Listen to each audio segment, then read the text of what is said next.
Hey guys, how's it going? So, today I am going to do a first impression, well, not first impression, I'm gonna do a review. Normally I would do a first impression review, but this actually won't be a first impression review because I have already played the game previously. So, today we're going to be doing a review. I did do a first impression review of this game about 3 years ago, actually. So if you look over here on my saved games, you can see here the last time that I played the game was in like October 2022. So that's more than 3 years ago. So that is when I did my first impression review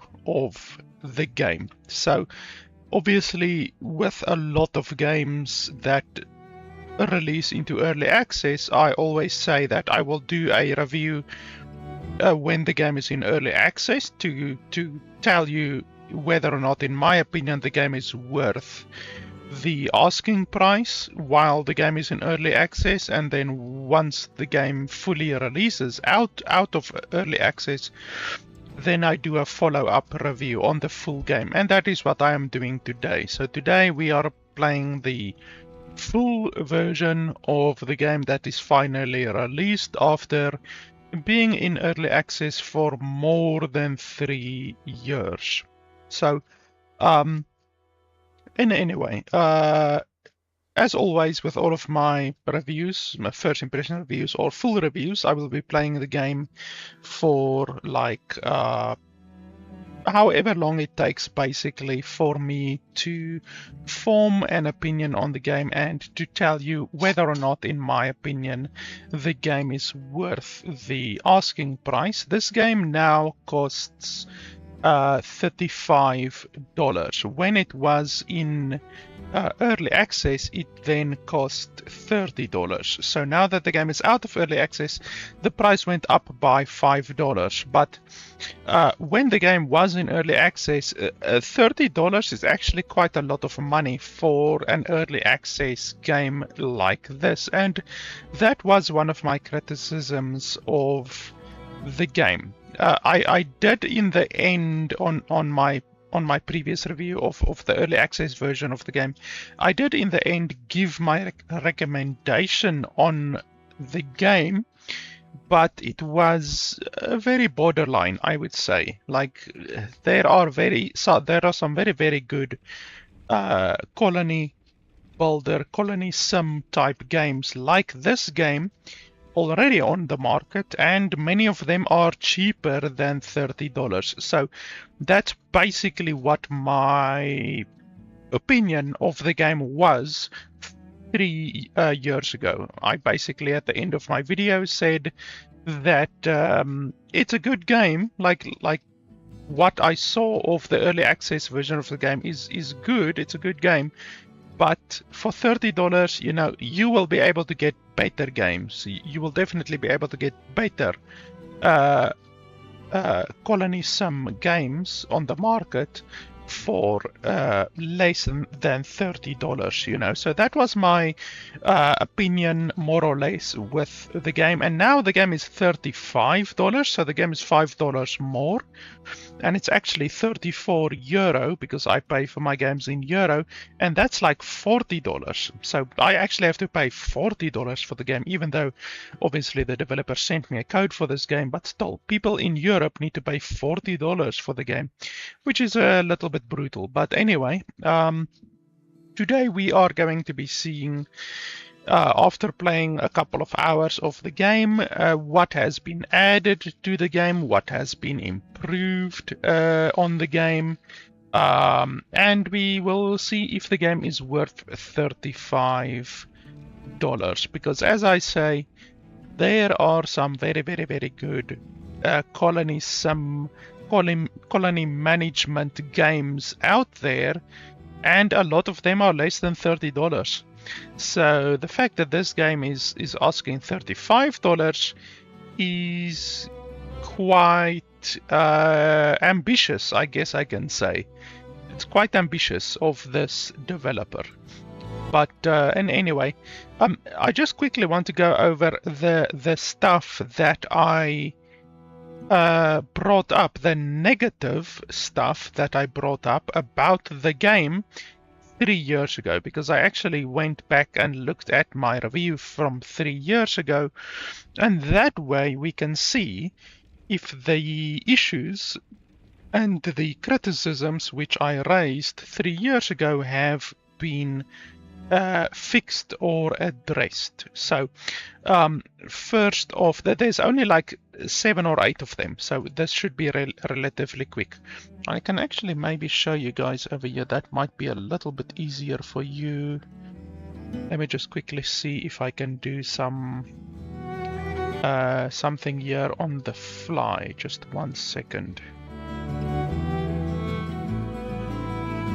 So what I want to do is I want to show you, I think, is it this one? Yes, there we go. So my one issue was no map size info. So when you start the game, you will see that there is like a map. You basically get given a preview of the map. I think that should actually still be the same. So if you go over here and then you go to custom settings, I think. No, not custom settings. It's probably over here.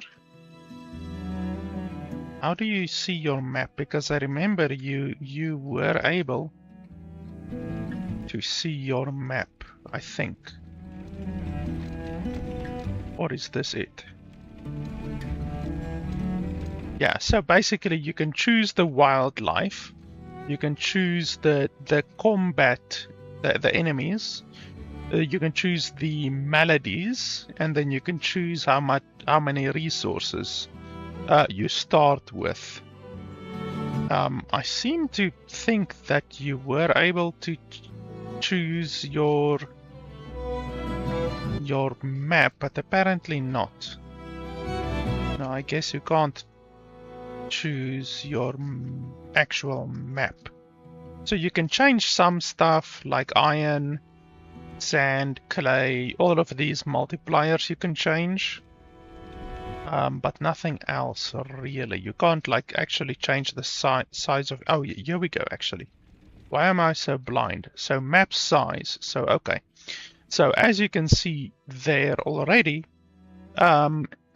no map size info. That is a criticism which I had of the game 3 years ago, and unfortunately that is still present in the game.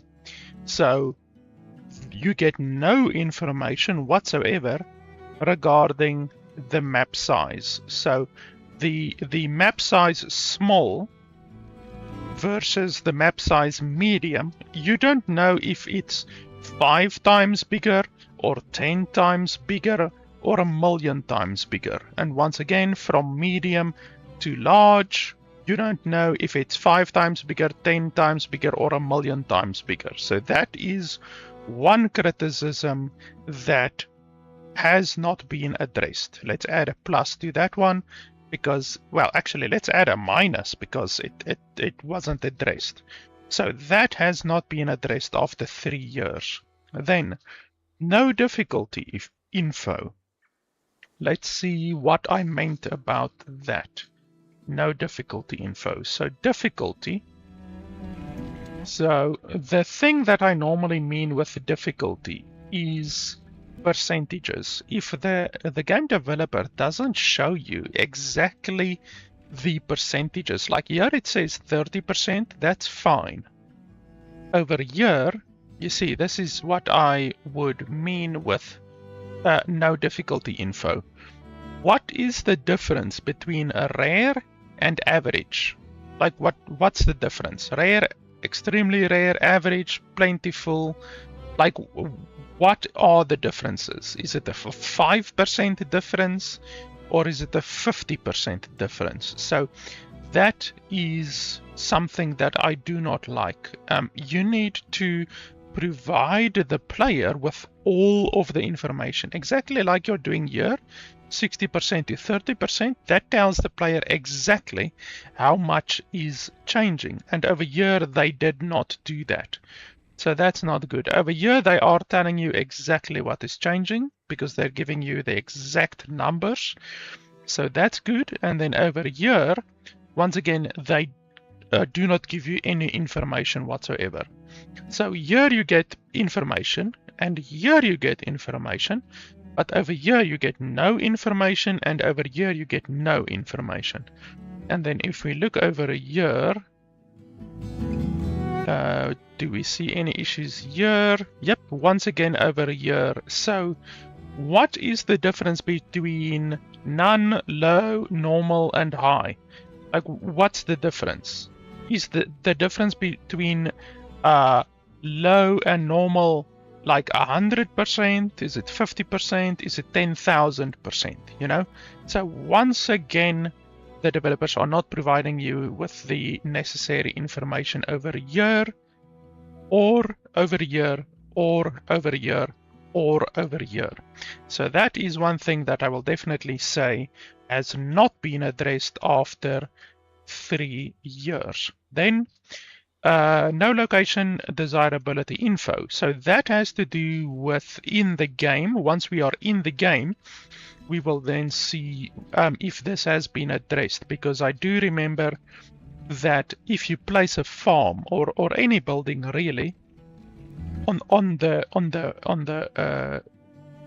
playing field, there is a desirability mechanic in the game, and yet 3 years ago there was no information whatsoever regarding that. So that is something that we will see once we get into the game. This also we will see in the game. What does food spoilage do? That is something that I was not aware of, that I basically the game doesn't explain to you what does food spoilage do. So now when we play through the tutorial again, because we're probably gonna have to restart our playthrough, then we will see if the game actually explains what food spoilage does. No enemy count info. That is something that we will see once we are in the game as well, when we are getting attacked by enemies or stuff like that. If no information is provided to the player at all, then that will be an issue, obviously. The tutorial was very threadbare, basically. 3 years ago, the tutorial did not provide you with a lot of information, to be honest. That is one of the reasons why you have no idea what food spoilage does. And then, while searching for a place to place the town center, the game isn't paused. So that is something that we will also be seeing once we start the game. So far, after 3 years, these two things have not been addressed. So that's unfortunate, but it's not massive stuff, you know. It's not huge stuff. But if they haven't improved the tutorial, for instance, then that will be really, really bad. That will be a big issue, in my opinion.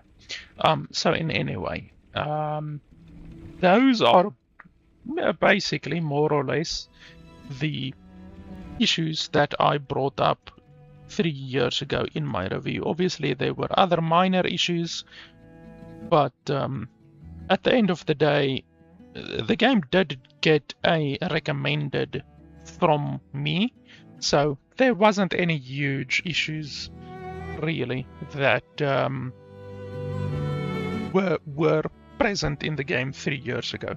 If a game can get a recommended from me, then that's fine, you know. Then basically I can pretty much say that the game is worth the asking price, you know. I just quickly want to jump into my old playthrough just to see more or less what my build style was like, because obviously after not playing the game for 3 years, I don't remember anything about the game. So if I can just look how I built my village or my town, then that will give me a good direction already. That will tell me more or less how the game should be played. Even though obviously 3 years ago I just played the game for a couple of hours, so I'm by no means an expert, but at least if I look at this playthrough, I will be able to glean some information from it more than what I currently have, because currently, like I say, I have no information about how the game should be played because I haven't played the game for 3 years.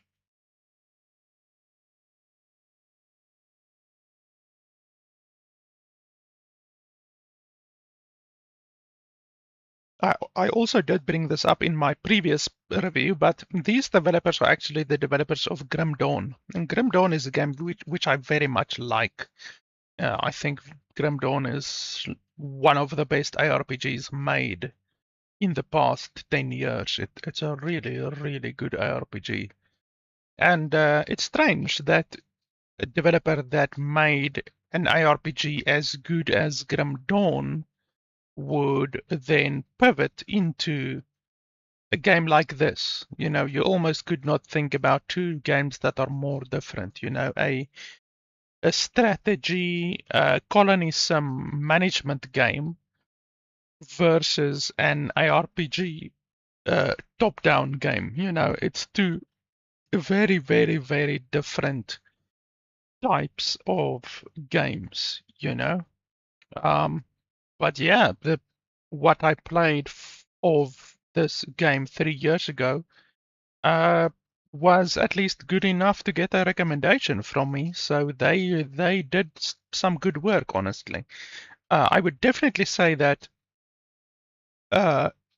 Grim Dawn is a better game than this game. Like, I think this developer should just stick with Grim Dawn or games that are like Grim Dawn, because they have already proven that they have a talent for Grim Dawn, games like Grim Dawn. So I think they should just stick with that.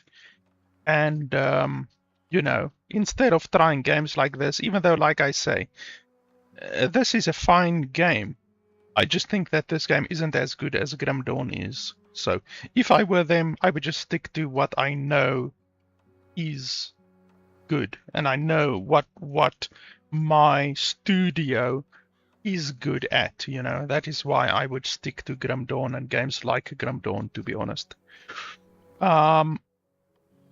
Okay, so basically I'm just getting a lay of the land over here to see how the game was, basically how I played the game. So these are shelters. Desirability. Yeah, okay, so now you're actually giving me a tutorial on desirability. Previously, you didn't even do that. Okay, let me just quickly do something here in the background, just 1 second.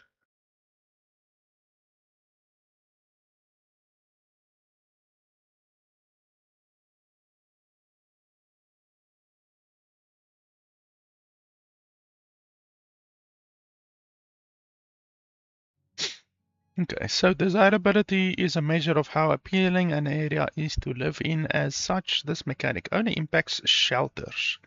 High desirability is a prerequisite for shelters to upgrade to higher tiers. A higher tier home generates higher tax revenue, have increased occupancy, and are required for town center upgrades. This is very desirable. Aha. When selecting a building for placement from the build UI, you can see whether it impacts desirability based on the chevrons next to the name. A green chevron means the building will have a positive effect, while a red chevron indicates a negative effect. A yellow chevron indicates that the structure has no effect. Once you are ready to place the building, move the placement preview around the town will show the impact it will have on the desirability. Lowering a home's desirability too much can cause it to become abandoned as the area no longer fulfills its desirability requirements. So that is the desirability when it comes to homes. But I also remember that there was a kind of a desirability mechanic when it comes to the farms and fertility and stuff like that. So we need to get a tutorial on that as well. But as you can see, this is basically the progress that I made with the game after like 2 hours. Like not a huge amount of progress, but the game is slow, and it obviously also depends if you play the game on super speed, because you can increase the speed up to 3 times, or if you're just playing at normal speed, you know. But okay. Basically, I can see more or less what I did and how I did play the game last time. So my farm over here, my farm was...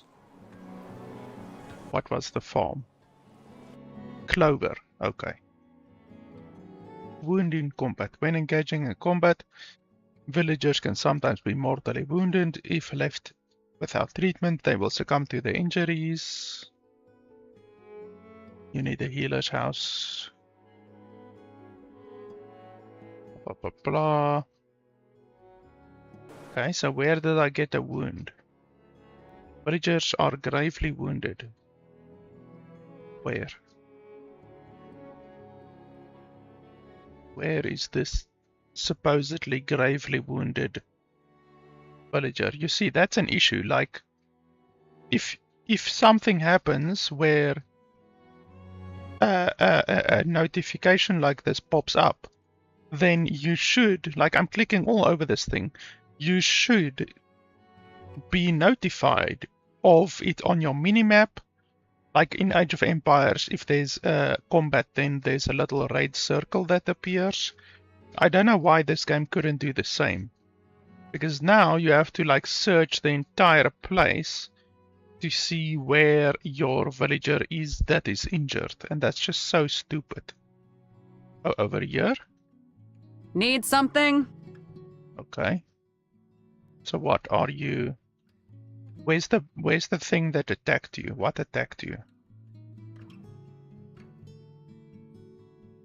So how much health do you have? 33. So she's not dead. Okay, so apparently your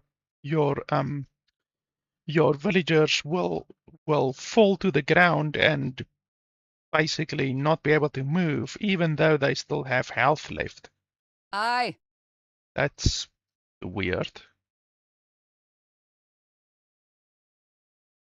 But okay. I don't know what attacked her. I don't see anything in the area. Yeah, I don't know what attacked her.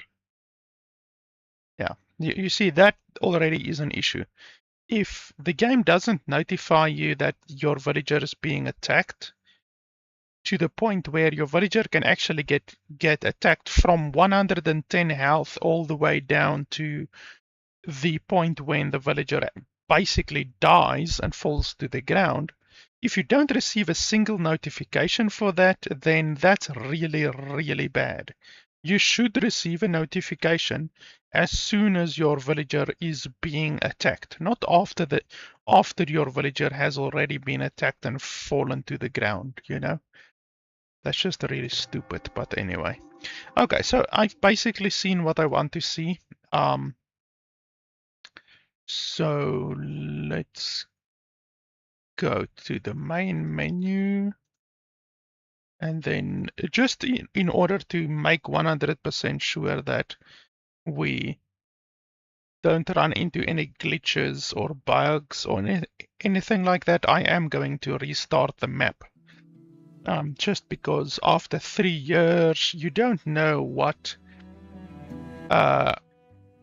bugs will show their ugly heads when you play on a game that is 3 years old, you know?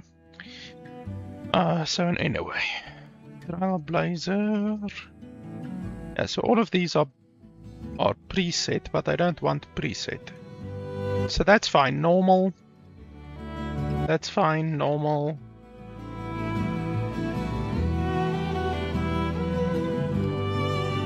That's fine, normal.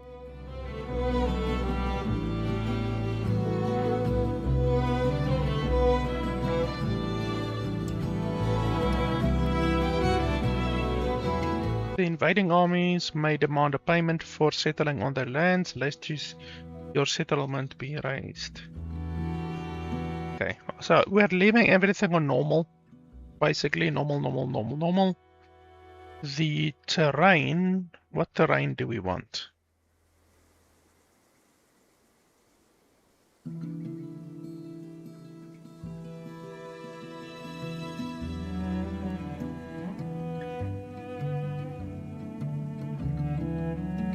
So once again, like here, they really should be telling you what is the differences between all of these different maps. They're not really giving you any information at all. Like they say, all resources may not be available. So like what resources are not available? You know, they should be telling you what resources are not available. Here they are saying some resources are scarce. Like by how much is it scarce? Do you get 50% less iron? Do you get 50% less copper? Like what resources are actually missing on these different maps? So that is once again an issue with the fact that the developers don't provide you with any information regarding to the difficulty of the game. Lush meadows, lakes teeming with fish, and this one is abundant with wildlife. Well, since this is technically my first playthrough, let's take that one. Yeah, that's fine. And then we take map size large. Even though I would like to know what the difference is, but anyway.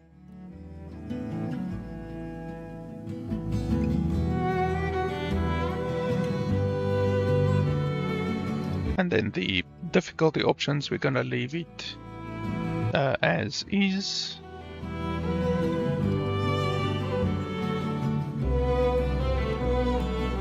We can randomize the map a couple of times. Okay, there we go. So basically we're... Oh, they have an intro cinematic. World, there was no hope of it ever improving. When our crops failed, the ruling class would still collect the same share, leaving our children to starve. And if we had any coin to our name, the taxman would appear, demanding it for the crown. The nobles hid behind the safety of their walls and did nothing when raiders pillaged the outskirts of the city. So, some of us decided that it was time to leave, that we'd rather take our chances in the wilderness, seeking the promise of a new land, than starve to death in our homeland. The journey wasn't easy. We lost many along the way. But this wild, unsettled land offers us the hope of a new start, as the masters of our own destiny.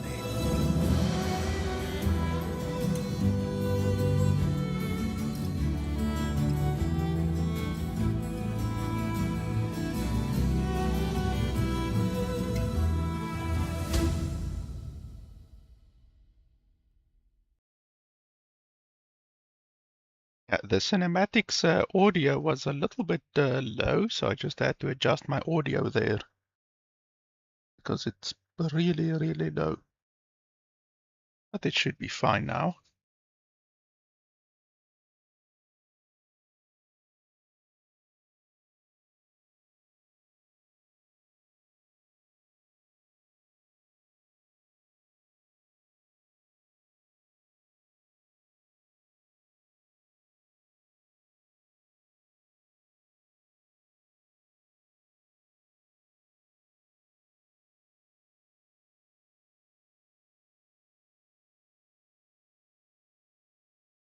I don't know why they don't load the map. Like why they don't generate the map during that cinematic. You can absolutely do that. You just play the cinematic while the game is loading. I don't know why they don't do that. I've seen that in very, very few games. I've seen it before, but in very few games. It seems very few developers are actually aware that they can do that they can play an MP4 file while the game is loading, and it has a very, very, very, very little impact on the actual game, you know, on the processing of that the game has to do. Blah, blah, blah. Okay, yes. So here, once again, we can already see that the issue, which I mentioned previously, is still present in the game. The game is not paused while you are placing your town. So that is an issue, unfortunately, that is still present after 3 years.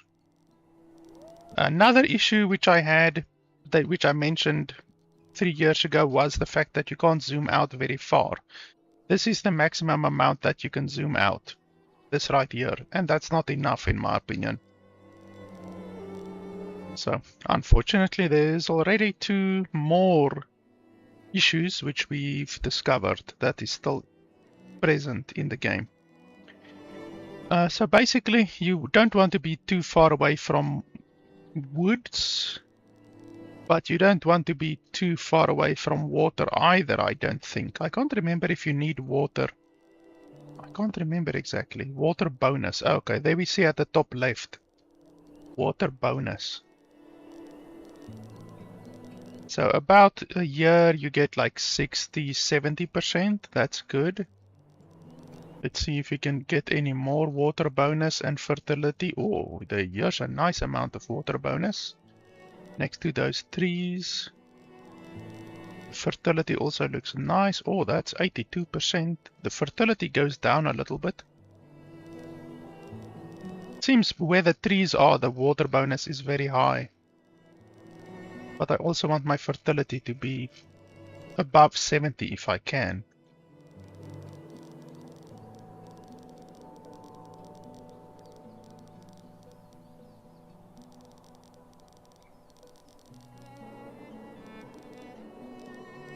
There's 62, 65 fertility. It's really difficult to get your fertility above 65%. There's 70%.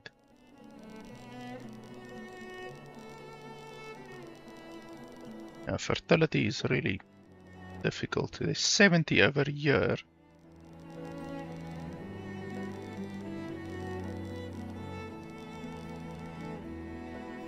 $80 and $70. This seems like a very good spot.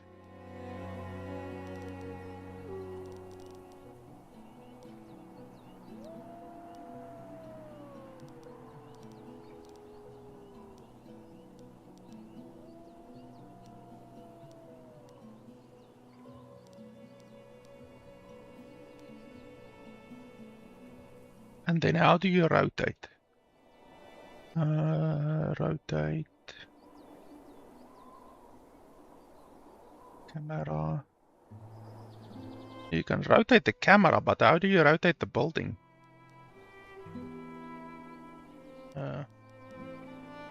R? No. I want to rotate the building.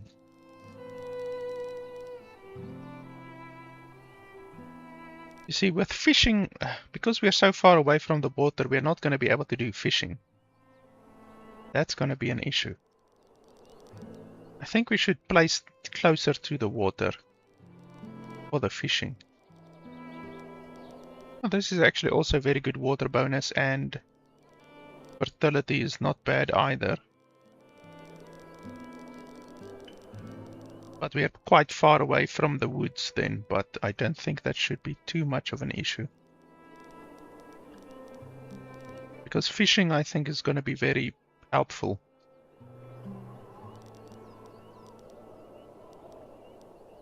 Let's place it over here.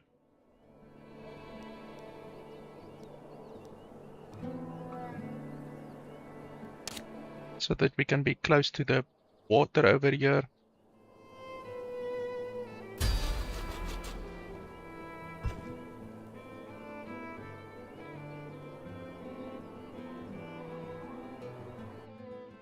So now, if we look at our people,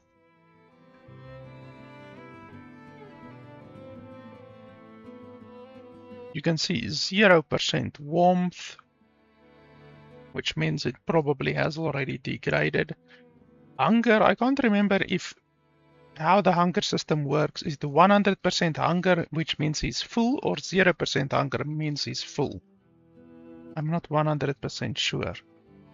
But I do remember that one of the issues which I brought up 3 years ago was the fact that the game isn't paused while you select your building location, which means that your people actually degrade and can die from hunger while you are looking around for a place to build your settlement. So I'm not sure how the hunger system works, if this is full hunger or if this is not full hunger. I'm not sure. We will see in just a second. Because the warmth is 0, which would indicate that the warmth went down. If the hunger meaning 0 means that my people are now starving, basically, then that would once again indicate that your people can die while you are actually looking around for a place to build. Okay, so at least we get the tutorial prompt over here. Use the harvest button. Okay, because obviously one of my criticisms which I brought up earlier was that the game's tutorial was not good. Like, really, the tutorial was very threadbare, so we need to see if the tutorial has improved at all. Okay, so we're gonna need wood. We're also gonna need whatever this is. Can you actually click on it? Yes, you can. But you can't really see what it does. It says a food source, but as far as I can remember, different food gives different amounts of food. Like, not all food is the same food, you know? Like, obviously, meat gives more stuff than berries, for instance. So they should tell you when you hover over here, for instance, they should tell you exactly what your food does. What do you gain from the food, basically? How do I see my foods, or not just my food, all of my resources that I currently have? Over here. So smoked meat, root vegetables. So if you click on that, you see it doesn't even tell you what the root vegetables does. And it doesn't tell you what the smoked meat does. And then spoilage, that is one thing which I spoke about earlier. I don't know what spoilage does. Like, what does it actually do? That's one thing that the tutorial didn't cover. That's actually one thing. I just want to check something quickly, because if you are perhaps able to disable food spoilage, then that's definitely something that I would like to do.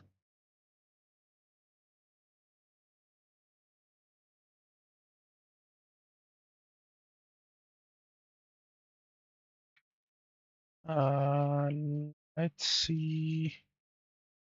If I can do that, then I want to do that. Okay, let's quickly go to the main menu. I just want to check if it is possible to disable spoilage. Because it should be possible. Like, that is an option that I would like to have available. So if it's not available, then that would be not good. If you go over here,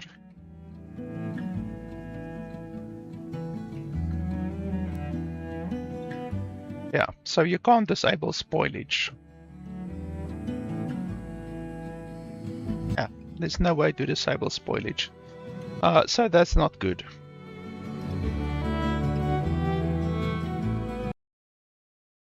So that is one thing that I'm gonna put down as a negative. Can't disable spoilage. Yeah, that's not good.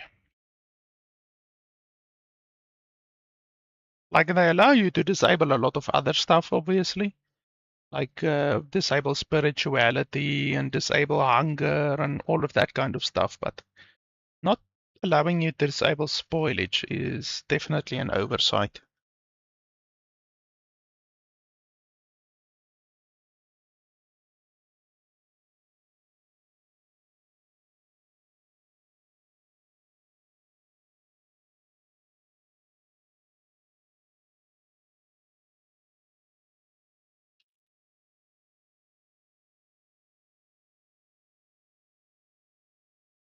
They also should really play music during the loading screen, because the loading screen is not short in this game.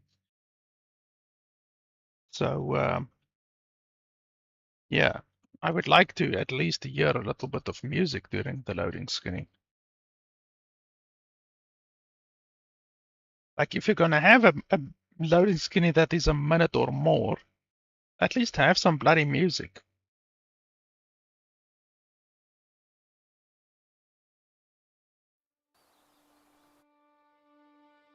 Okay, so you can't disable spoilage. That sucks. So I pretty much have enough food, I would say, to make it through the beginning of the game. Like 90 smoked meat and then 60 root vegetables. That should be okay. What's this over here? Hawthorn berries. Okay. So there's 0 on those. That's why it's grey. It shows grey because there's 0 right now. Maybe it's not in season or something like that. Ripen late in fall. Oh, okay. So it actually tells you when it will ripen. We are currently coming out of winter, going into spring, I think. Yes. Okay, so tutorial. The tutorial is relatively non-existent. So far, the tutorial, well, you can't really call it a tutorial, but the little tooltip pop-up thing has told me to harvest resources. That's all, nothing else. So it seems the game doesn't have a good tutorial still. After 3 years, it seems they haven't improved the tutorial. Our town center needs to be built, so that will happen once we unpause the game. We can also increase the speed a little bit.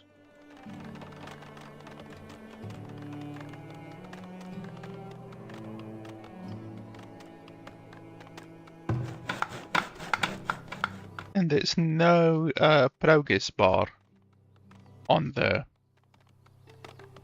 thing. Is that a wolf? Well, Wolfie, can we hunt you? How do we hunt you? I don't know. We can't hunt you without hunters. Okay, well, everyone attack it.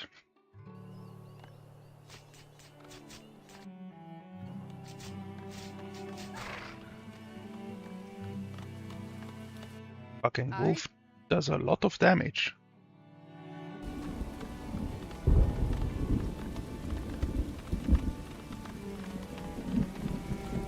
do have bows and we do have weapons, so I don't know why our people You need don't anything? automatically take it, you know? And you can't tell them to take it because, like, you can't see, like, there's no options for them to pick up a sword or anything like that. What's this over here? Nope, that doesn't do anything. You see, that's another issue. You should be able to tell your people to take up arms and stuff like that.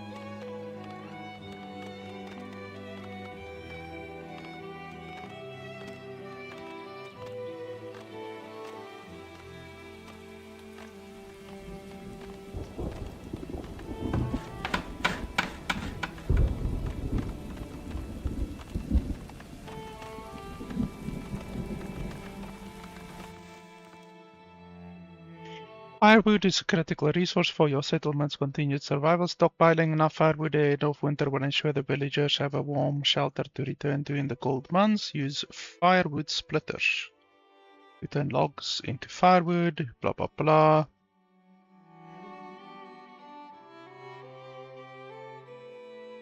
Large towns villagers may need to travel long distances in the cold to reach available firewood, which would result in exposure deaths. Markets can help alleviate blah blah blah.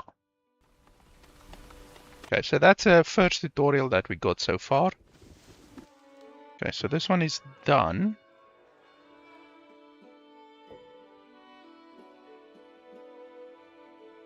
Nothing we can do there. So we need shelters, definitely. We also probably need I don't know. What do we need?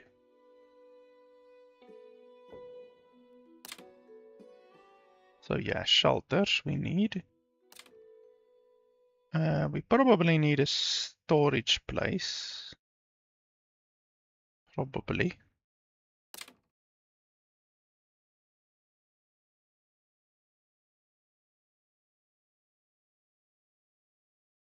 You can actually forage already. You don't need a forager shack.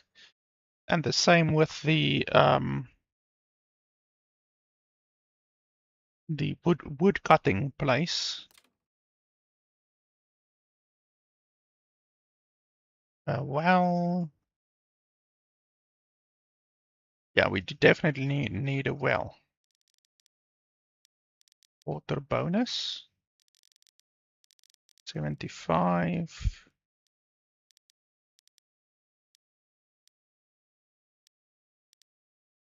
But we don't have stone.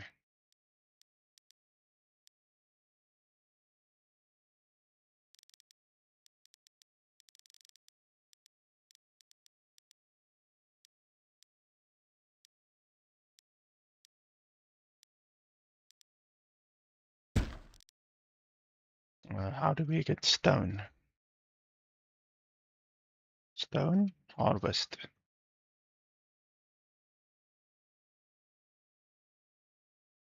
Okay, and then we probably need a storage place for the stone.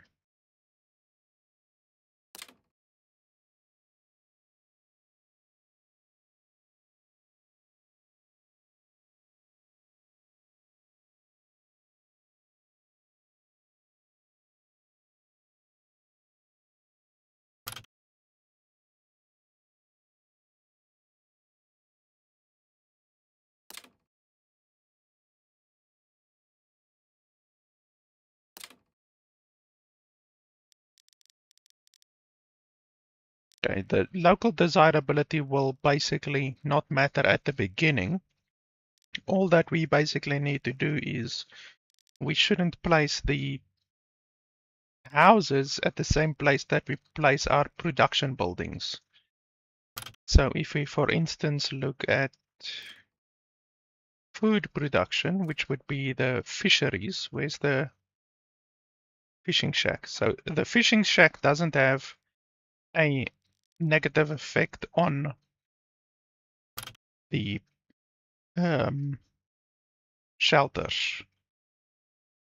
None of these seem to have a negative effect. Oh, okay, the smokehouse definitely has a negative effect, so you don't want to put the smokehouse next to your houses. That one doesn't have a negative effect. That one has a positive effect. This one has a positive effect, so we can put the houses around the well, basically. That one has a negative effect.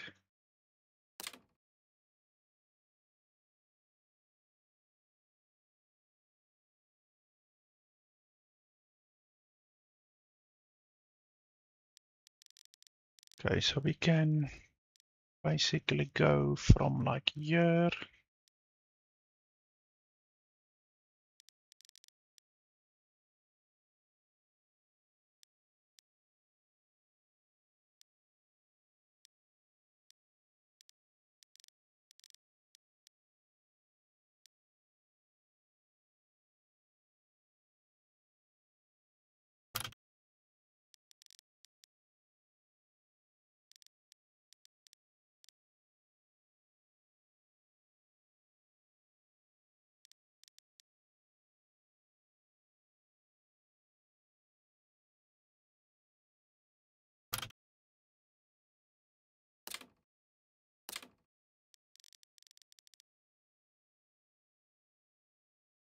Okay, how do you rotate a house?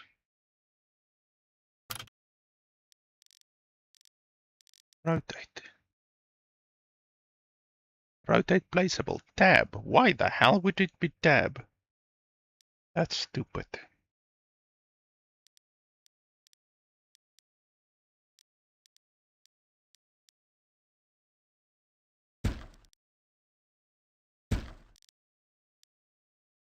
Okay, we can start with those two.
Okay, why did the resolution just change?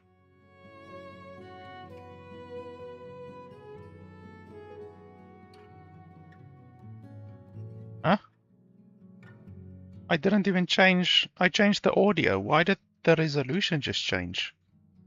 What resolution are we on now? Because we're definitely not on what we were.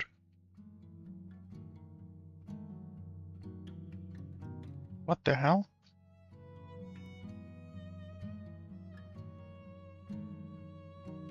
That's a bug. Also, how can the game be on full screen and windowed full screen as well? How's that possible?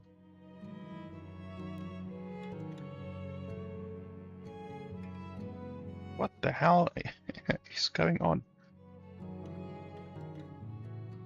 I want the game to be at the 2K resolution. Apply. Okay, there we go. Now it's back again. What the hell happened there? I didn't even touch the resolution settings and then the game just went down to something that looks like 1080p basically. So yeah, the game unfortunately seems to have some bugs.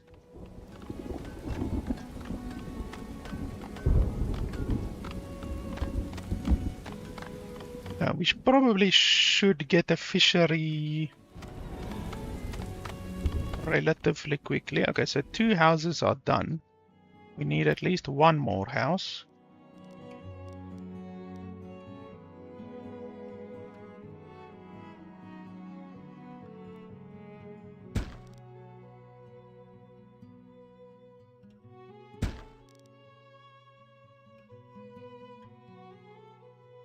Then we can probably do some more roads.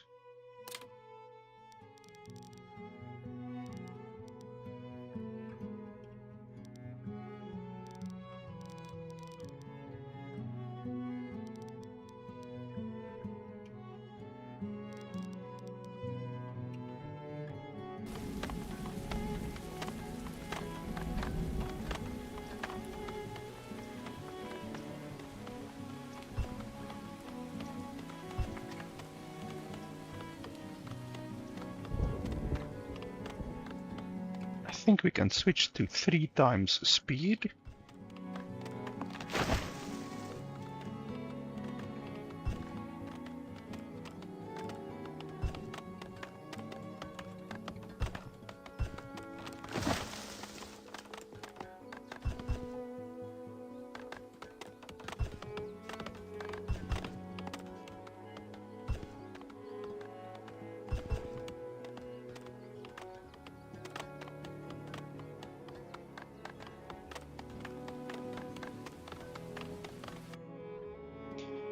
Okay, the well is done.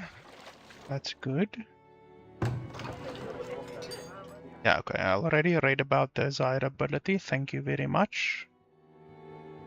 So the current, what's the current desirability? 13, okay.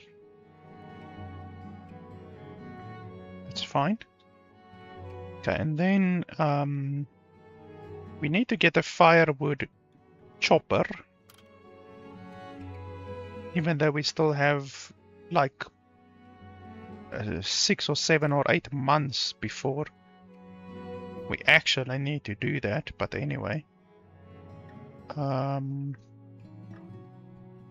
Probably need a stockyard.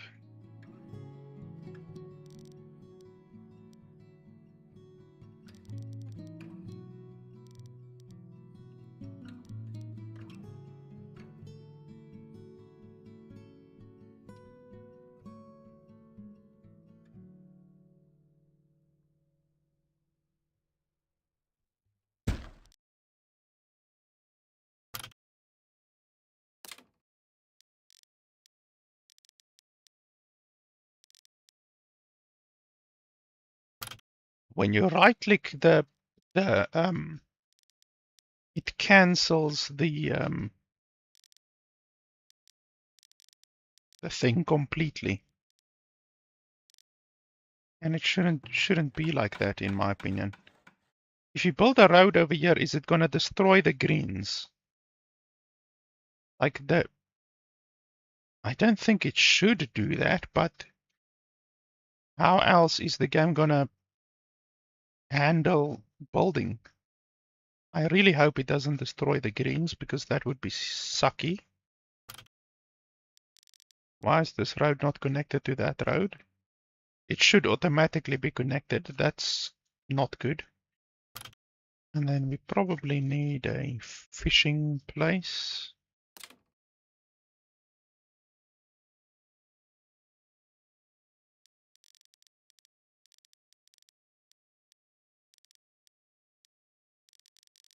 So fishing productivity. My voice is not good today for some reason.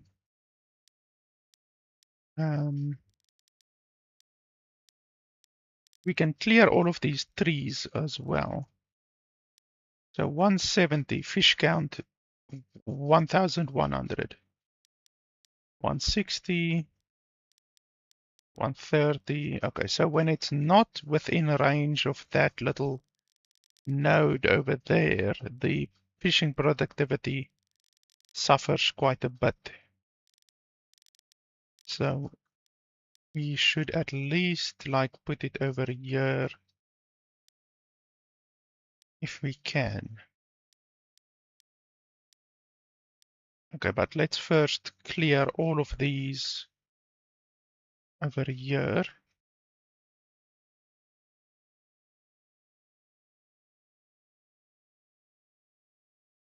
Get those out of the way. And we can probably build the chopper that reduces the desirability, but we are going to obviously not build it close to our houses.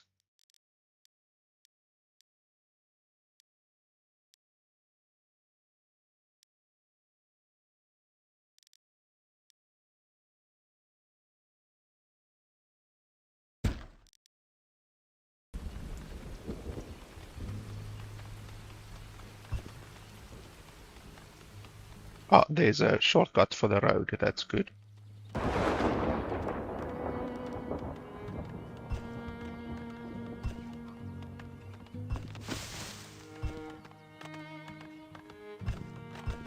And then we're definitely going to need to get a road over there.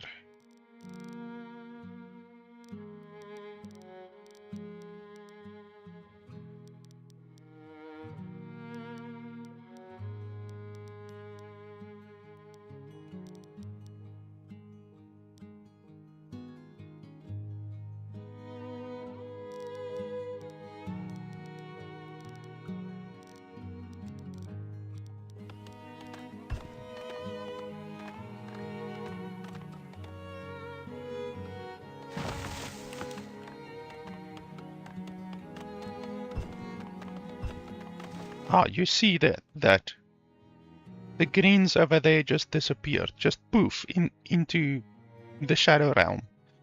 So that's not good. I don't think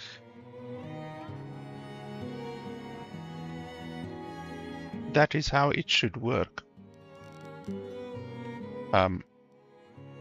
The way a lot of games do it, handle that kind of thing, is if there's a resource in the way, the game will harvest the resource.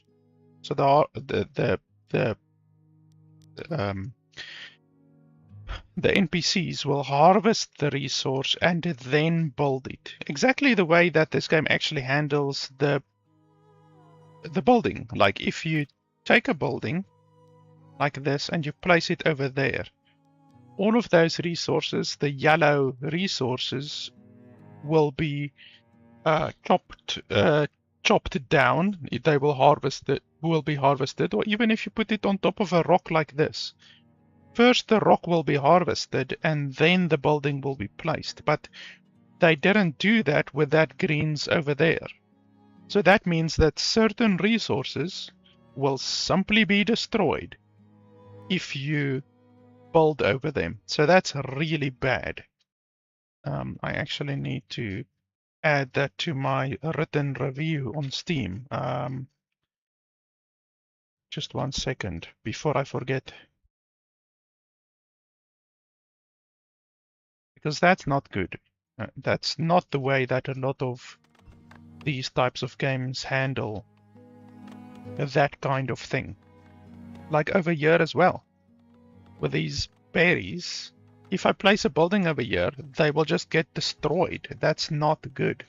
They should first be harvested and then they can be destroyed. More people await word to join your settlement. Amass a 4-month supply of food and 6 houses. Okay, well, 6 houses, that's rough because that's way more than what I currently have. But okay, I guess we can do that.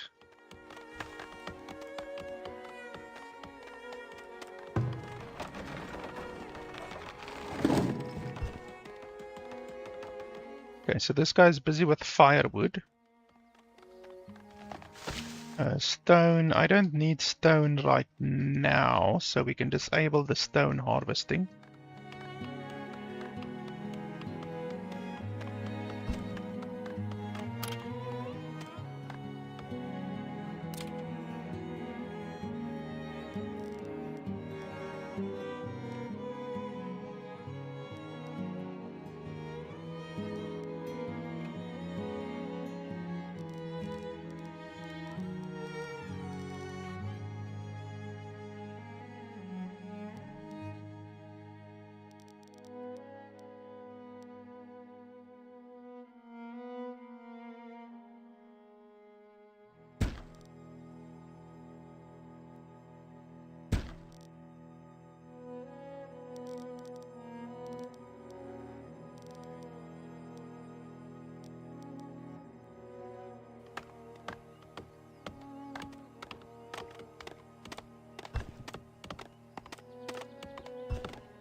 I would also like to be able to see which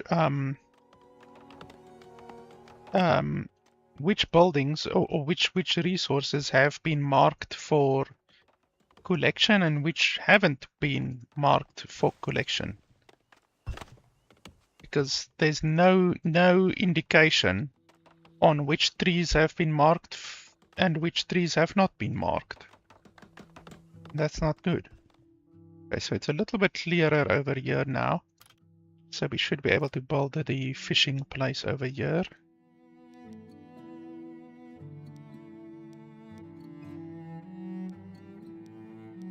Why can't we build it over here? It seems like clear land over there, but they don't allow us to build over there.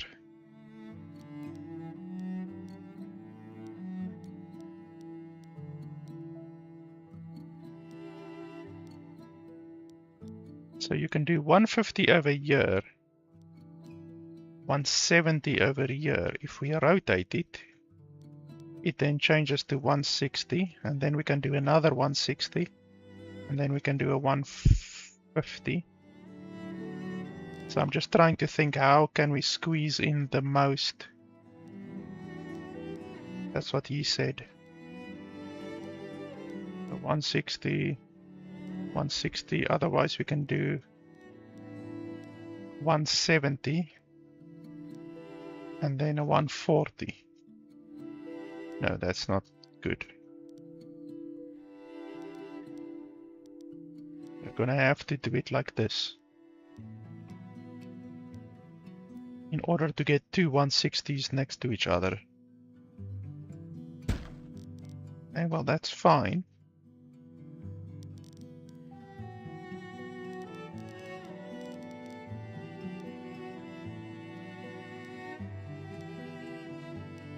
You see now over here, I don't want to destroy this hawthorn over here. So if I do that, okay, so it doesn't, yeah, the hawthorn is over there, that's fine.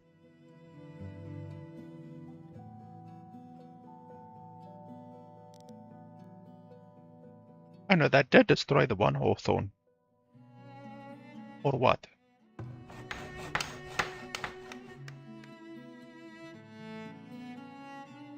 Wasn't there two hawthorns over there? Or am I delusional? I could have sworn there was two hawthorns over there.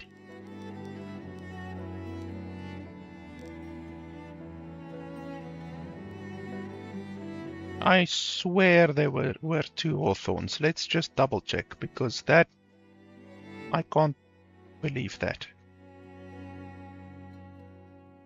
How long does it take to load a game once you're already in the game? I wonder, does it take as long as it does to load from the menu? Because that would be bad. It obviously takes like bloody a minute to load from the menu. So if it also takes about a minute to load while you're already in the game, then that would not be good.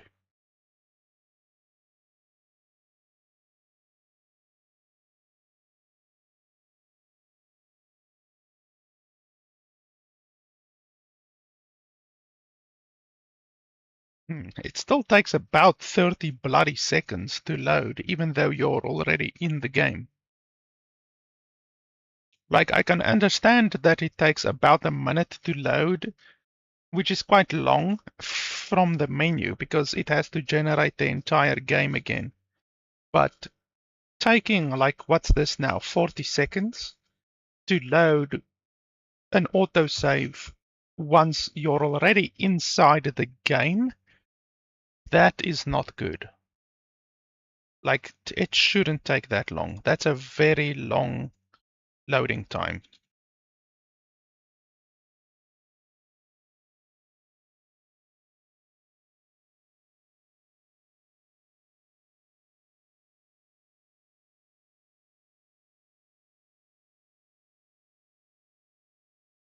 I mean, this has now been like 60 seconds.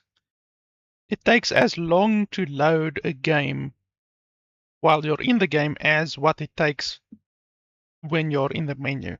That's crazy. It shouldn't be like that. Yeah, you see here. You see the shit over here. There were 2 hawthorns over here. And one got destroyed. So even if you do this, like obviously if you do this over here, look at that, it doesn't show that it's gonna destroy those 2 hawthorns over here.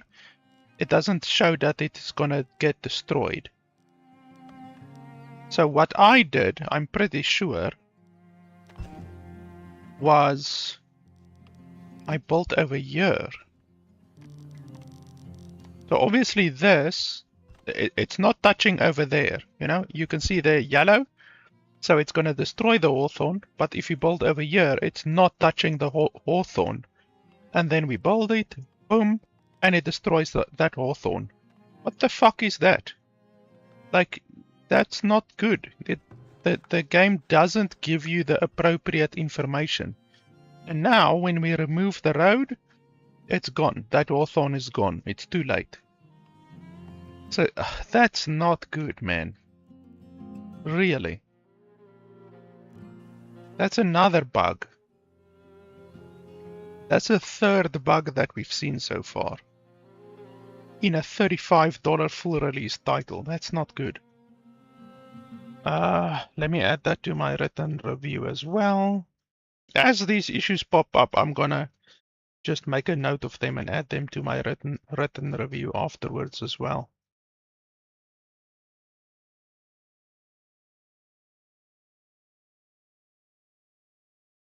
And it really irritates me that these loading screens are so long.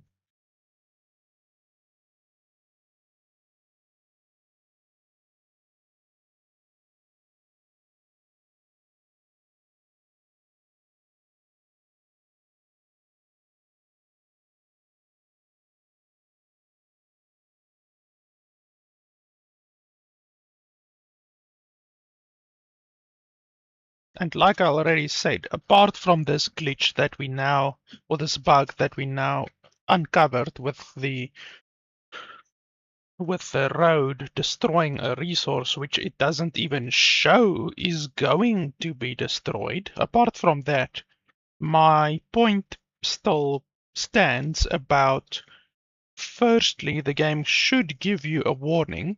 You know, the game should give you a warning if you're going to build a building or build a road or something that is going to destroy a resource. It should give you a warning.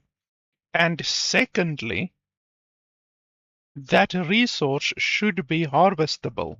So if you're going to destroy a bush that actually has berries on it, or greens, like we destroyed, the road destroyed this one node over here, this one over here,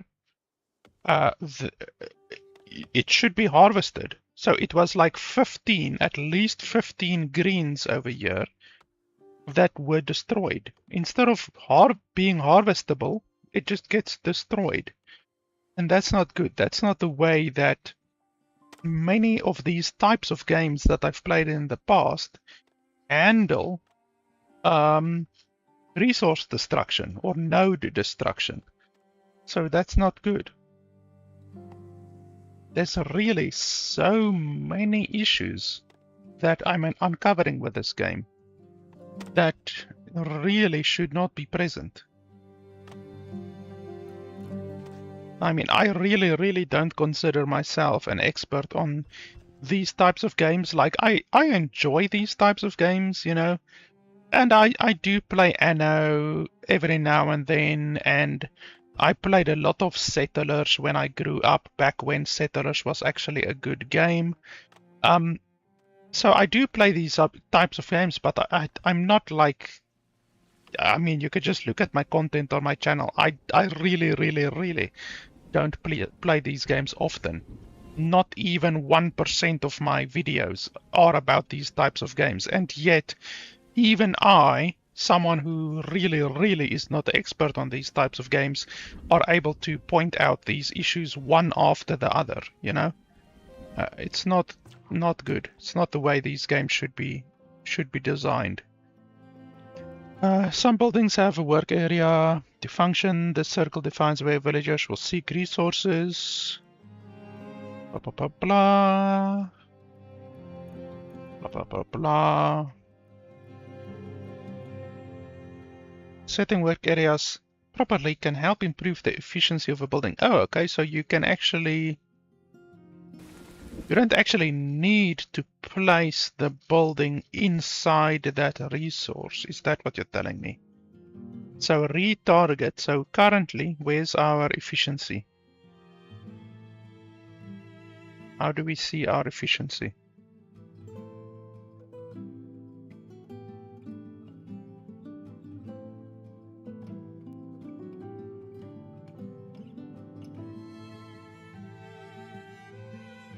Like, is the efficiency not shown anywhere?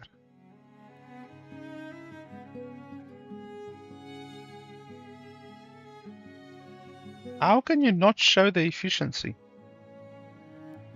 What the fuck happened to the 160?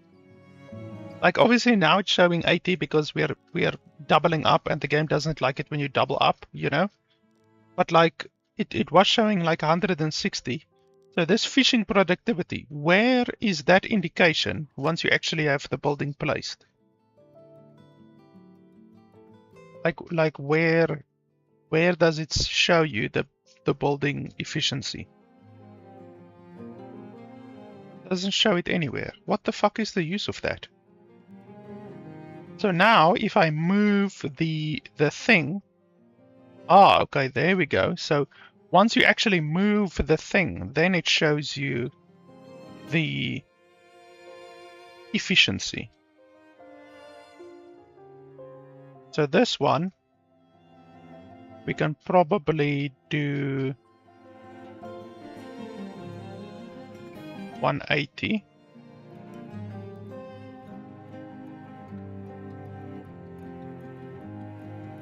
$190.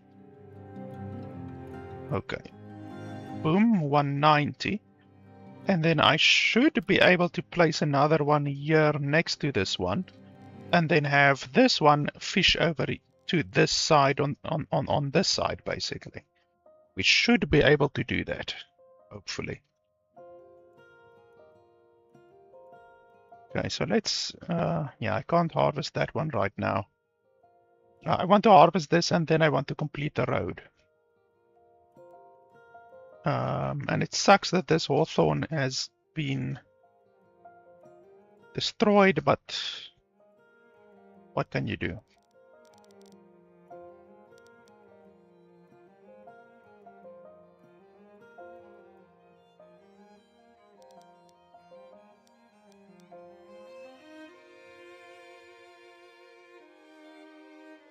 Okay, so we've got now 6 houses. And then they said 4 months of food. We need to stockpile 4 months of food.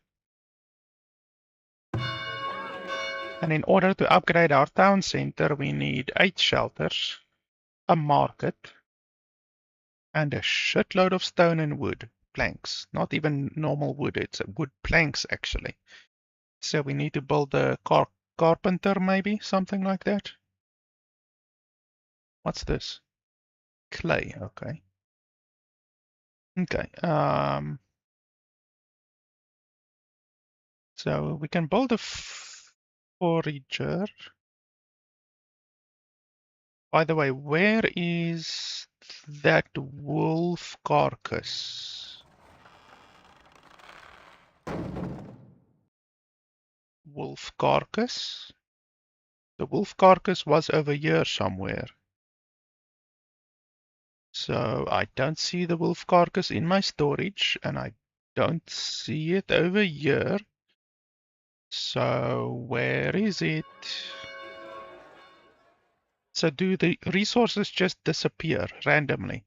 I did click on the wolf carcass and it didn't show anything. It didn't show a timer. It didn't show spoilage. It didn't show anything. So are you telling me that stuff just disappears and the game developers don't even tell you when it's going to disappear. Is that seriously what you're telling me?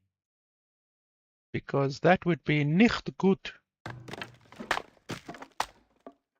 Yeah, I will monitor that. The next time that we see a carcass on the ground, I will monitor the carcass. And if that is indeed what happens, that will be another black mark against the game. Okay, so forager. Apparently only foragers are able to harvest shit like this. So we're gonna have to build a forager. I thought you might be able to just like basically. Why is the game so laggy sometimes? The game's really laggy. What was I gonna say? I thought you might be able to harvest these just like by instructing your people, but apparently not. We can put this one here, and then we can just move the stuff a little bit, you know, like the work area. We can just move the work area a little bit.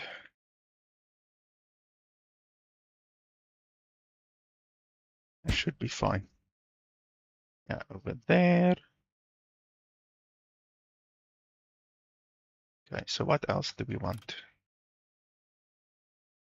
Technology. How do you unlock technology? Knowledge. Well, okay, that's something we haven't seen yet. I guess that's maybe a tier 2 or something like that.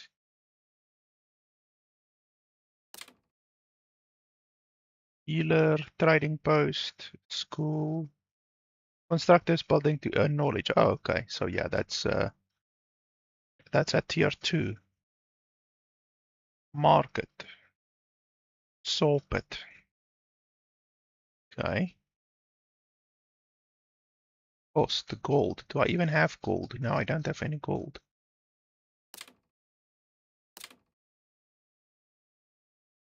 Root cellar.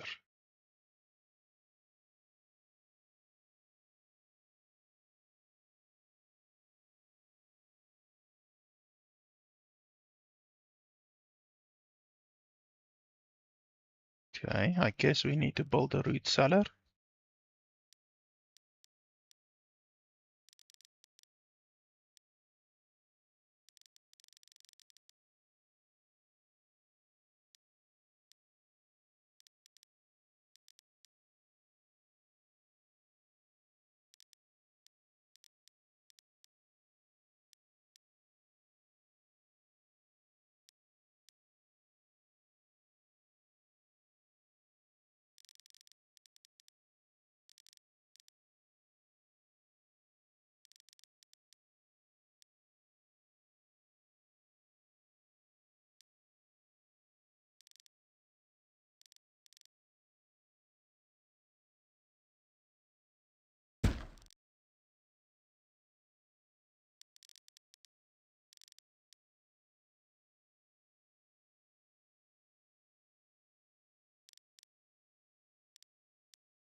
Where does it show how many people are working and how many people are not working?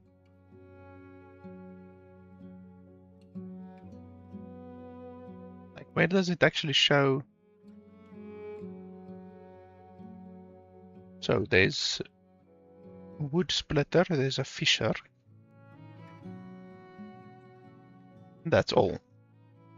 One wood splitter, one fisher, 4 builders, but that actually...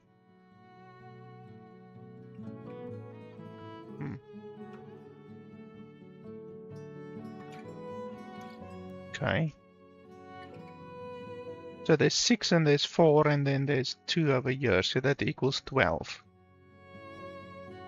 But 7 of them are adolescents. Do the adolescents actually work? Okay, I guess we live in communist China or something like that, where the adolescents actually work. But okay, that's fine. I'm not gonna complain about having 7 extra workers. I guess that's fine. There was something that just popped up over here, a red icon, but I couldn't even see what it was. Why are we back at 1 times speed? I want to be at 3 times speed.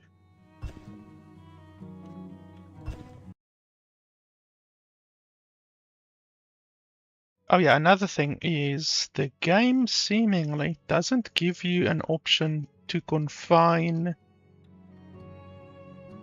the mouse cursor to the screen. If it doesn't do that, then that's not good. So interface, there's nothing. General.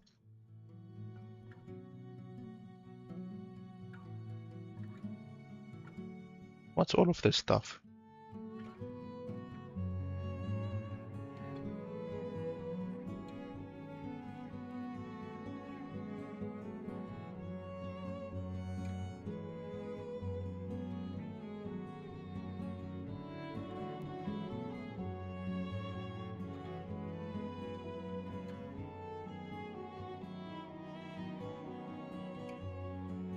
Ugh, now it's doing that bullshit again. Seriously.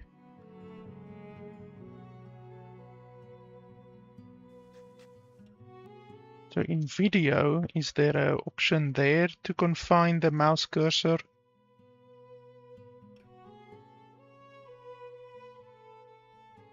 No, not from what I can see.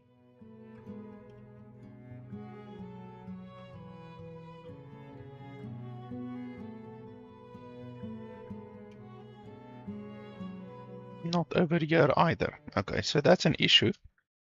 Let me add that as well.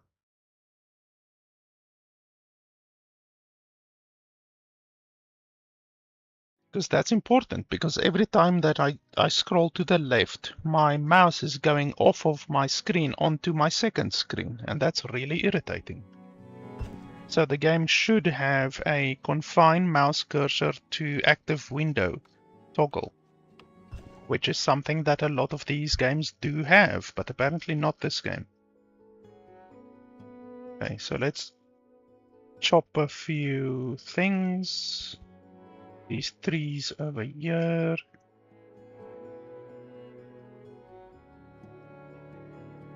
Okay, so that's a thicket, but it's not the hawthorn. I don't want to chop down the hawthorn, obviously. The same over here. We can chop down the thicket, but not the hawthorn. Over here as well. Chop down the tree, don't chop down the hawthorn.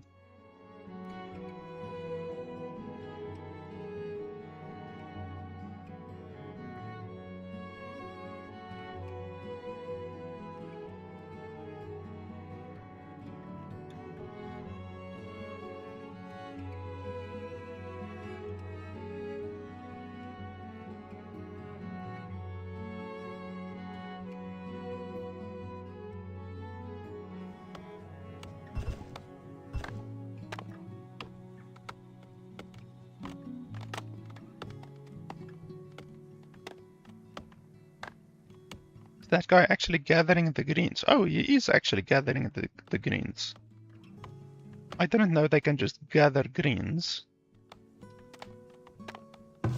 What do you want? Oh, okay, you're actually done. Oh no, that is the guy. Oh, okay, I thought it's just a random dude. Okay, well, I want you to gather over here at the top.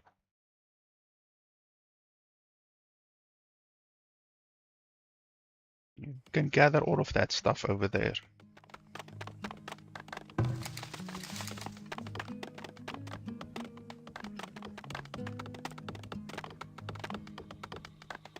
Oh yeah, and then we need stone for the root cellar.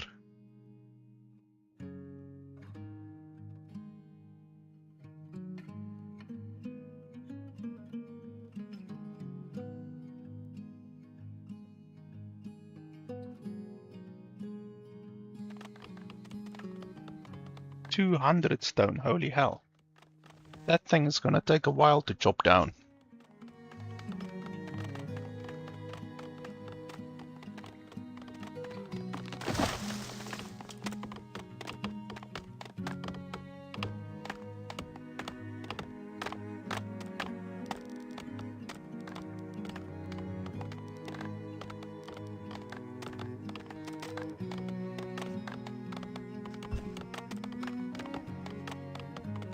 So if he harvests that one, yeah, then I can just close this over here.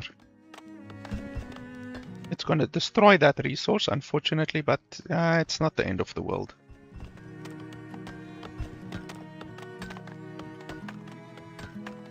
There's plenty of hawthorn over here, which will get us berries.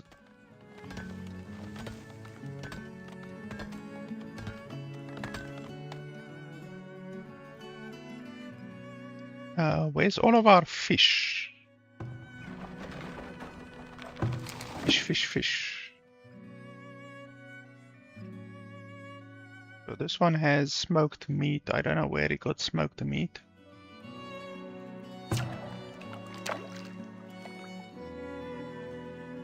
Okay, so this one does have fish, but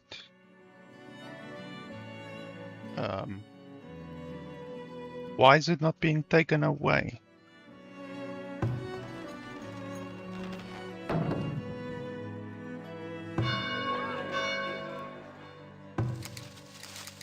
It should be taken away because I want to see the fish, even though will it only be taken to the root cellar perhaps? Maybe only the root cellar will hold fish. I'm not sure.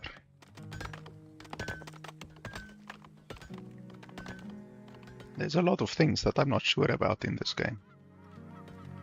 Because the tutorial is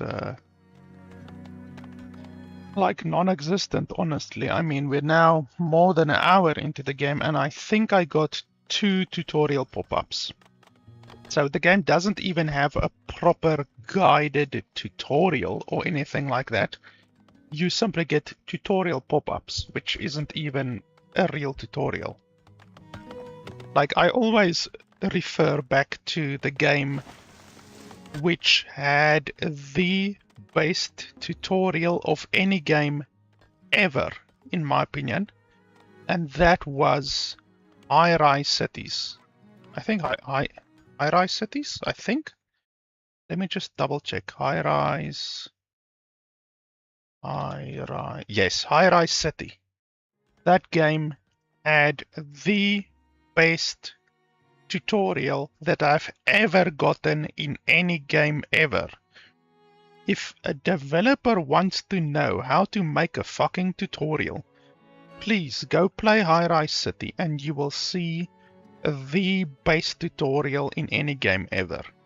These developers seriously can learn something from that game. Okay, so this is like the third tutorial pop-up that we got in an hour. That's super fantastic. As people adapt to their surroundings, they will also innovate new discoveries to help make their lives easier.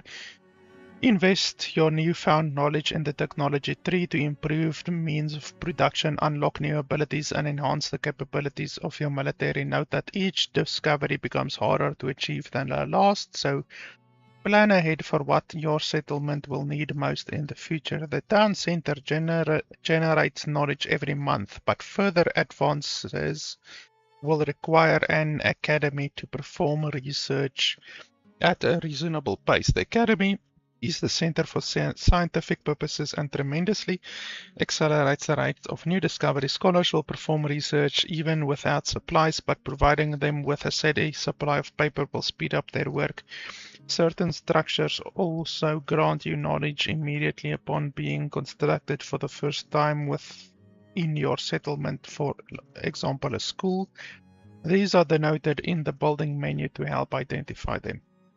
As your people explore their surroundings and scavenge through salvage sites and vanquish raider camps, they may stumble across knowledge tomes.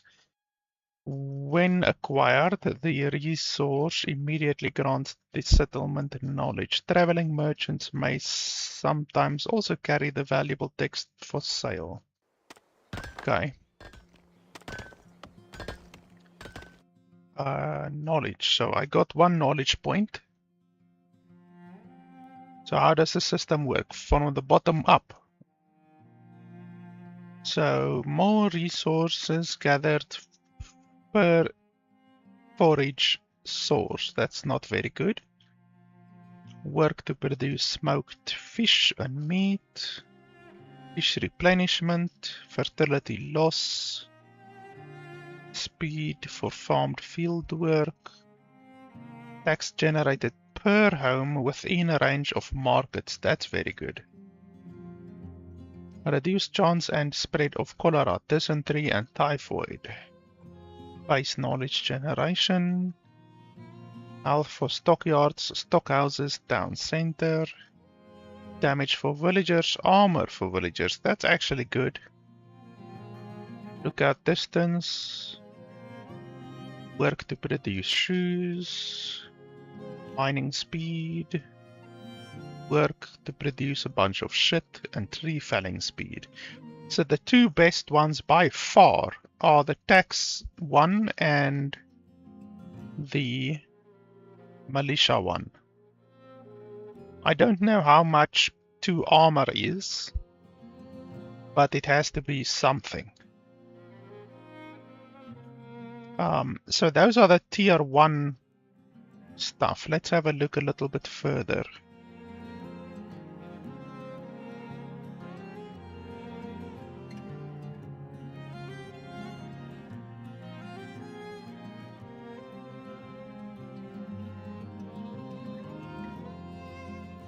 That's pretty good.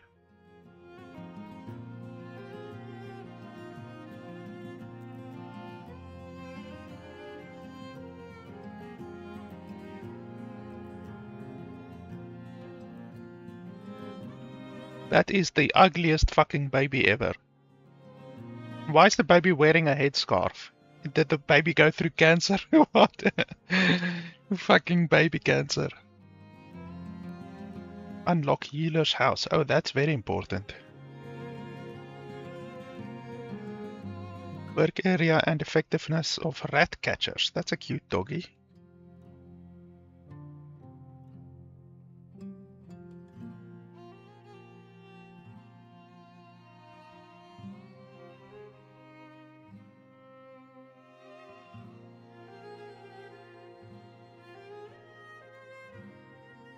Yeah, so none of these at the beginning are super important to unlock stuff at a later date.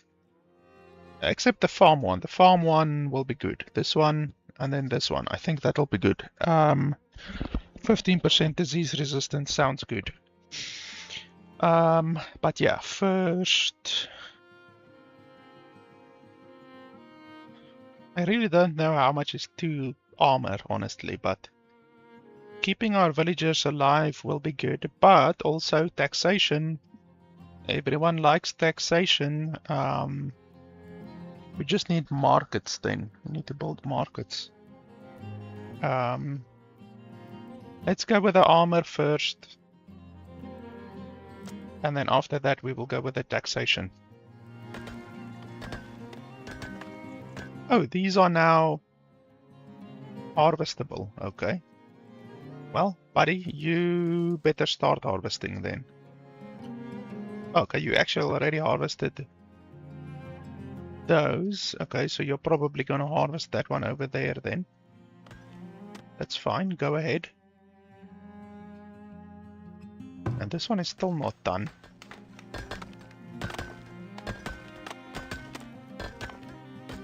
Okay, there we go. He's harvested that one.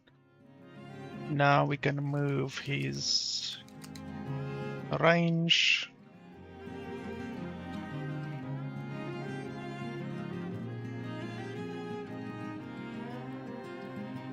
Yeah, this will be fine. There's some over there as well, but let's grab these while we can.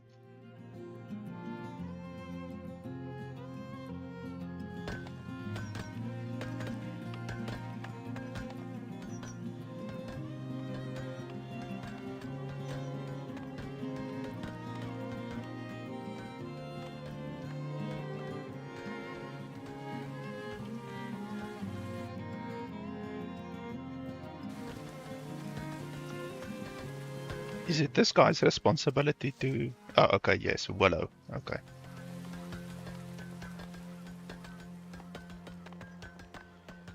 Well, you can go get that actually. So let's set this like that.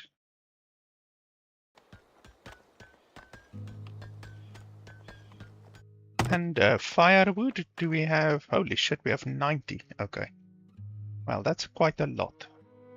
Hopefully that will be enough to take us through the winter. I don't know how much wood, firewood we need, but 90 sounds like a lot, honestly.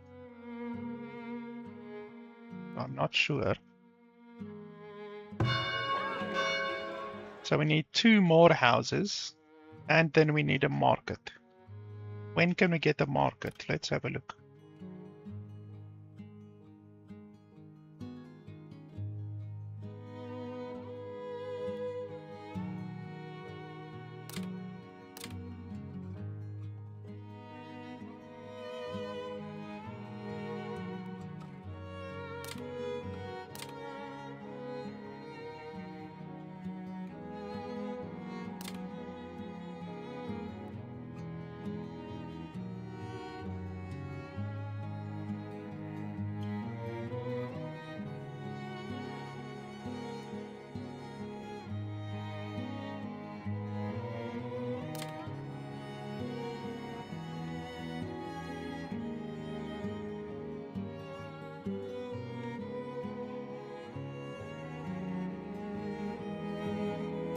All of these fucking things cost gold. How do you build a bush out of gold? Please tell me.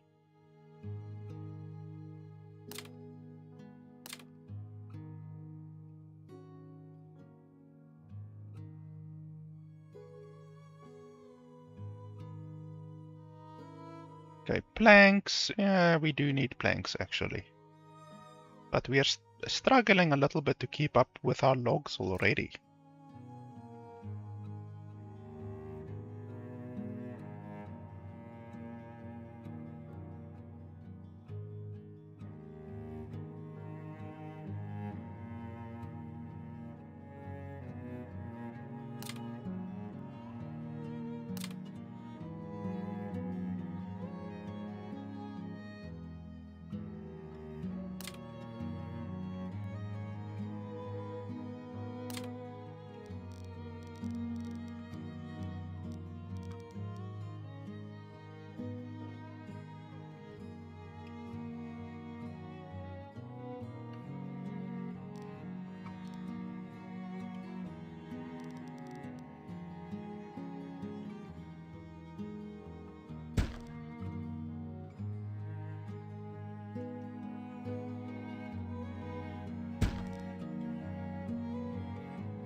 Okay, this one is done, finally. And it can take fish. Okay, that's fantastic.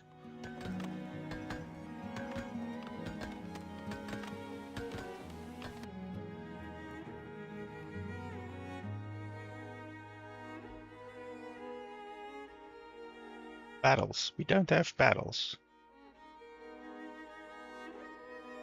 We will have to make barrels somehow.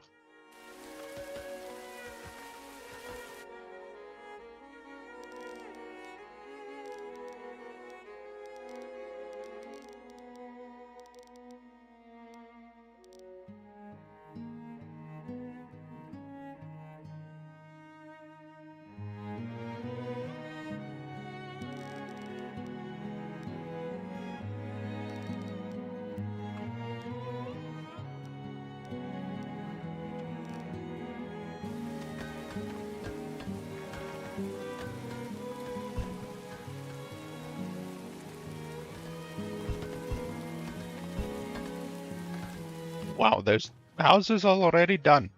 They build a house so fucking fast.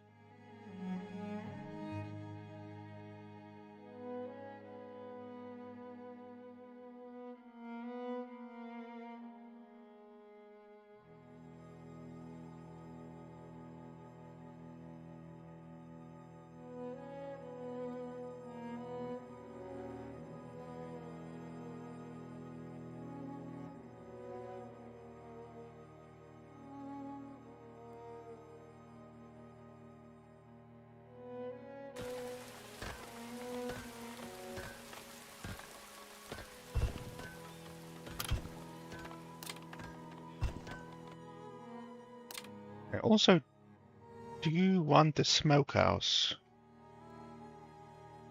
It reduces desirability, so we shouldn't build it too close to the houses. Like here, we bring it close, then it brings down the desirability. We can build it over here because we're going to have a lot of fish over here.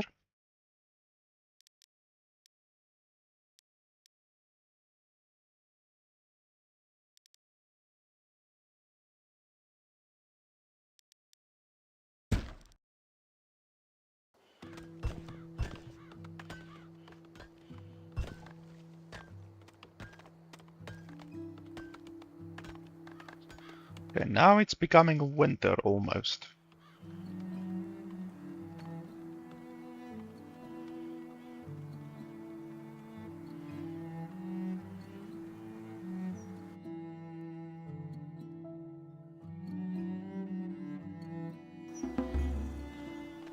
Okay, 7 new people. A lot of adolescents. It was 2 adults and then 5 adolescents. We're gonna have a child slave labor camp over here. We almost are gonna have twice as many children working on our village than adults. It's really sad when you look at pictures from like 1910, 1920s in America specifically of dock workers, and there's actually children working on the dock, like literally children, like 7-year-old, 8-year-old, 9-year-old children working on the docks in America. It's fucking crazy. Bustling market. Yeah, well, I will build a market. I just need to... Oh, are you telling me all of these died? Oh, that's super fantastic. I really don't like that mechanic.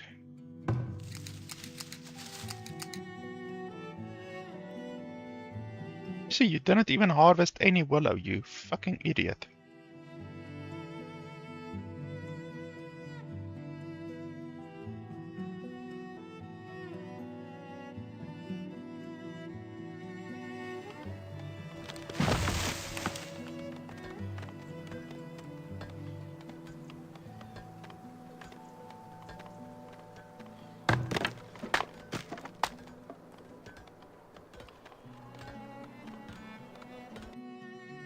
Okay, so let's... Oh, well, our wood is 12. We really don't have a lot of wood. Let's increase the wood harvesting. Basically, harvest any wood in the area.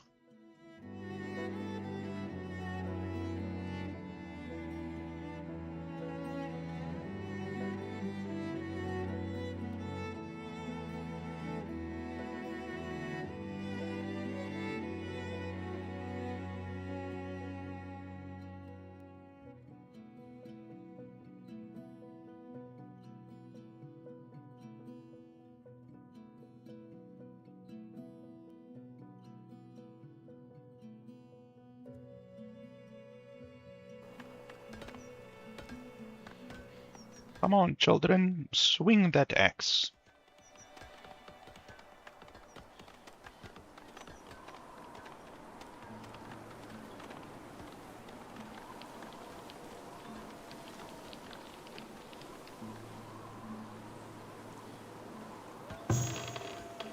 Okay, so this guy is finally gathering fish, that's good.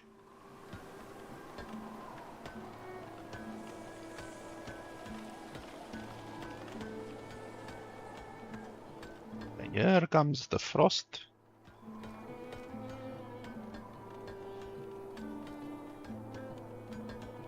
Our firewood is at 83. That, I don't know, that should hopefully be enough.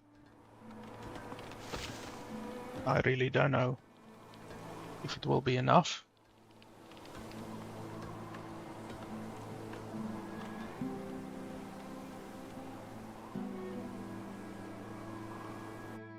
Oh, now all of the hawthorn and everything's dead. Okay, so everything is dead. So basically, the forager is bloody useless now. Basically, that's what you're telling me.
That doesn't make sense. Why can't you build here like this or like this? You can't build here at all, but you can build here.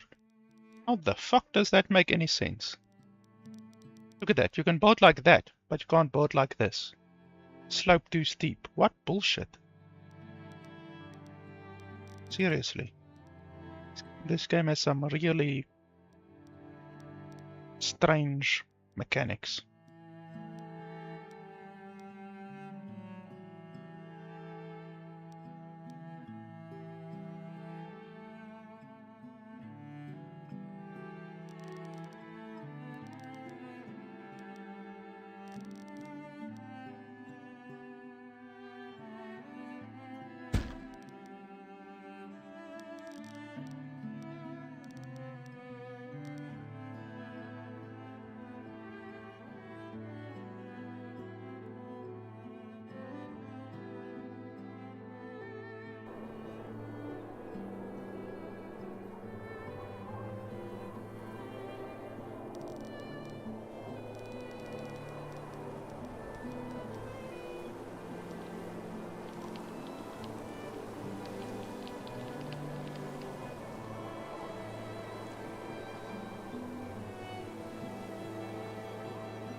What's wrong with this guy? Work to be done? Oh, you need to go get a bow. Okay, that's fine.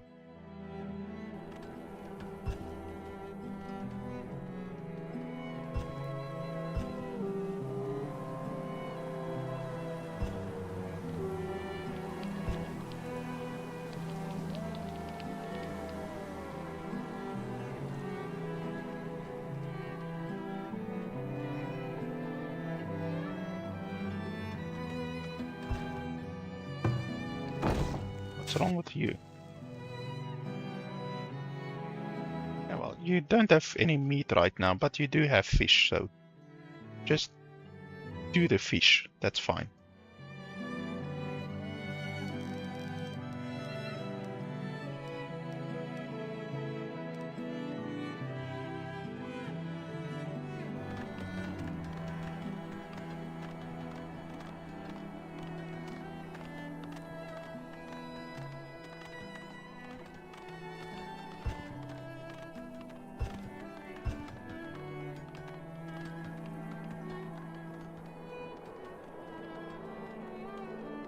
Oh yeah, a market. Where's the market?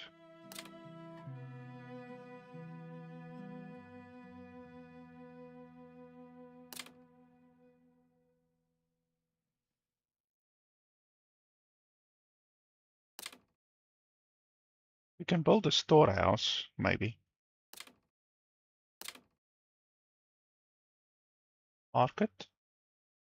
Saw pit. Found in resource production. Huh? Resource production. There's nothing like resource production. There's resources, but there's no resource production. Market. No? Saw pit. Ah, saw pit. Okay. So this reduces the desirability, so we can also place this over here.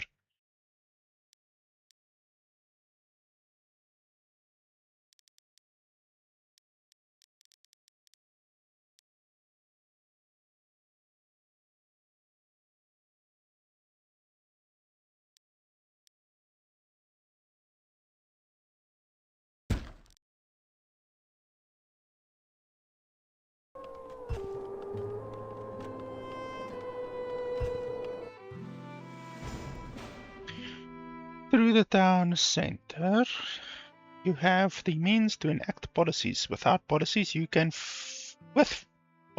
fine-tune various aspects of your settlement, production, defenses, and even happiness. All policies have positive benefits, but many also come with trade-offs that may not be suitable for your villagers. Mix and match each policy to achieve the best results for your settlement. Note that each policy can be toggled every 12 months. Okay.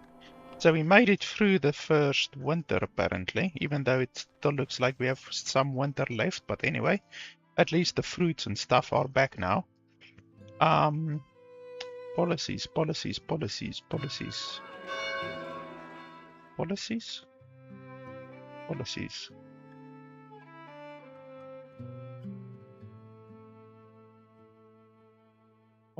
Where's policies? Huh?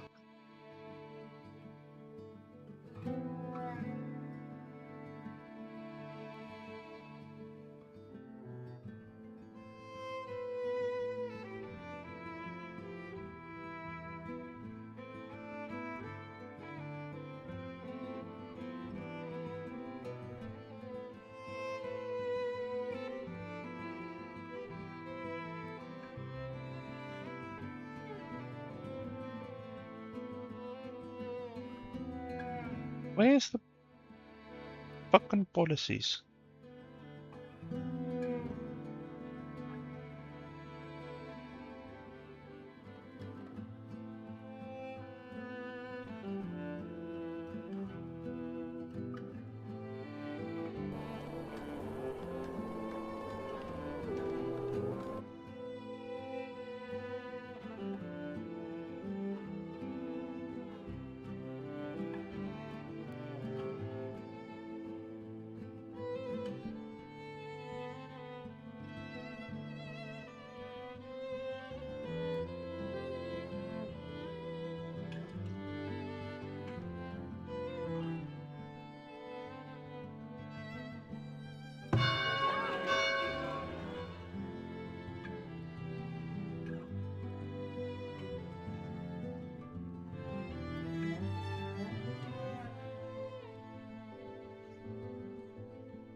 Fucking policies. How do you hide the policies like that? And once again, there's no tutorial to tell you where the policies actually are. Fucking hell. So how do you unlock these policies? Unlocked in the tech tree. Okay. Crop yields are increased by 25%, but fertility reduction from crops is increased by 25%. Production speed is increased by 20%, but chance to incur injuries is increased by 30%. Why would you do that? Villagers consume 50% less food. Town happiness is reduced by 30%. Lookouts, upkeep. Hunters and guards can use crossbows. If toggled off, crossbows are military only. Okay. So, yeah, the policies are fucking useless. At least the ones that I have access to currently.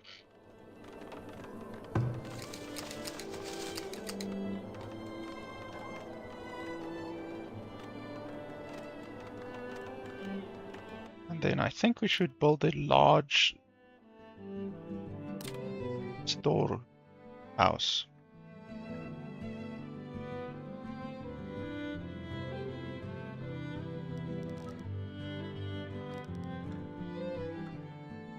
So the one storehouse is over there. Yeah, well, the root cellar is over there. This one is a stockyard, which can only hold some raw materials and then reduction materials. I don't know what this one can hold.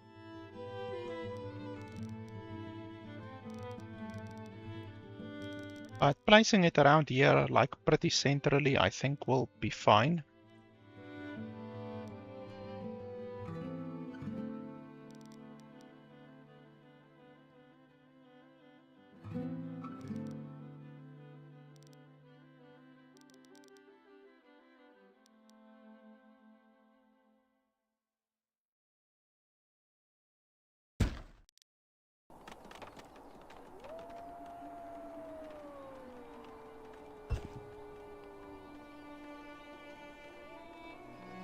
Okay, now we can build a market.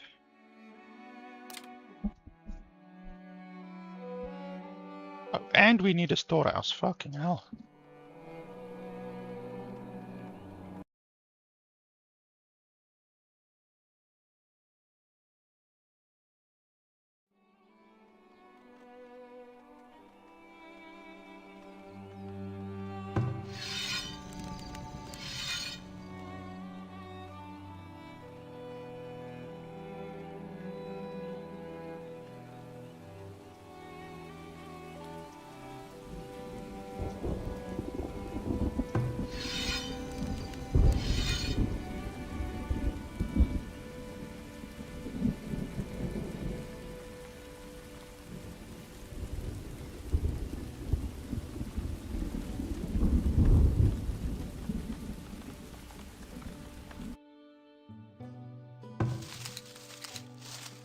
So you've harvested everything you can, I think.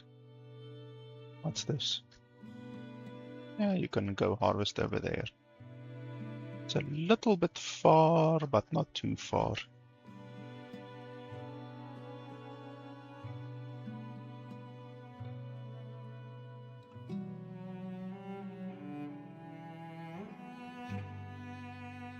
We can maybe extend the road for you over there.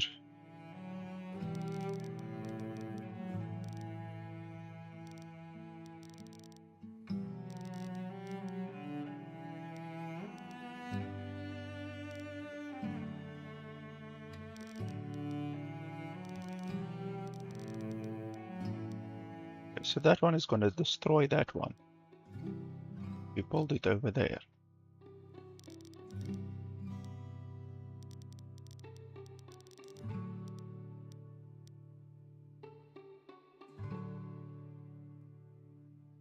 Fucking hell.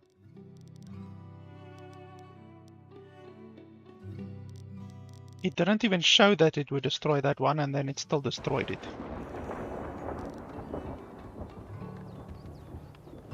Ah, 2 villagers immigrated. Okay, there's a lot of thunder now. Hopefully there's not anything like fire in this game.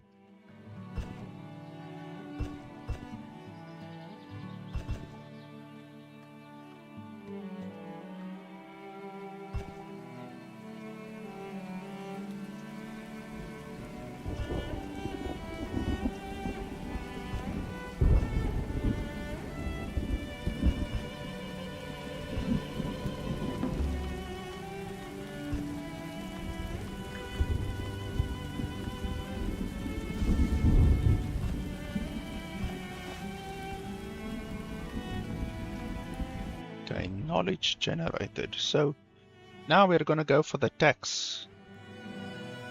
The tax one, definitely.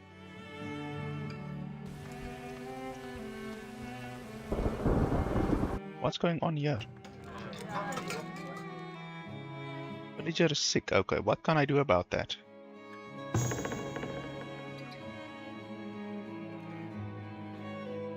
Food lost to spoilage. How are things spoiling even though we have it inside the root cellar? Like what's the point of having a root cellar? It hasn't even been a year. Like I've only been playing the game for a year in the game. So even with a root cellar, the stuff doesn't even last a year. That's idiotic. That's really, really stupid.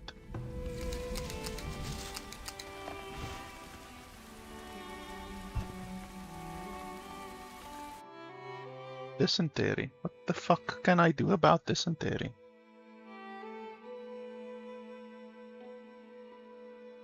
Well, villagers without clean water sources. I obviously do have a clean water source, so that shouldn't be an issue.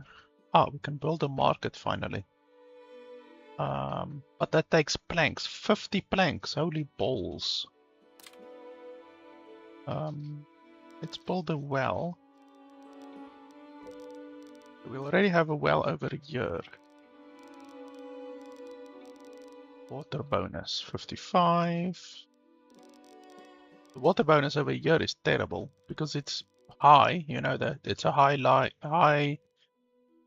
How do you say it in English? It's a high laying area, I guess.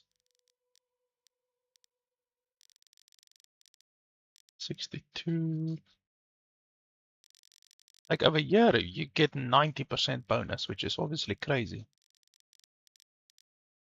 Over here, 60, that's not terrible. 61.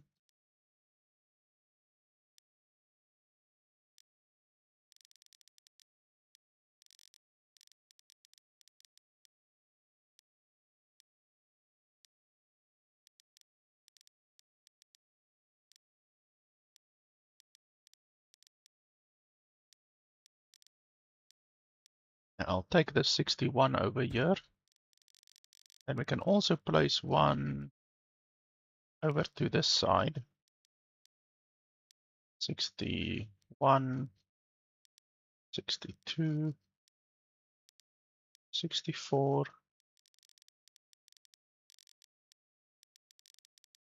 64 is pretty good.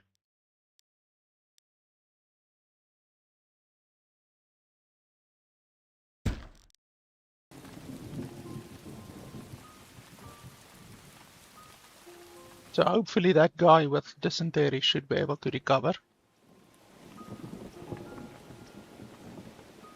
Oh, what's this? Oh, deep coal.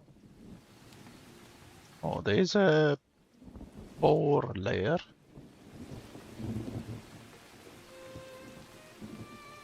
Building storage is full. Okay, well, that's fine. We have more than enough. Firewood.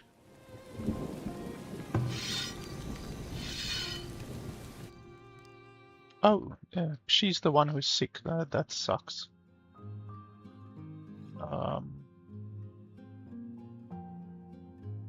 How do we replace her?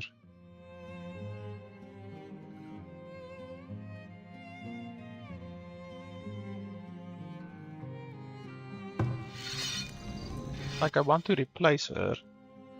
Boom, boom. Oh, there we go. That helped. Once again, there's no tutorial for this. You just have to figure out this shit on your own. Apparently.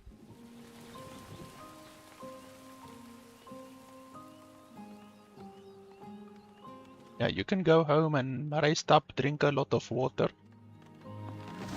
Don't play the Oregon Trail or anything like that while you're at home. You should be right as rain. Ah, villager has been cured. Fantastic.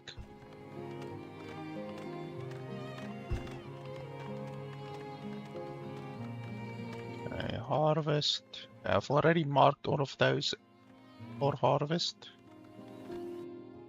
Okay, all of these resources in this area have been harvested. There's no notification for you when your stuff is done. Like when there's no resources in the area, there should be a notification, you know, like just saying, listen, there's no more resources in the area, but the game doesn't have anything like that. So that actually is an oversight. Also, when you alt tab in the game loses audio. That's not good.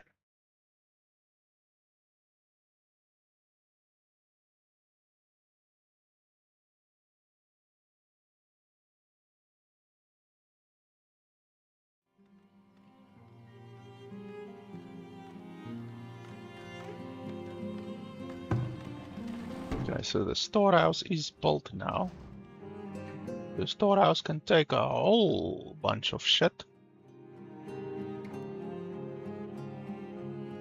Okay, what else? Okay, so in order to progress, we need a market, and we need a couple more population.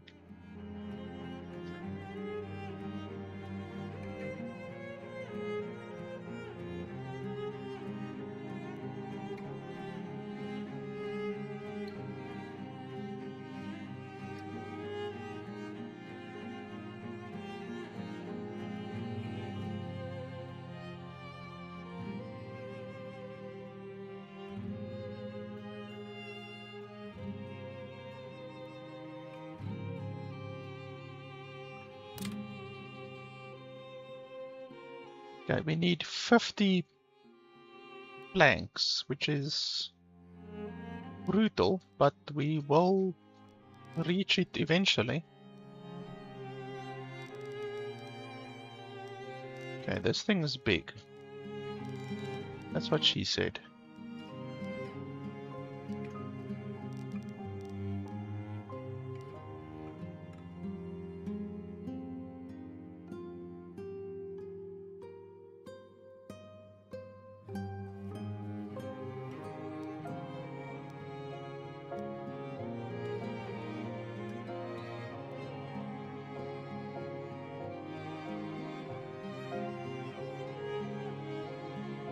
Yeah, that should be fine.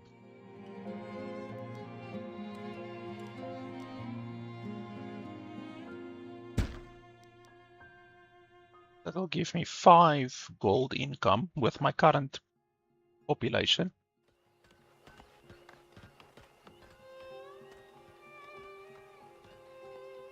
Should I build another one? Oh, I can just assign more people. Okay, well, boom, there you go.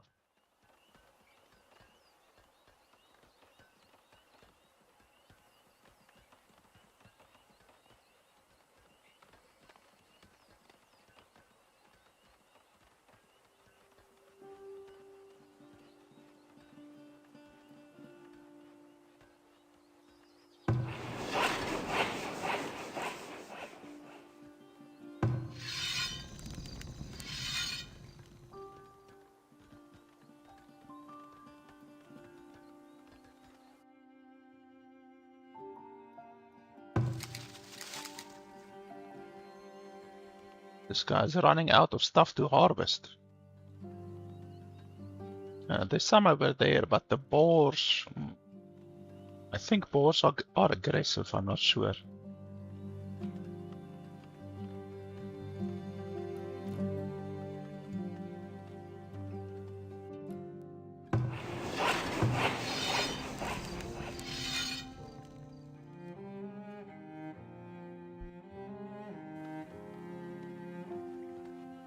Yeah, we ran out of planks, but these guys should crank out planks pretty quickly.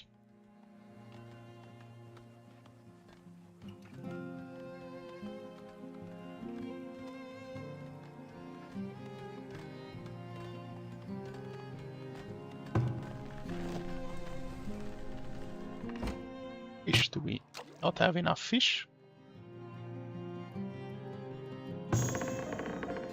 So there's no fish there.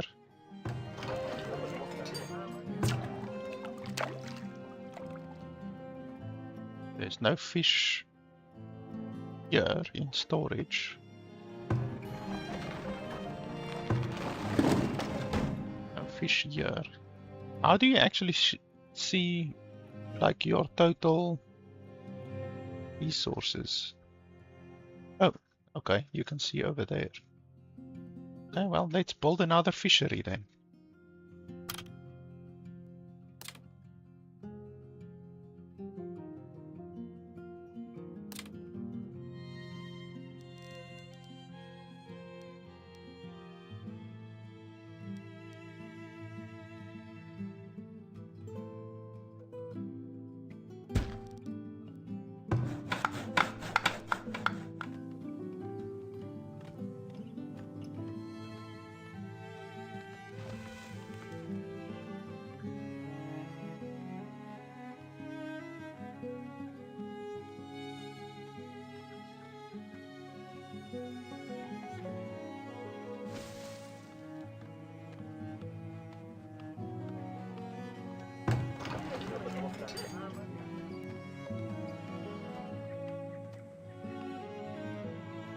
Now this guy is really out of resources, so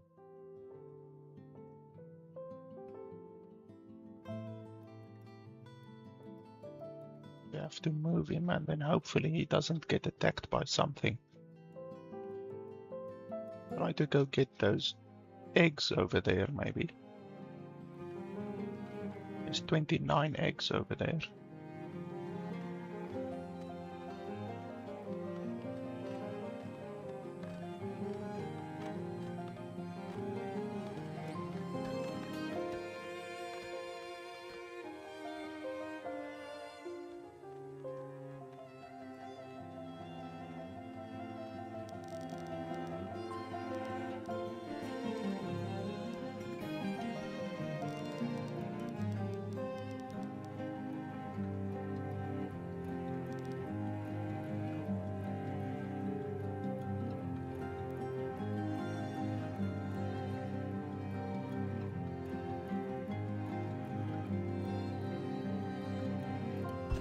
Map is actually really big if you look at what we've explored so far. I mean, it's not massive, but it's pretty big. I'd say it's a nice size, that's what she said. Certainly big enough to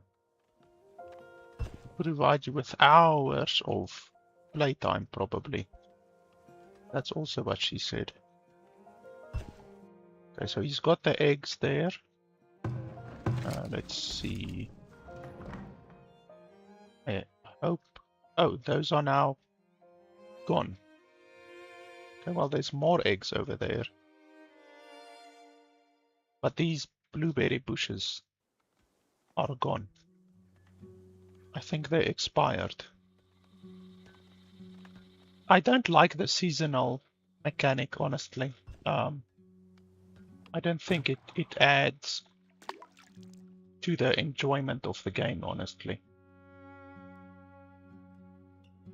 Okay, so this one has 190 and this one also has 190. That's good.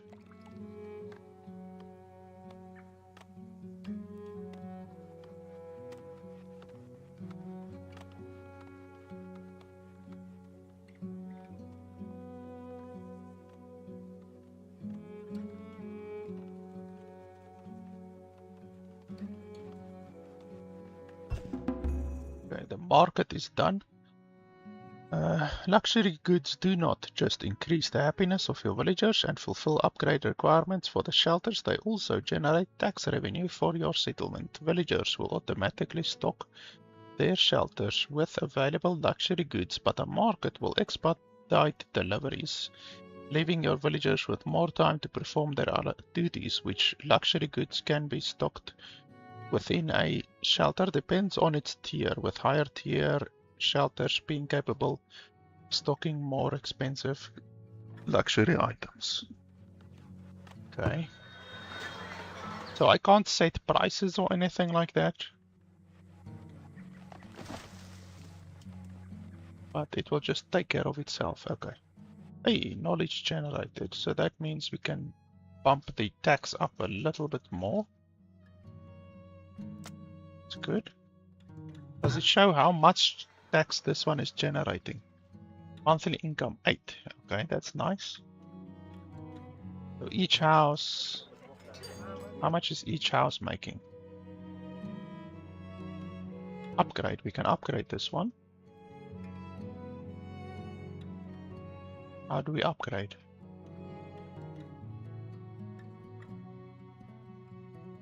Can't upgrade. Okay. And it doesn't say how much money this one specifically is generating.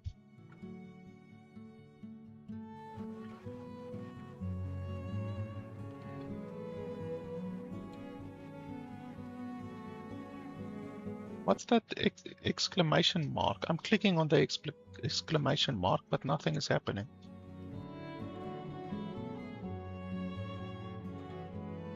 Hazelnut, okay.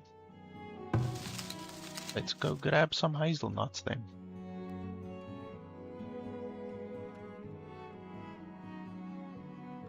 Just don't get attacked by anything funny.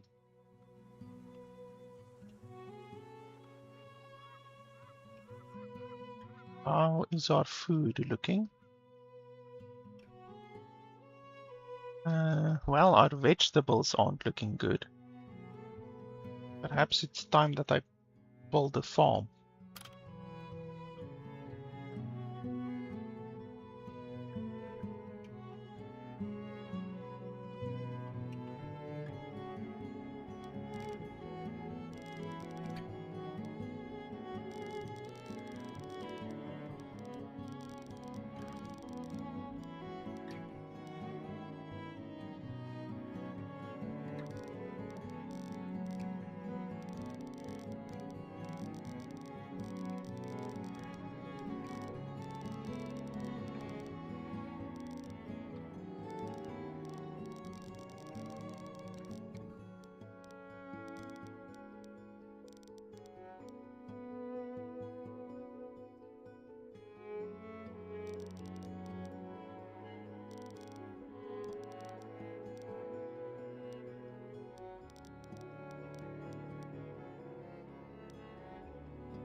I think this is a little bit big for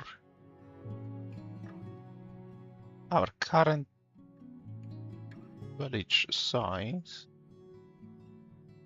Something like this might be a little bit better.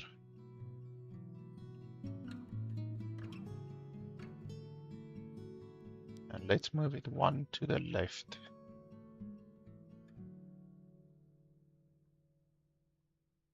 Yeah, something like that. Yield 200 to 600, that should be fine. I think. And then we can do another one here.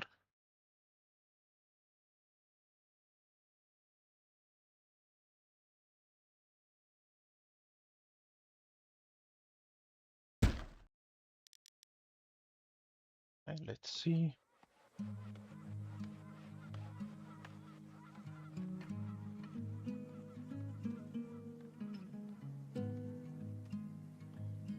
Are those new villagers? They look like new villagers.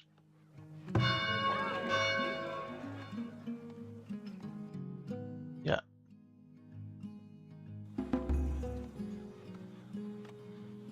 Welcome, welcome. And now I have enough villagers to upgrade. I just need 60 planks. I probably need maybe 2 more houses just to be safe.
So this guy's busy getting hazelnut from there.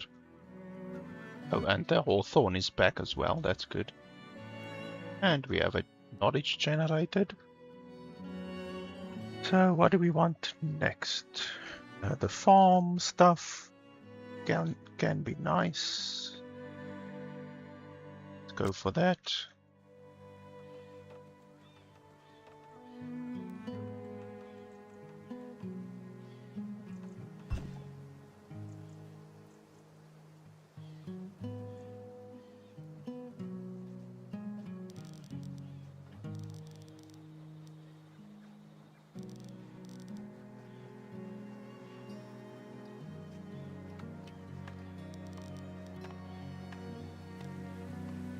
Here, I don't want to squish that bush over there.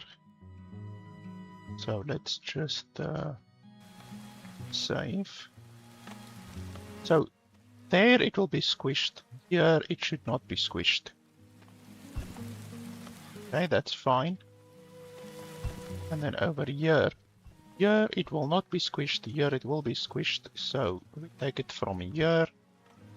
Okay, that's fine. Because we've already now seen that you cannot fucking trust the indicators. The indicators lie to you.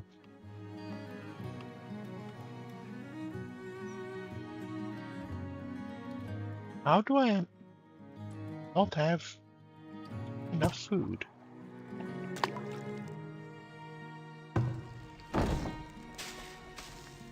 There's fucking fish over here, there's meat over here.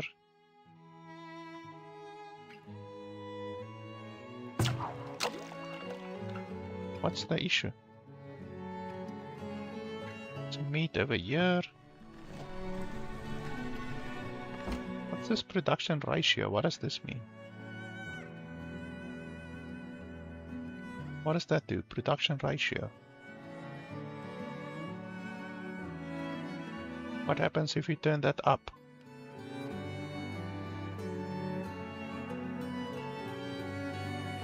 So why? I don't understand why we don't have any food.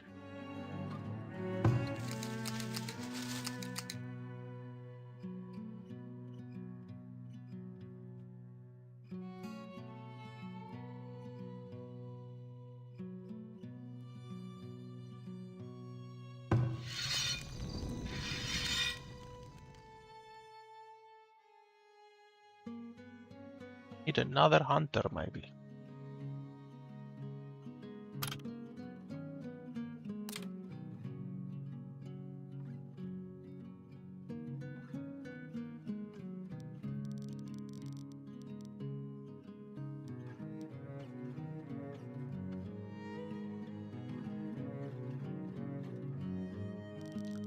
We can put this hunter up here.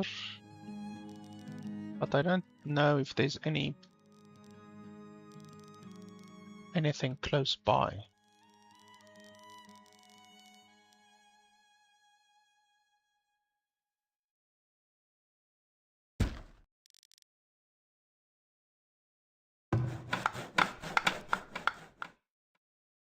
Then I guess we can do another fisher.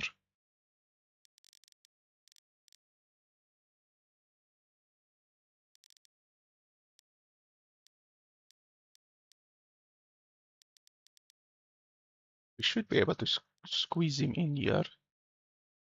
He should be able to maybe catch over there. Because I don't see any other fishing nodes over here anywhere, so.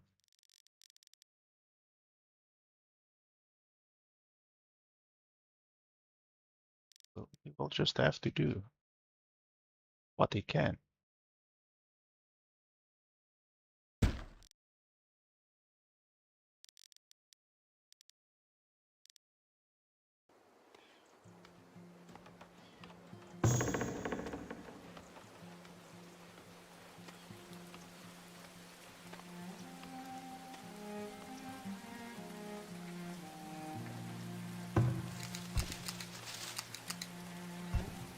We need another forager, maybe. Okay, wolf is attacking us.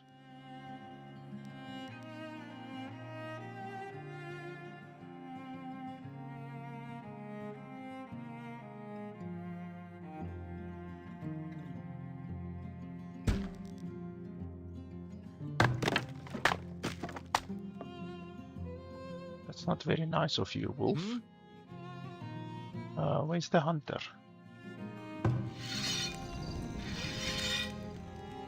Work to be done? Oh, you are attacking that one, okay. Well, you guys need to attack that guy over there, and then you need to run away when I tell you. Okay, that's not bad. Fucking wolf.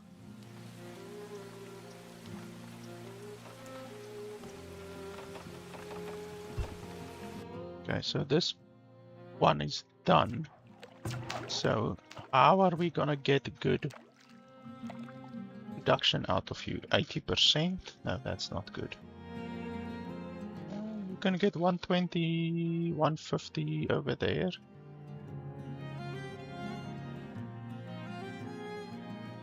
Yeah, that's fine. 150 is not bad.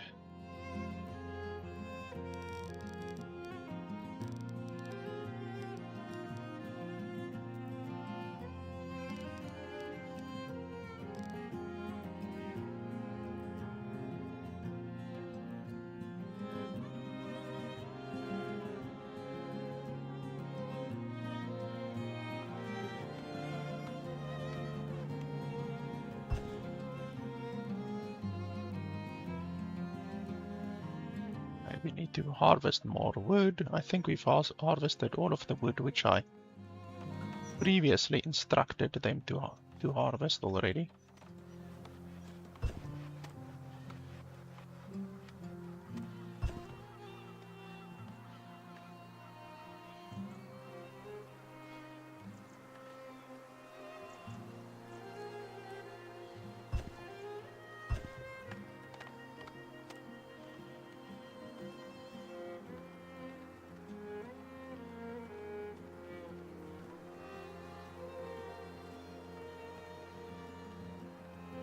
Why can't I click on that fucking tree? Very irritating. Oh yeah, my fields are done. Oh, construction is being altered, okay.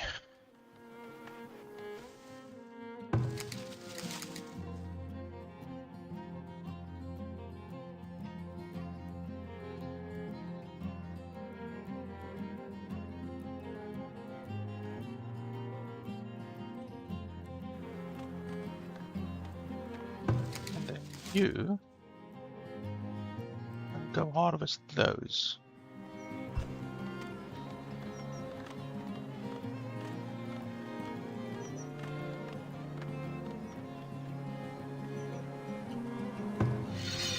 And then you can that.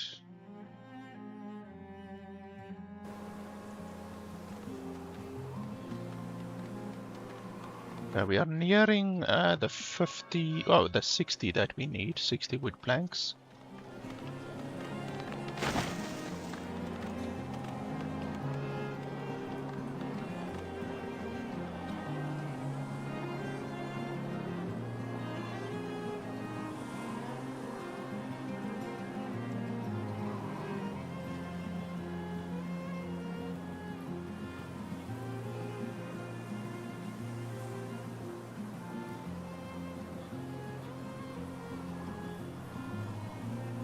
We have enough firewood, so everything should be fine.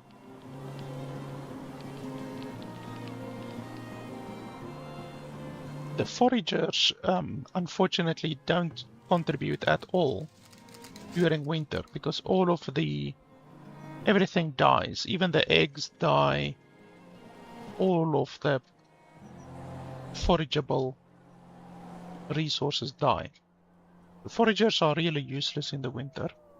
The hunters continue to hunt at least, and the fishermen, I think, continue to fish. Or not. Do they continue to fish? Oh, is the water frozen? Oh yeah, it looks frozen. So the fishermen also aren't able to fish during the winter, but the hunters are able to hunt at least. So hunting, I think, is a good way to gather resources because you can't farm during winter, you can't forage during winter, and you can't fish during winter.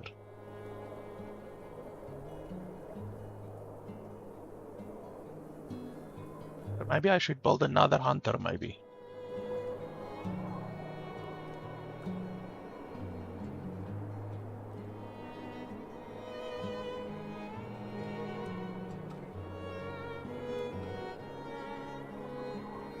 It's actually a little bit shocking to think that after more than 2 hours of actually playing the game, this is the size of my town. And I'm running the game at 3 times speed, like constantly.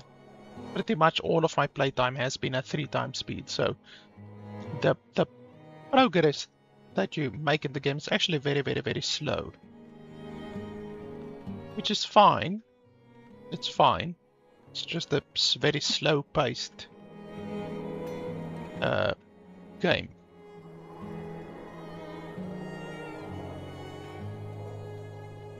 When you compare it to something like Anno, for instance, which I've played a lot of, Anno is a lot faster. It's not like a huge amount faster, but it is definitely faster.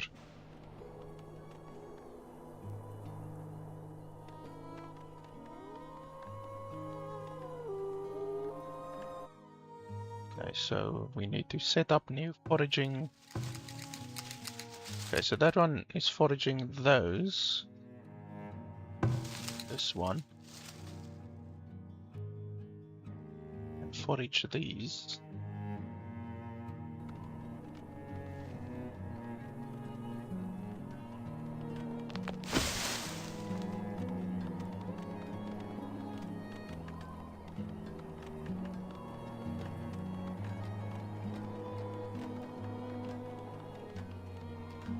Probably gonna need a couple more houses. Oh, this one is now ready. Okay, well, there we go. Tier 2.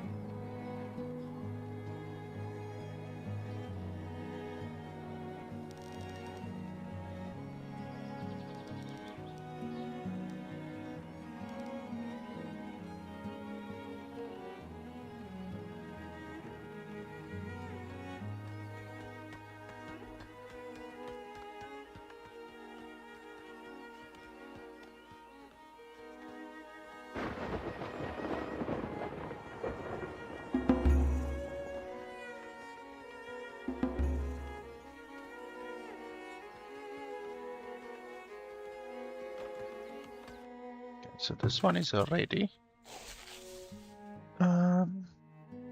Click any of the 3 crop rotations.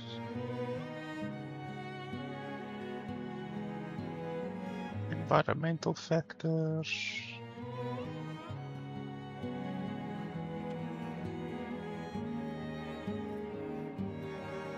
Okay. It's fine. So click to add crops. The weed level here is pretty high. I don't think you can lower the weed level. I don't think so. So you just have to take something which is very resistant to weeds. Or suppresses weeds, at least. So this one is 5 out of 10 weed suppression.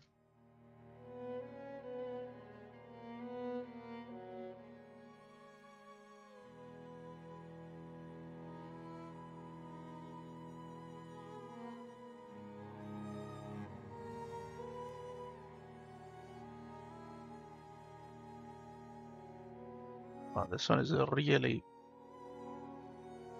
high level of weed suppression.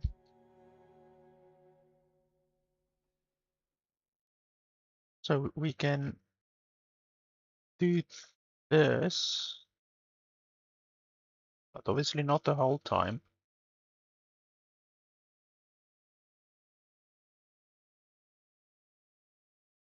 Doesn't really show you the impact it has on the weed level.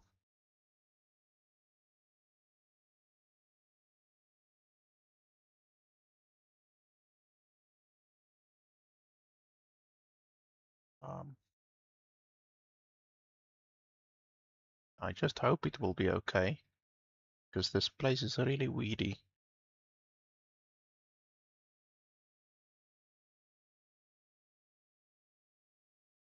Then I guess we can go for this one, maybe. Frost tolerance. So you want this one in winter, actually. So this one should be the last crop, because it has fantastic frost tolerance. Well, a lot of these have fantastic frost tolerance, actually.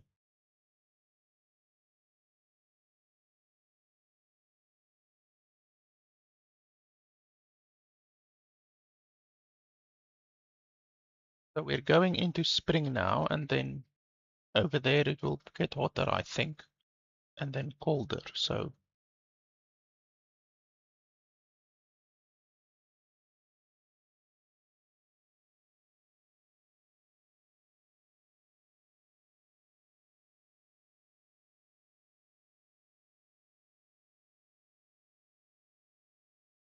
I'm not really sure which, like, this is a really, how do I say, complicated system. And they don't show you, I would like it if you hover over these, then they should show you here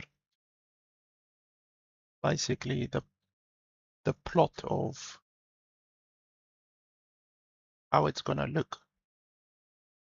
Oh no, not there. How do I remove something?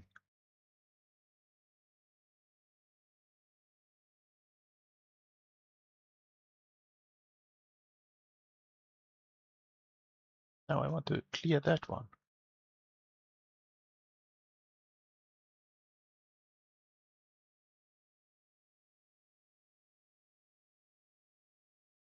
So grow time 81.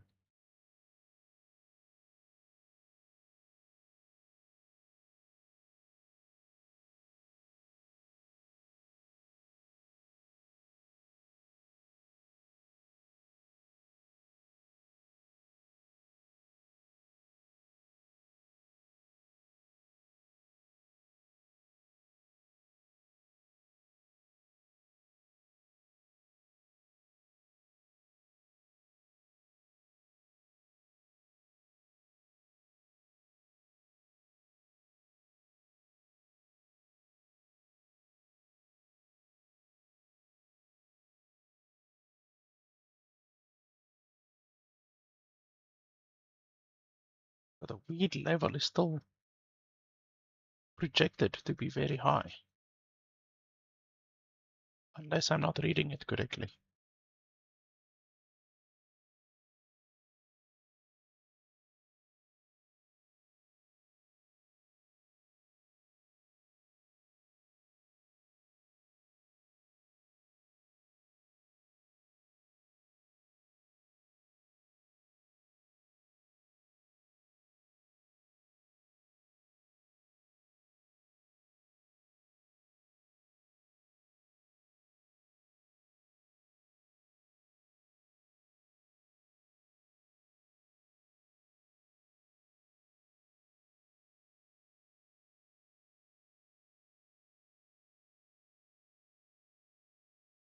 Oh, so you can't.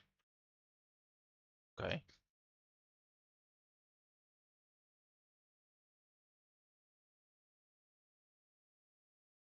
So you have to use up that time. But why can't that one go in there? Hey Sandy, this is uh Frontier. What? Something Frontier? Final Frontier? Farthest Frontier. It's a colony sim management type game. That I actually did play like 3 years ago, but now it's actually out in early access. Well, it's out of early access. It's now a fully released game, so I'm checking it out again today. Yeah, this is not. I literally just a couple of minutes ago said this game is a little bit complicated. And yeah, you know, Tarkov is not my type of game. You know that. Hey, Bean.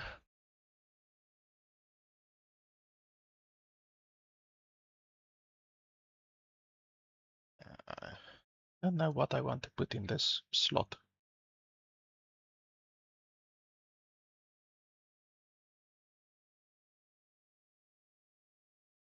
I think Super Sand is with you being like, you know, in grade school when a boy likes a girl, and then the boy will tease the girl and pull her hair. That is what Sandy is like with you. He's just pulling your hair. It's just his way of showing love. He basically likes you.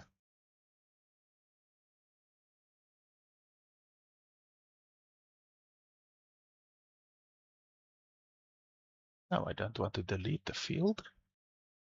Where's the music? Why did the music disappear now?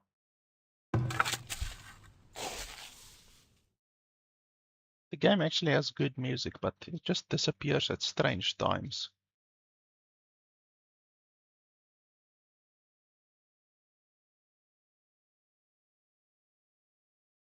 I don't think Bean even knows what Minion Masters is.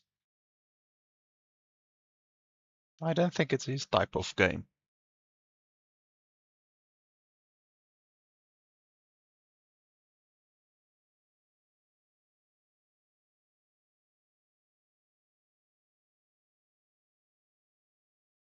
One thing that I would like is if they actually showed you the temperature here, because you don't even know when the bloody temperature is going up or down or whatever.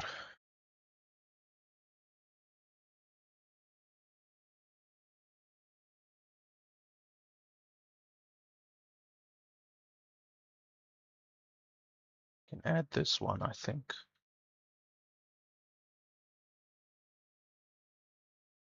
Then if we increase the sand level, then it doesn't help this one. Oh, yeah. Keep the level on the same level. Ugh, that's irritating.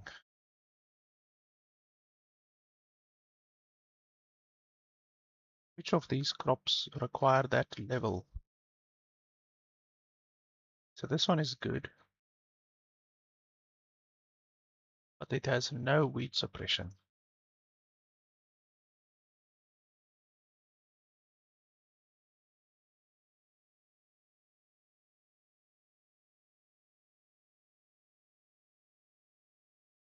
This one has a little bit of weed suppression.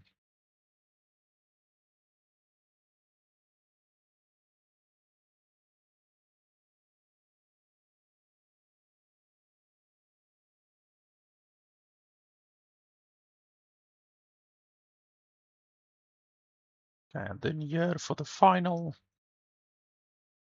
month or whatever, I'm not even sure, are these months or is this the full year or what's going on here? I'm not even sure, but for the final time we can make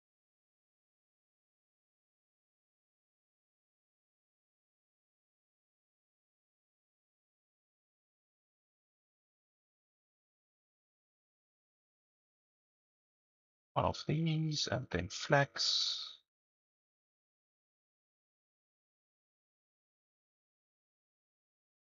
Okay, none of these can fit in there.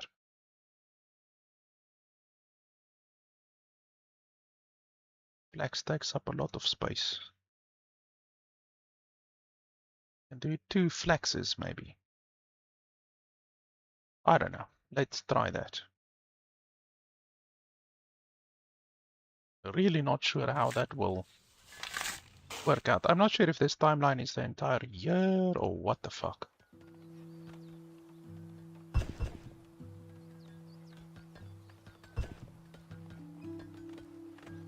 Oh yeah, and we need more houses.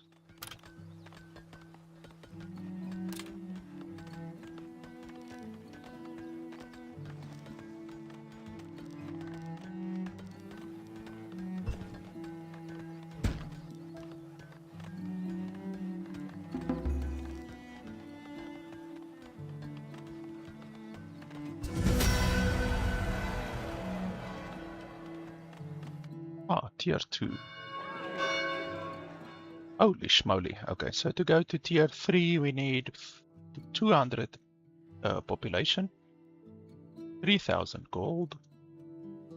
Yeah, that's gonna take a very long time to get there. Then we have 2 knowledge points.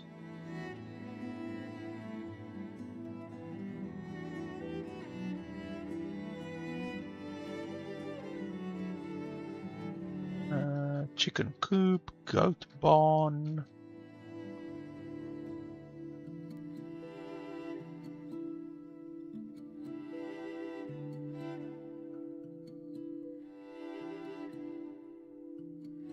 Market can be upgraded to market square. What the fuck does a market square do? Like, they don't even provide you with information regarding what the building will actually do. Healer's house. We definitely want a healer's house.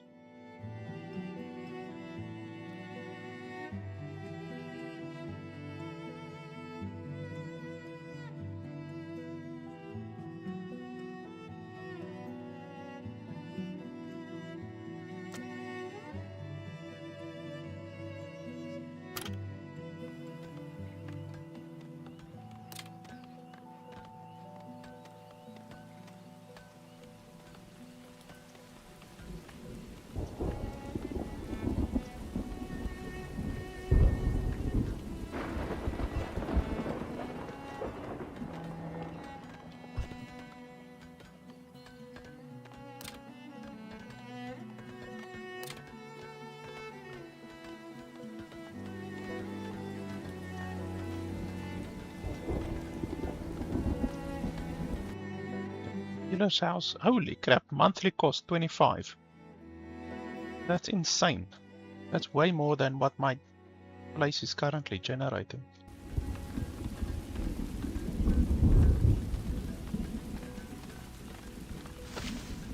All of these things are so incredibly expensive.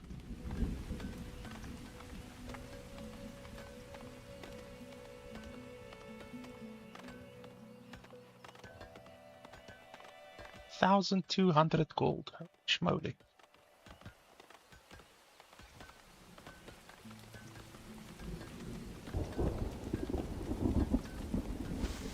Okay, we're gonna need a graveyard eventually.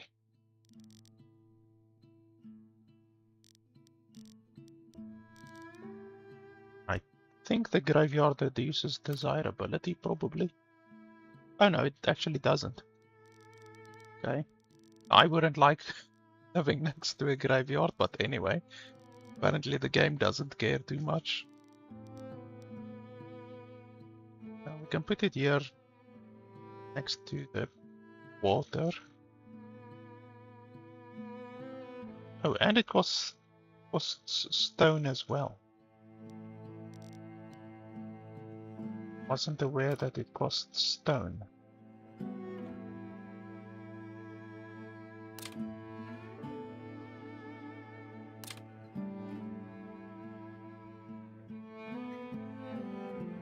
Storage depot. I don't have a storage depot yet.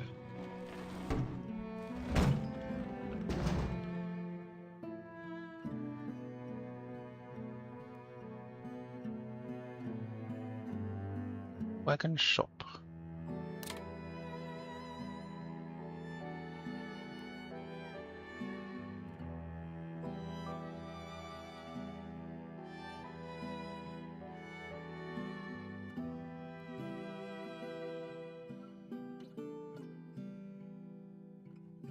Want another smokehouse, maybe?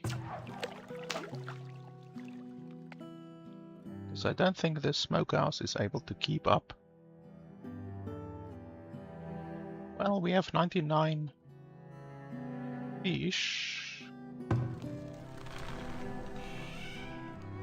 Maybe it's able to keep up. 200, 200.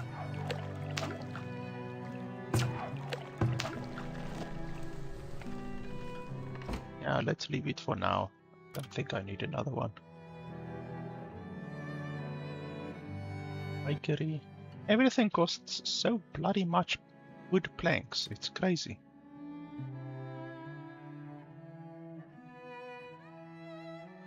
Soap shop.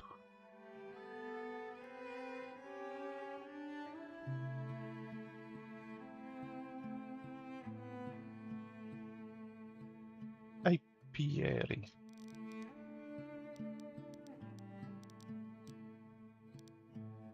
Oh, you can actually build it on top of the farm. That's interesting.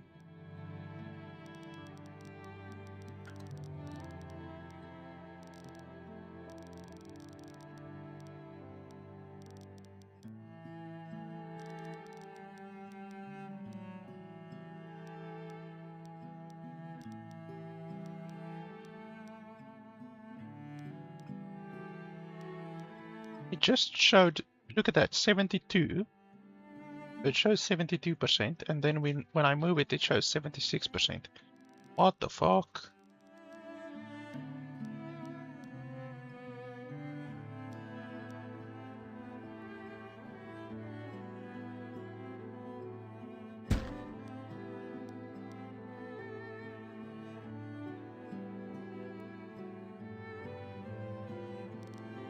I think one should be okay for now. Potter, weaver, candle shop. Tier 2 unlocked a shitload of new places.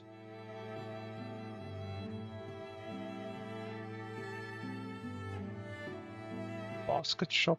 Yeah, we can do a basket shop, I guess.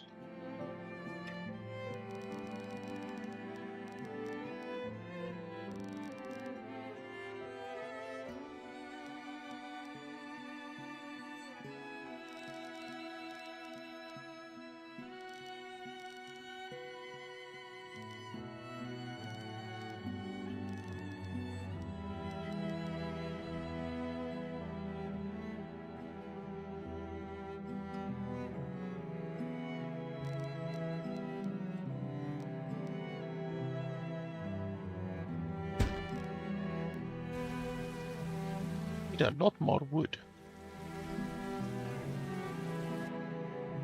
Oh, and I need to move these guys.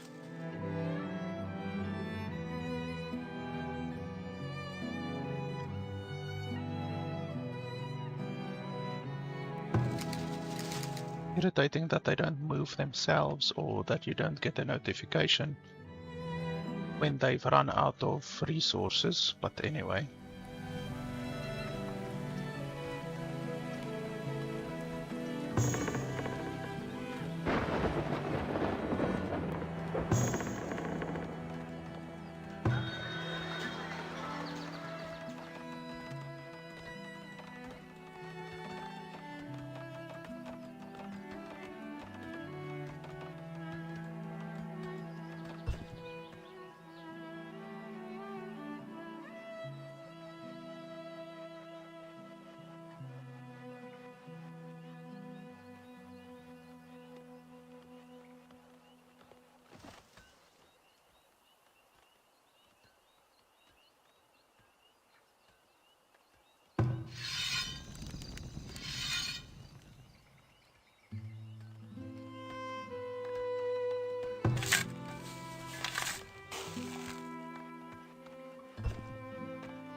Pending heat wave.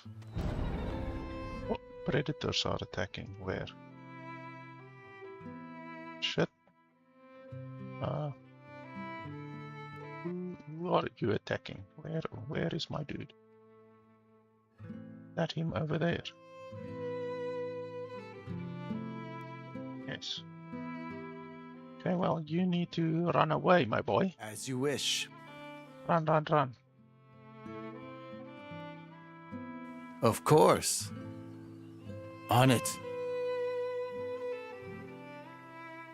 Okay, just keep an eye on that fucker. Mr. Boar, you need to chill. Where's my hunters?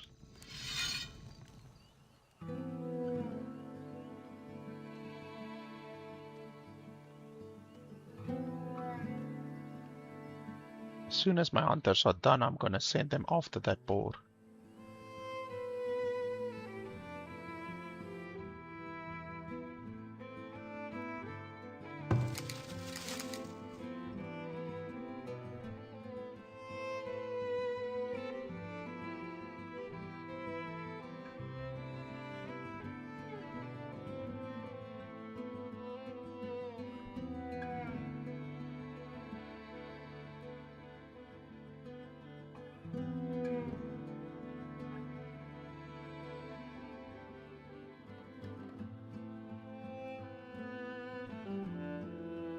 Why hasn't this thing progressed?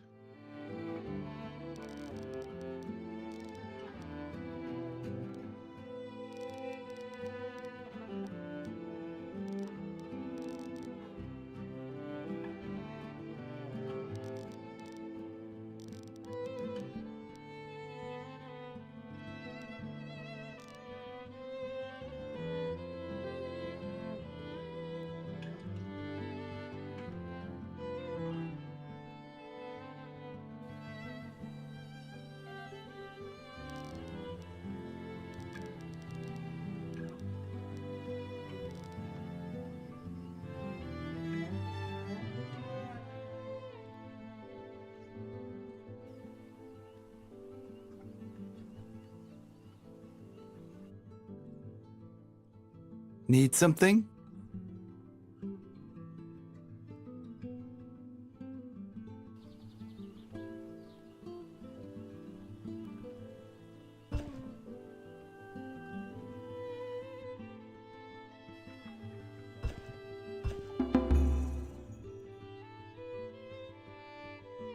What needs doing?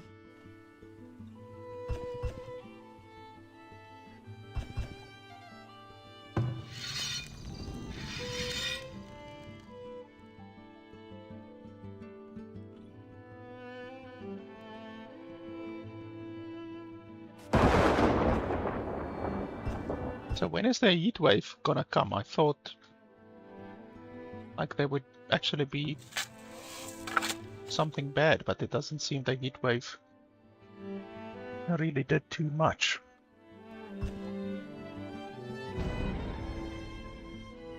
Villager stricken with dehydration. How's that possible? I've got What Okay. needs doing?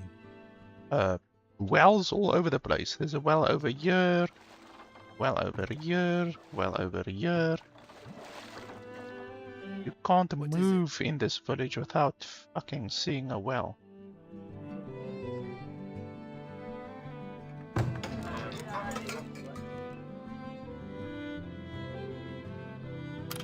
Want me to build another one? I'll build another one. I just think it's really unnecessary.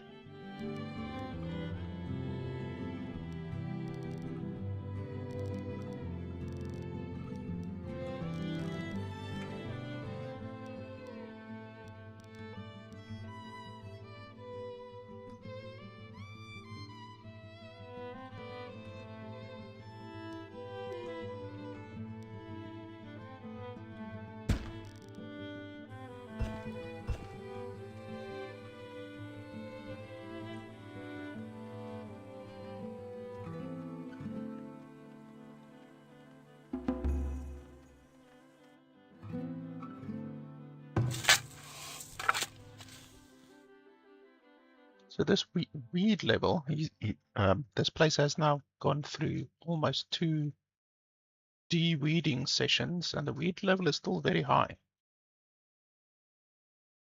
So I think maybe I should remove this one and then do another field maintenance.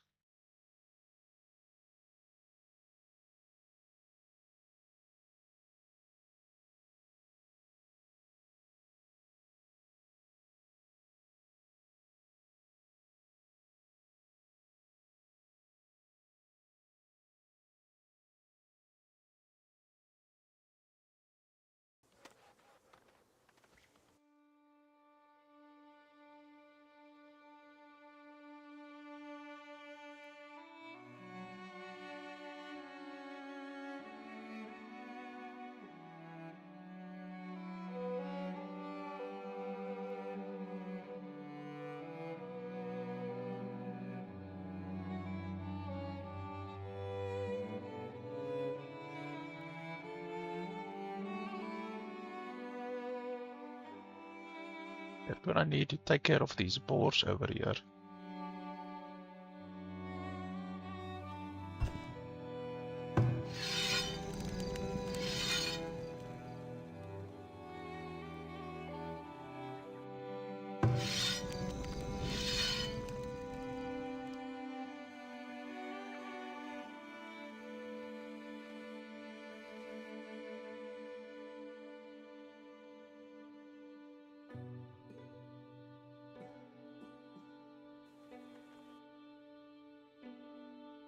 Okay, let me just grab you two, and then you two attack that guy.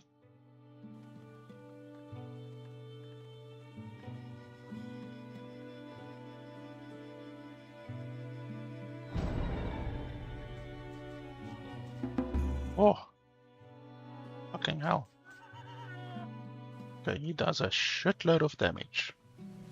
Literally 2 hits, and then this guy was almost dead. So boars do not fuck around.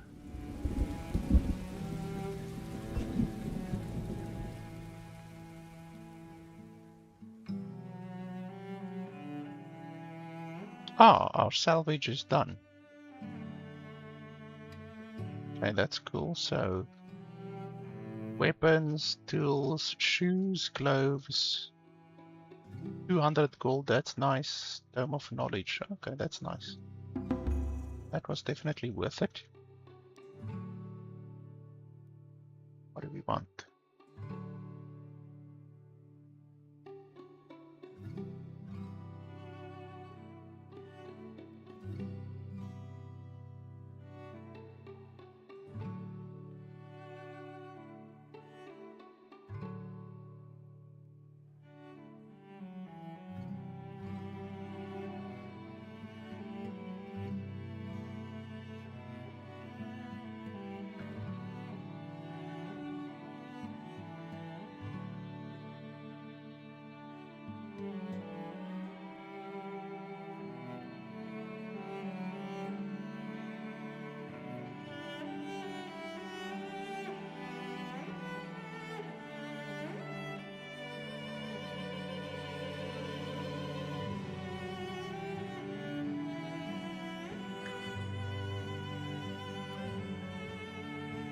Market Square, I don't know what the Market Square does, but if it,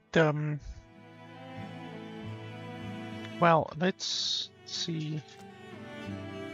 Maybe I can just click on it and see what the change is.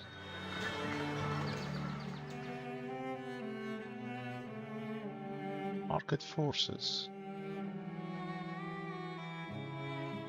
Well, if that is the requirement, then I won't be able to do that. Not right now.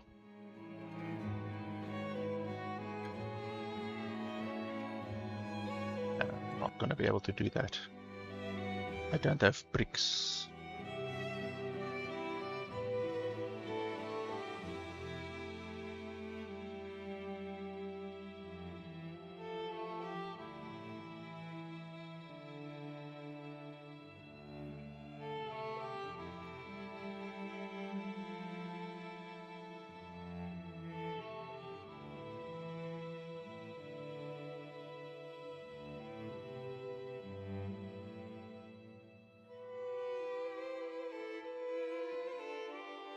Yeah, I pretty much figured that the upgraded market should give me more taxes, but I don't have bricks. And I don't even know where on the tree I need to unlock bricks, so that means I'm pretty far from unlocking bricks, to be honest. 60 bricks, I don't even have 1 brick. And even the gold, 300 gold, currently I only have 110 gold. So I'm very far away from the gold and the bricks requirement, so I would rather spend my points on something else and then later on look towards upgrading the market. I do want to do it, but yeah, it's not something that I would be able to do right now. Okay, this field is done as well. Let's see, this weed level is also very high, so let's do a couple of those. Then maybe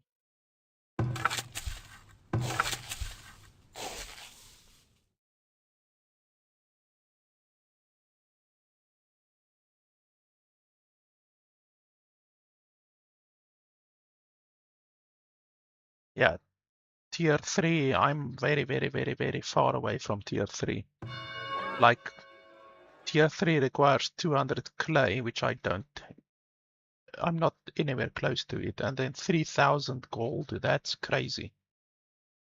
I can't even dream about having 3,000 gold right now.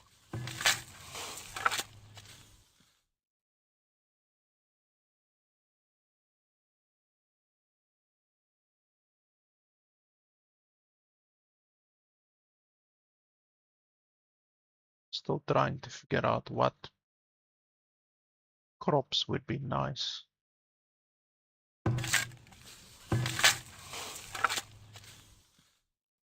Maybe do that one.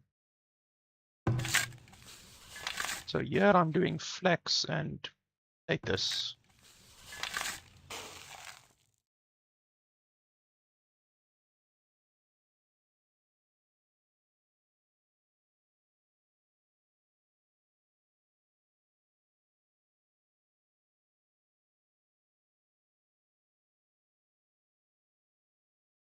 It's irritating that you can't do anything with that gap. Literally none of the crops fit in there. Not even the workers. That's really irritating. Oh, and I need to raise the level of the soil. If I want to do that crop, I have to raise the level.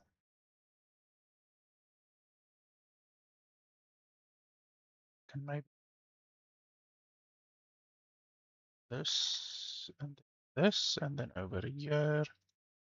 Can do this. One like that, one like that, one like that. Yeah. I don't like this system. It's not good.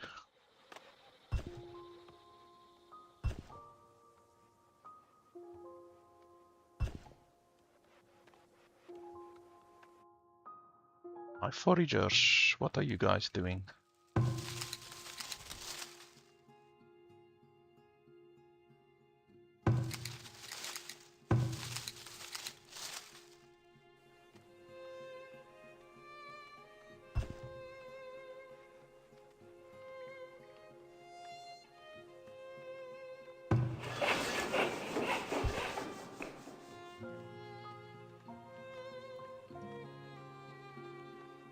Guys need to make more.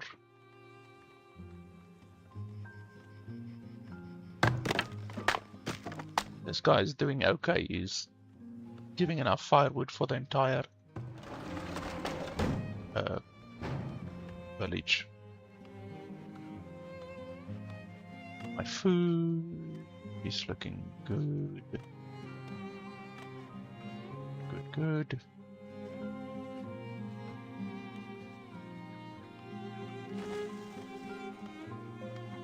I probably need a house or two.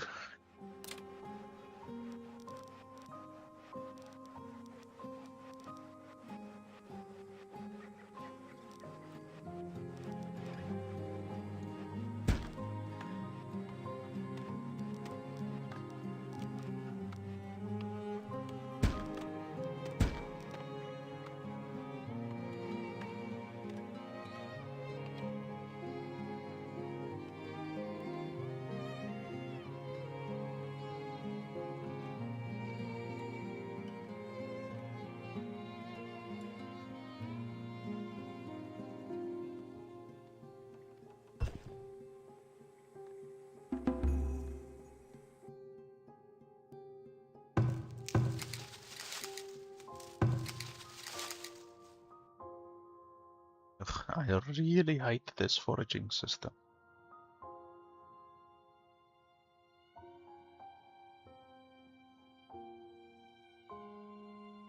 Ah, there's another excavation site over there.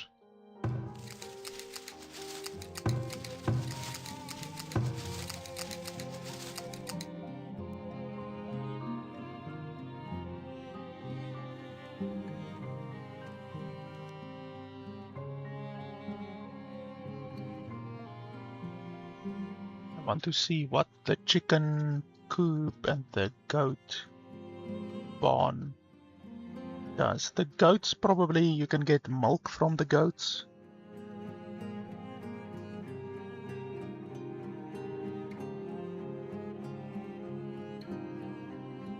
Disease resistance should be nice.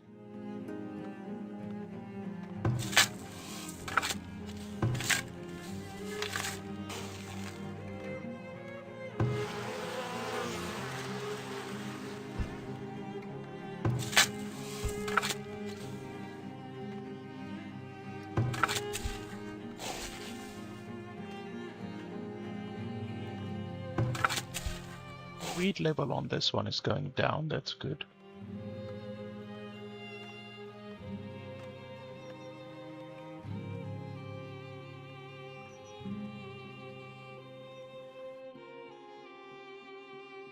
Excavation site. Oh, temple. Where the hell do I get the temple?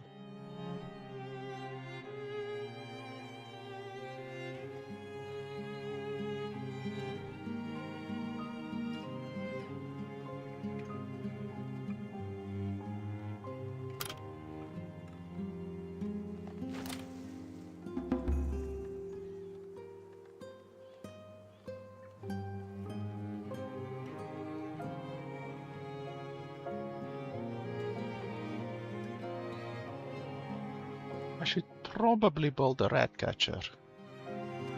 Costs 5 per month, which is quite a lot for me currently because my income is only 12 per month. But I don't want to get hit by like a plague or anything like that.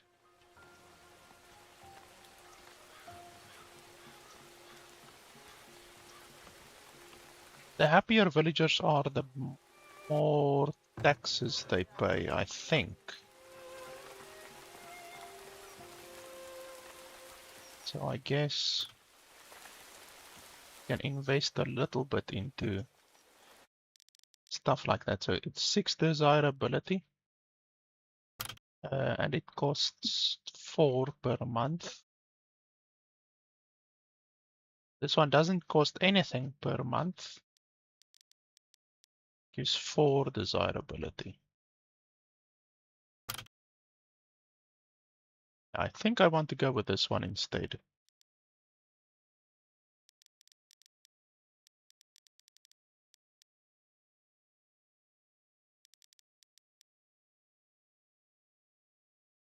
Can fit in here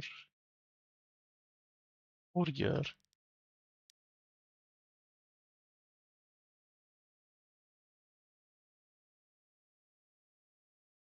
That should be fine.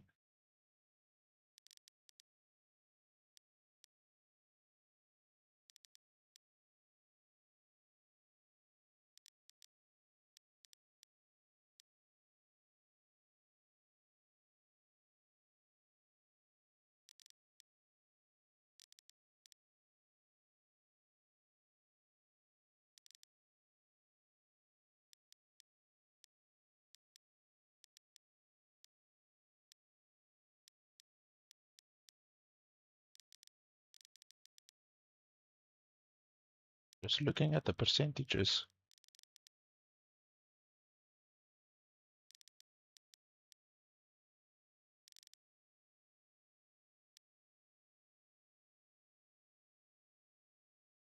I'm not sure if your villagers can move between buildings. So like if you build over here,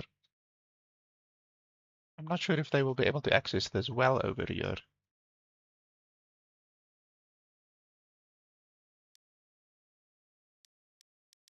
I'm not sure. I haven't seen them move between buildings yet. Maybe? Oh, that guy just moved between a building. Okay. So yeah, they can move between buildings. So that's fine. I should be able to build it over here without any issues. That will raise the... It will cost 150, but I will obviously make that back eventually. And then if I really want to, then I can build this temple as well, but I don't think I want to do that right now. Oh, I can build a school as well, but that requires clay. I don't have clay yet. How? I remember there was clay. What's the clay? Here. Oh no, that's nuts. Actually, speaking of nuts.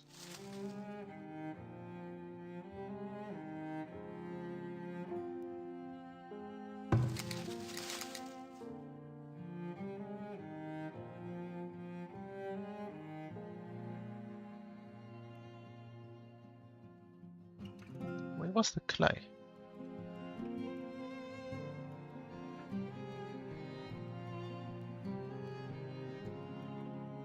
Or was I just delusional? I thought I saw clay.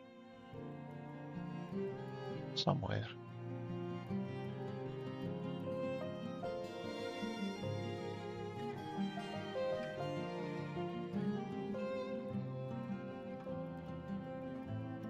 No, apparently I was delusional. It might have been the nuts that I saw. That looks like clay. Yeah, so I don't see clay anywhere. So I will first have to search for clay.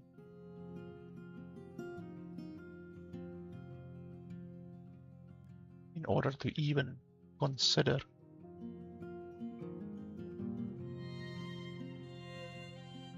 that one building. Sand.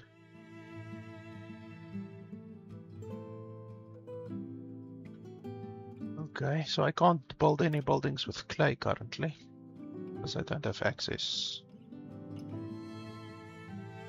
What else can I do to raise the desirability?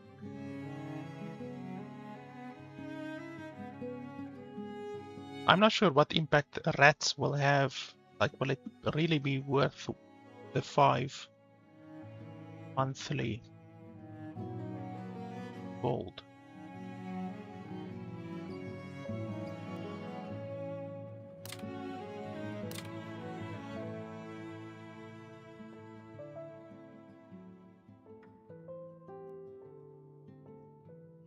I can shop.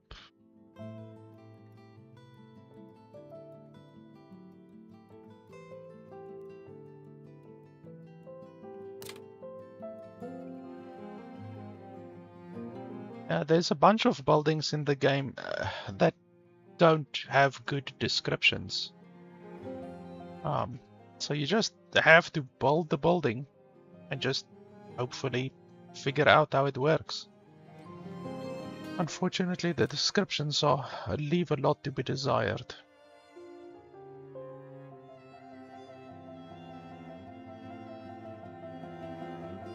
Clothing, we can make clothing, but that's 60 planks. That's a lot of planks. Candles, we need clay for that. Soap shop.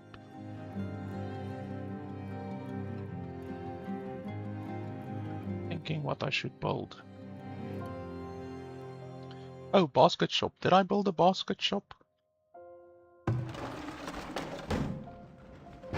Didn't I build a basket shop? Oh, yes, I did build a basket shop. Yeah, this one is busy making baskets. How much willow do I have?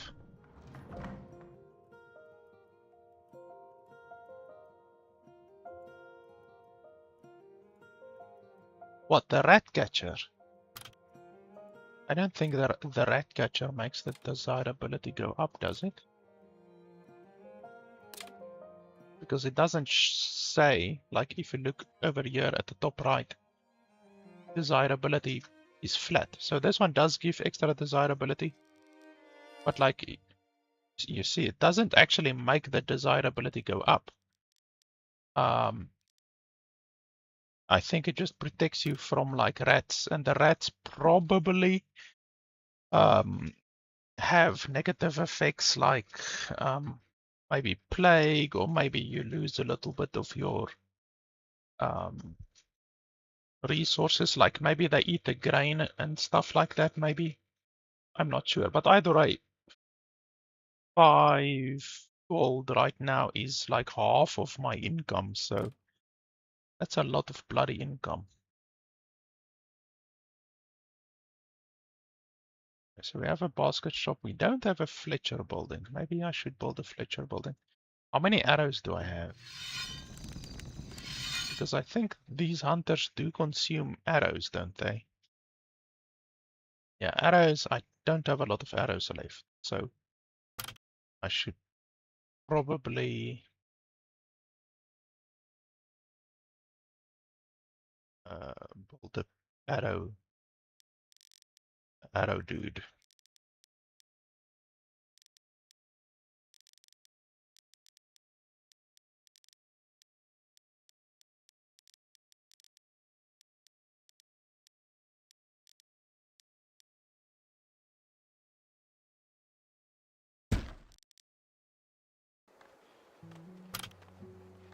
Okay, and then what else?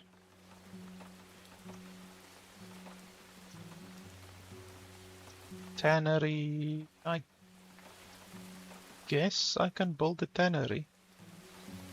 Cobbler as well, probably.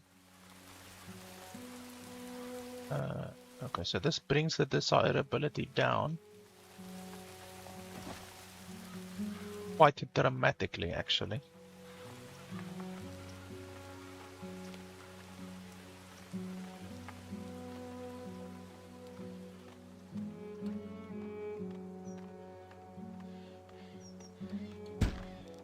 I need wood.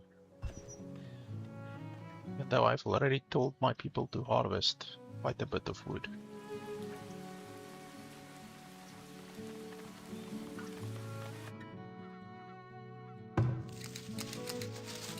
Where are you harvesting? You're harvesting over there. Or harvesting over there.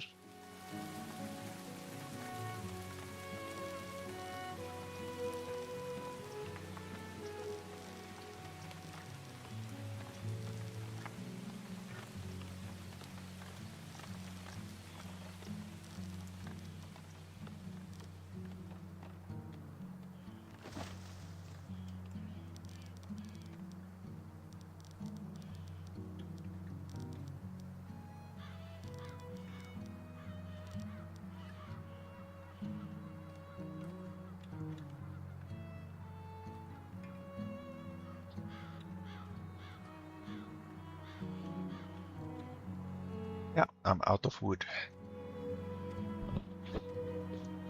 Don't you get a woodcutter building in the game? Because holy hell. I've marked all of these trees all over the place, but they're not getting harvested. My villagers are lazy.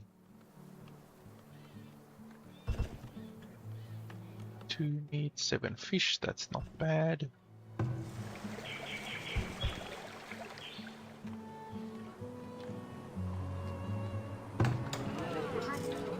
So these guys are 2 percentage points away from 25 desirability.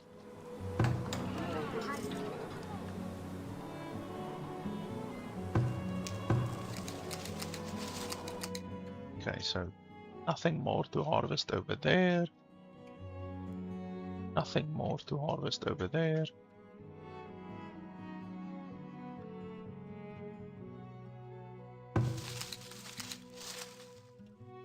Oh, there's actually a lot of stuff to harvest over here.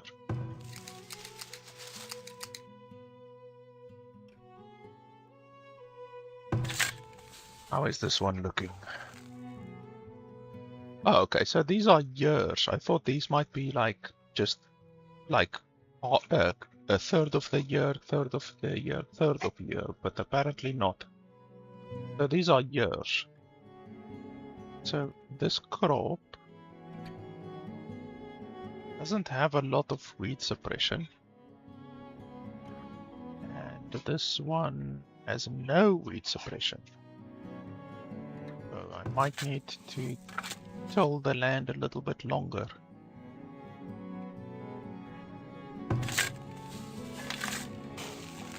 So like here, if I remove this one. By the way, if you're hearing strange sounds in the background, those are just my dogs playing.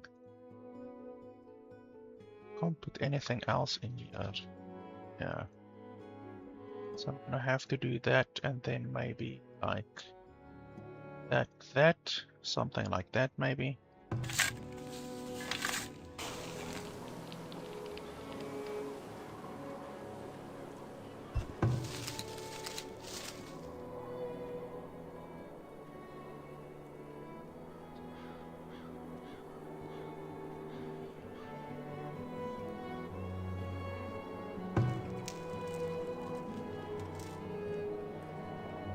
Okay, all of the crops have died now.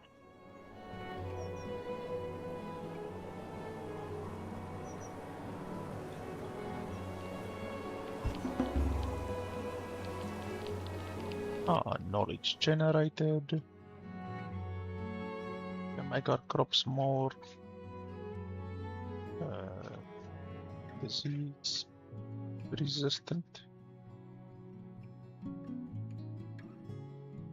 Unlocks grain crops windmill. I don't know what that does.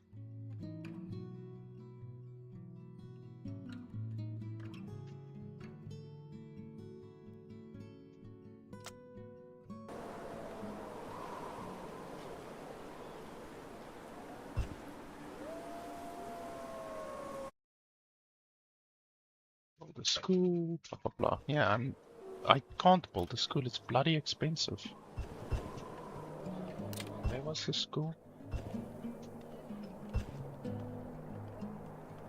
No, and it requires clay. I don't have clay.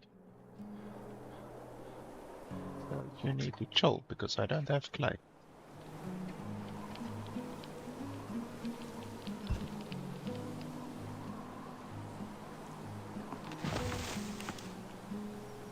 I'm getting a little bit of arrows now again from the Fletcher. You should prioritize arrows, definitely.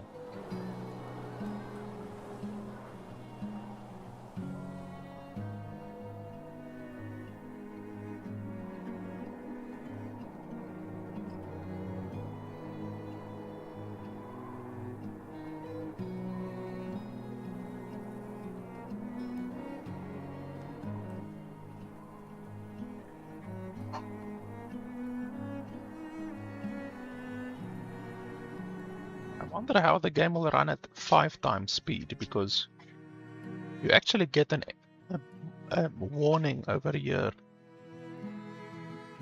that enabling 5 times speed can be pretty brutal. So let's have a look.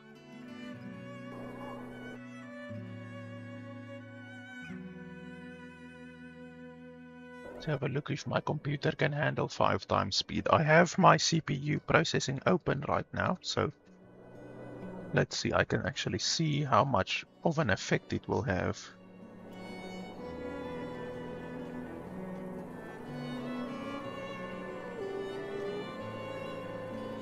Not, no, it's like 5% actually.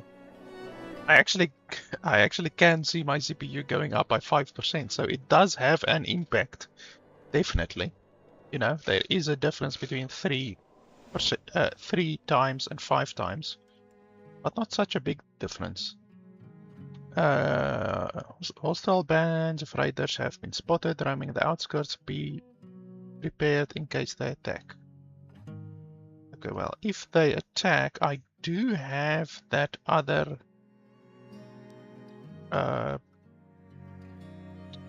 this 1, so my villagers are a little bit more resilient than your average villagers, I guess.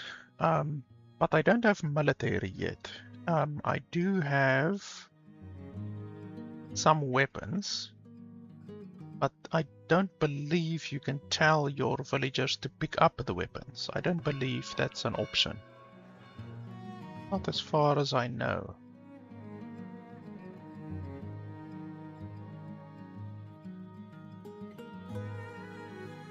So, unfortunately, like fences. Oh, I can actually build a barracks. Yeah,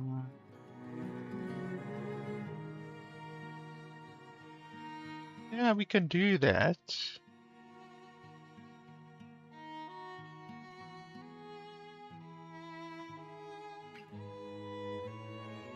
Or we can just, oh well, this one has a monthly cost. That won't work. No, we could just build a barracks.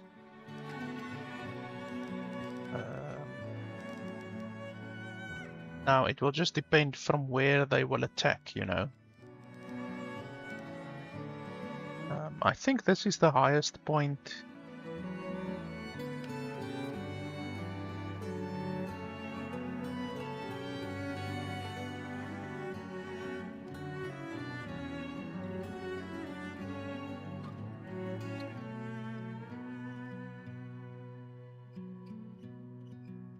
Yeah, this will probably be the highest point, so it will probably be the best place to build it. You can see over here you get like +1, +2, +3, +5. Over here it's like +16, +10. So basically you want to build it on a high location. And then it just depends where they will attack from. But yeah, this is definitely the best place to build.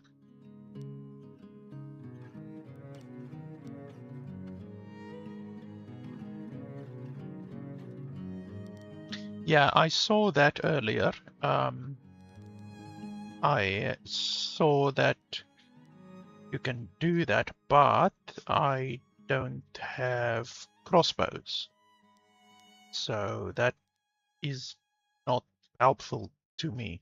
I have bows, but I don't have crossbows. Yeah, it would be really nice. Like in many games, you can like sound an alarm, you know, and then the your dudes will like um take up weapons, you know.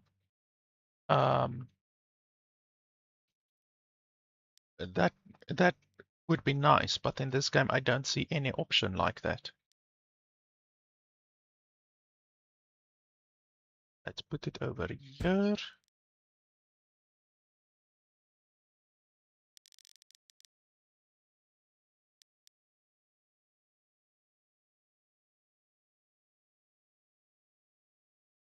Now, is there a thing like that?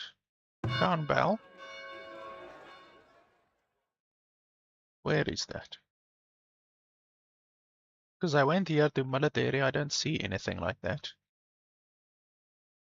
Policies.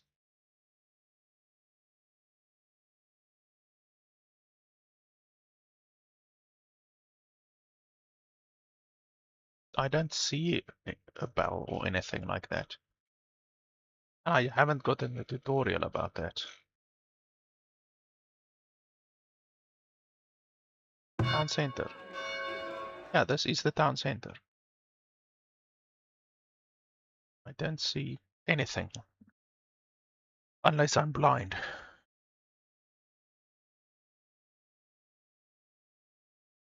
Because I know a lot of games do have a function like that where you can like raise the alarm or something.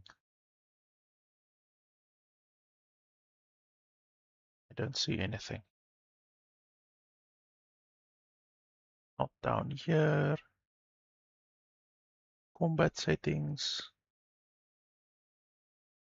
No.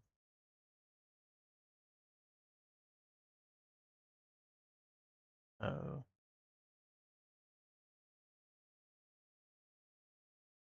No idea.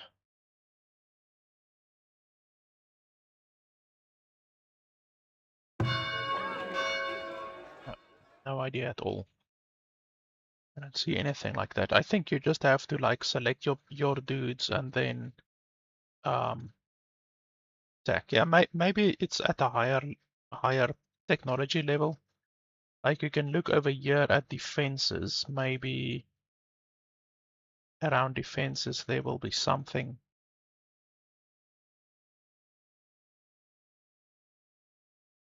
uh, regarding that.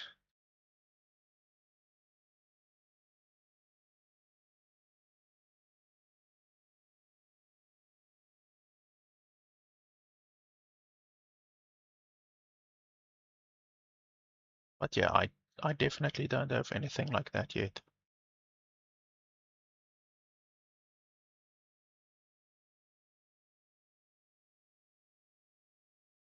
No.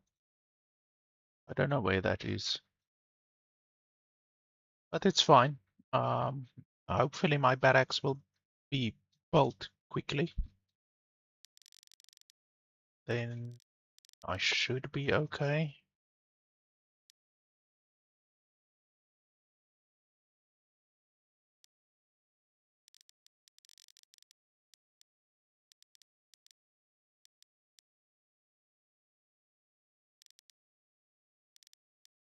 By the way, I see the game is running at 4K resolution now. Why is it at 4K?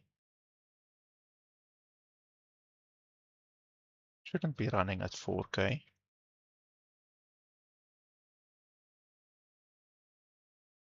Oh man. This game's settings are really funky.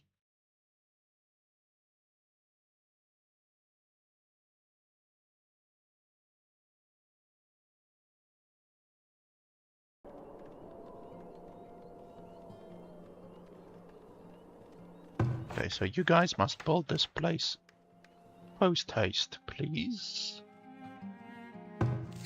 So that we can be prepared.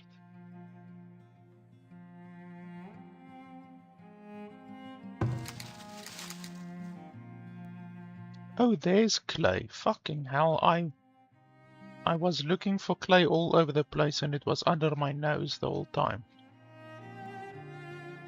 Okay, so I'm gonna need to build a clay miner or whatever.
Where do I see how many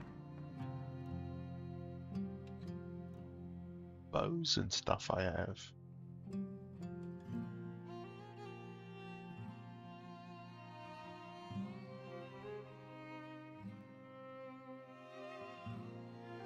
those? 1. Holy shit.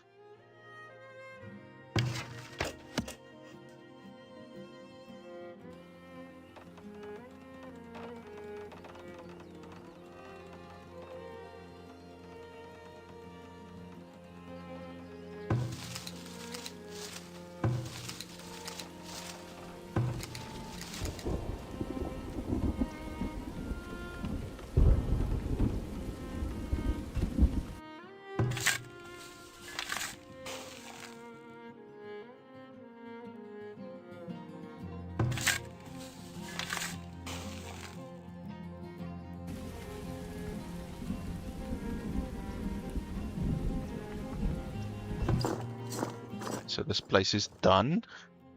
By pressing the flag combat area button in the barracks you can quickly send all your troops to defend an area. Soldiers will remain there until the rally point has been moved or they are sent back to the barracks. Each barracks has its own rally point, so you can send forces to different locations using this method. If you have more than one barracks, note that soldiers will loyally remain in the designated location, even if their needs are not met, so they will inevitably starve. Okay. So, how do we... I don't need like a bunch of soldiers, I think. I think I only need like maybe, I don't know, 3 or 4 or 5. Not like a huge amount. I don't think the initial attack, like the very first attack that you encounter in the game is gonna be very large, I don't think. It can't be very large, can it?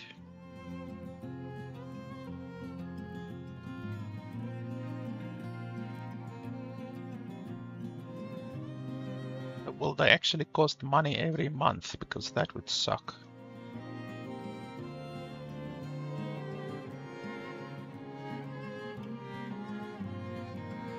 Yeah, monthly cost, holy shit.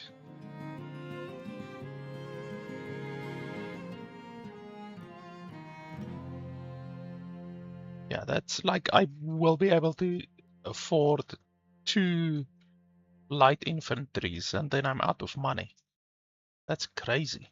Gold in this game is really difficult to come by at the beginning of the game.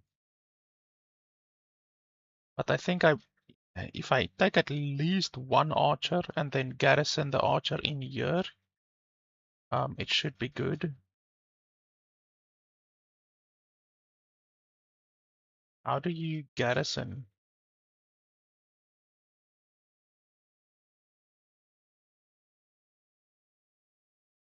I'm not sure how you will garrison, but I will just garrison like at least 1 archer in this place once I actually see enemies.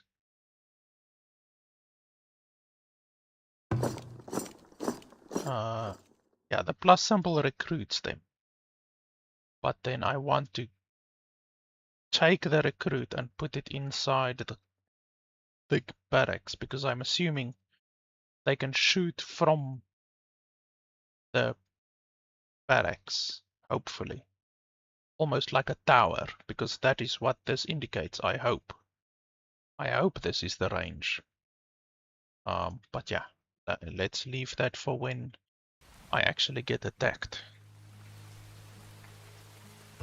It would be really fantastic if they gave you a bloody useful tutorial at least, because wow, the tutorials in this game are terrible.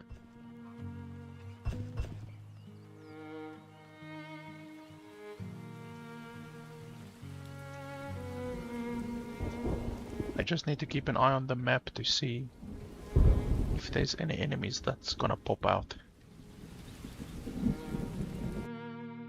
Okay, this one is empty, so let's...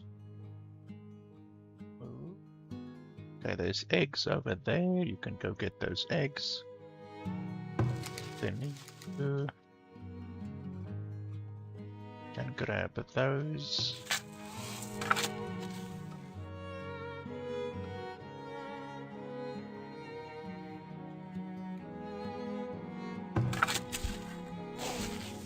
Holy crap, why is the weed level so high again? weed level wasn't that high. Holy schmoly.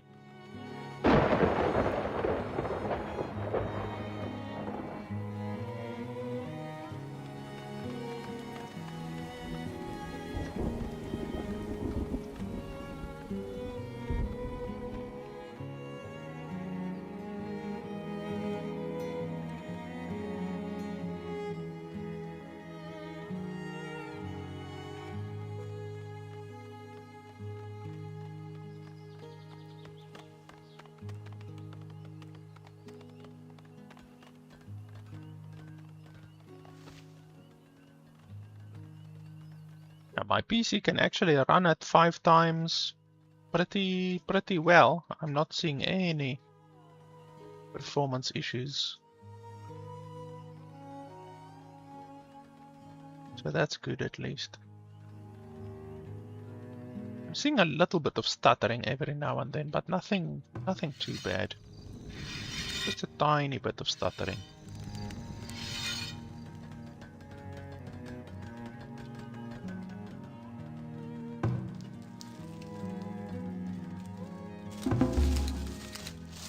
Ah, 5 new villagers, that's nice.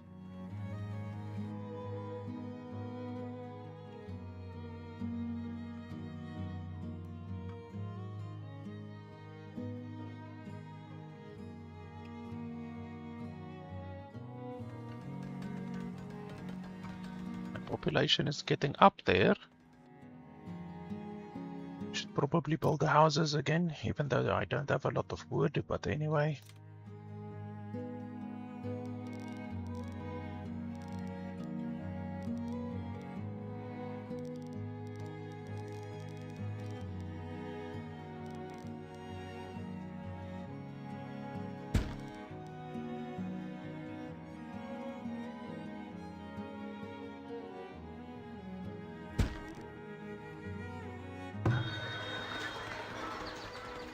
Just need to keep all of them in the range of the market so that they can get taxes or whatever.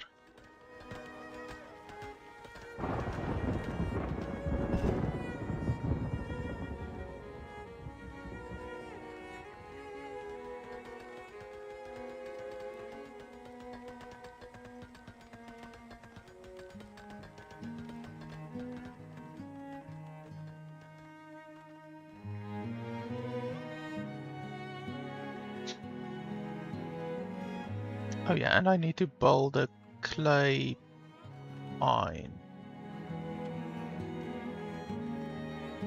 Holy crap, 3,700 clay. Okay, that's gonna be able to build a couple of buildings, I would think. Where's the mine?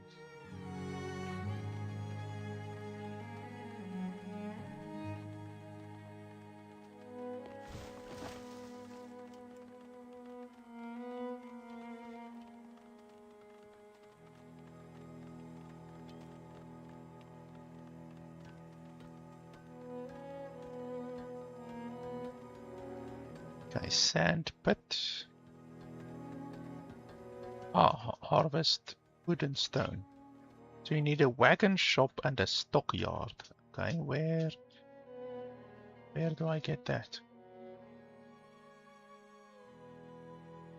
Ah, clay pit, there we go.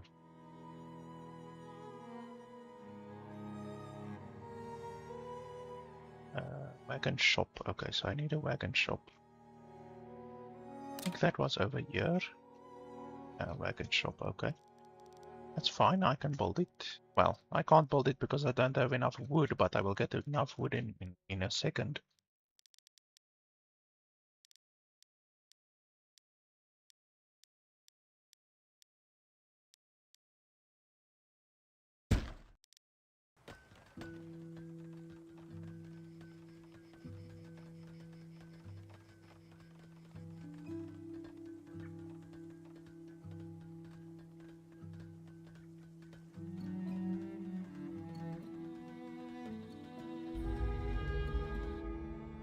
Drought, okay, that is probably not good.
Pending blizzard.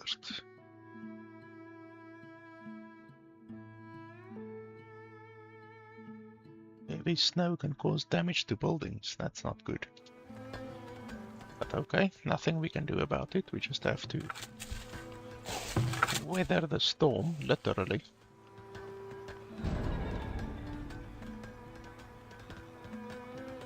But that's a fantastic time to get dysentery, my friend.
Okay, well that doesn't seem too bad.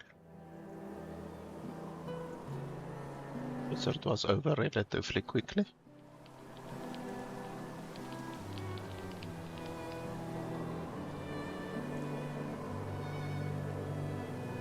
Hi, Expert Aries, my good friend. Happy Sunday.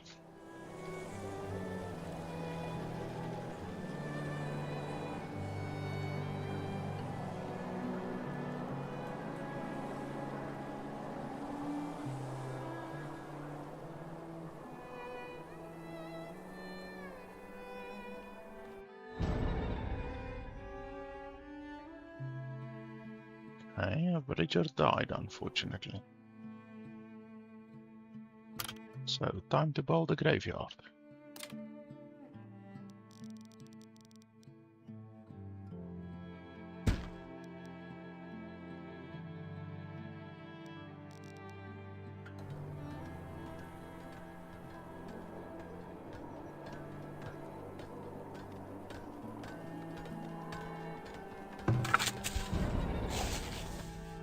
Predators, where? Holy crap, a bear.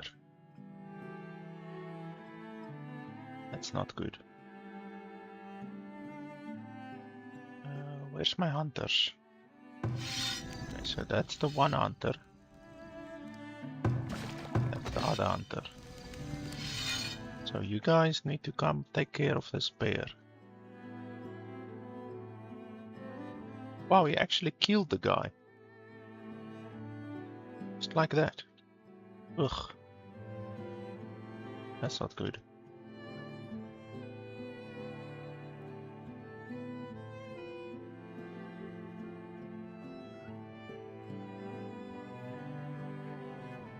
Well, you need to basically run away. As you say. Run! Holy crap, that bear is fast. All right. Run! Where's my archers? Need something? Come on, you guys better get your ass in gear. Of course.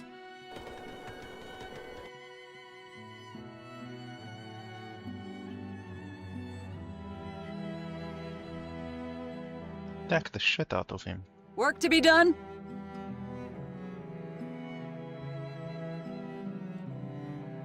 On it.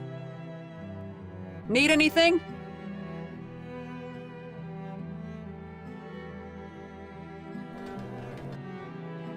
Yeah, you can attack the building, that's fine. I don't care about that.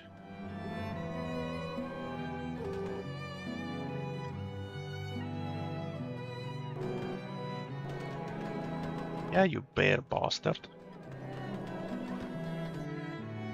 Hello.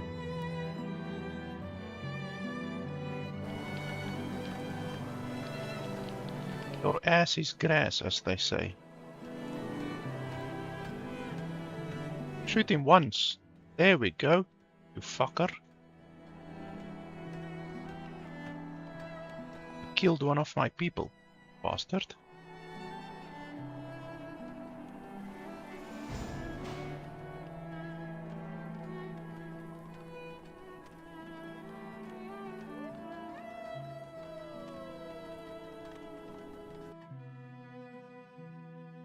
Okay, I really need wood.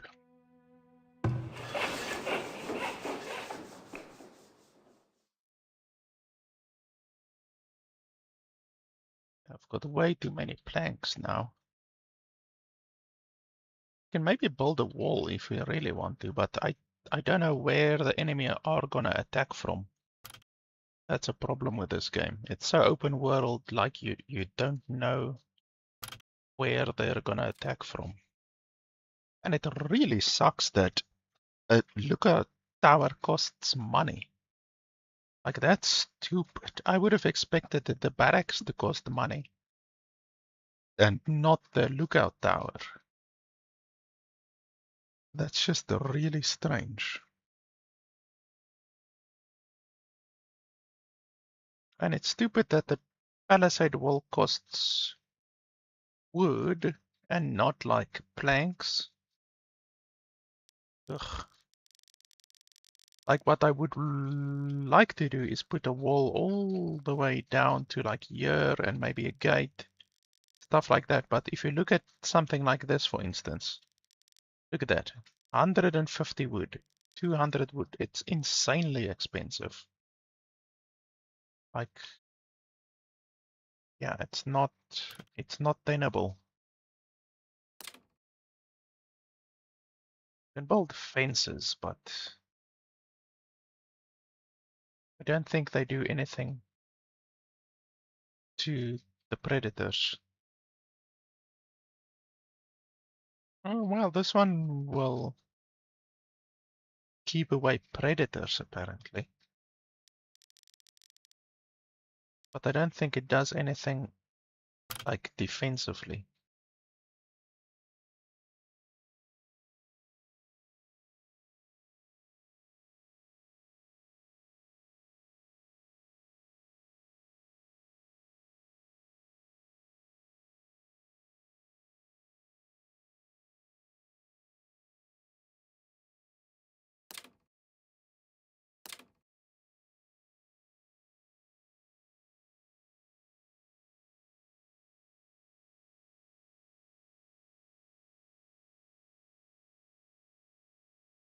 Okay, work camp.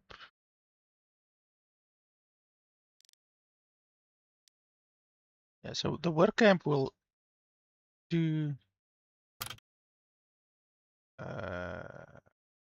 wood cutting and stone as well. Yeah, that one bear, like, he killed my dude before I even saw the notification. Like, the bears are so bloody powerful. But fortunately, I only lost one villager. It's not the end of the world, at least.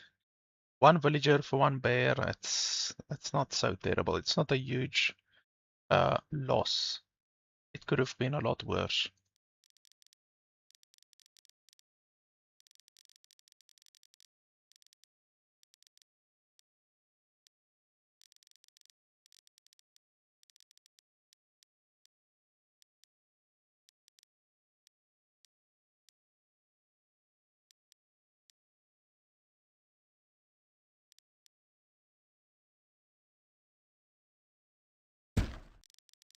Okay, we pulled that one over there.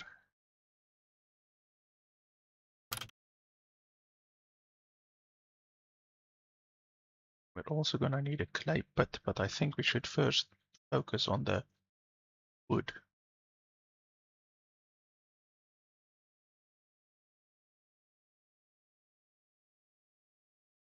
A weaver building? Don't I already have a weaver building? No, 0.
There we go. Now, hopefully these guys will chop trees like a bastard.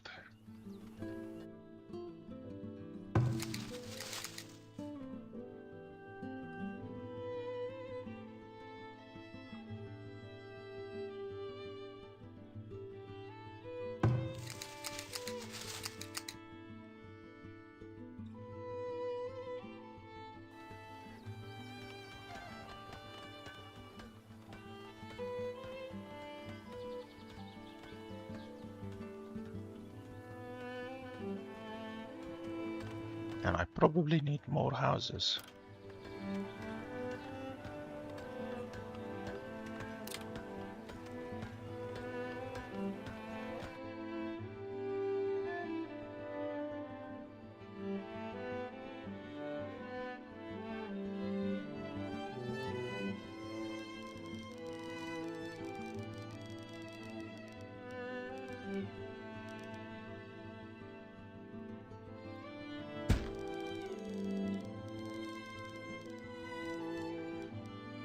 Now, what happened? Was it soldiers or what happened to you?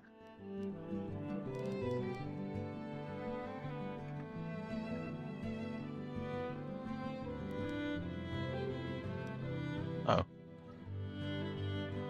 You probably made it past the first raid. I haven't even experienced the first raid yet, so I'm a little bit scared. But I'm sure that when the raid happens, I can just recruit like 2 or 3 soldiers, hopefully. That hopefully will be fine.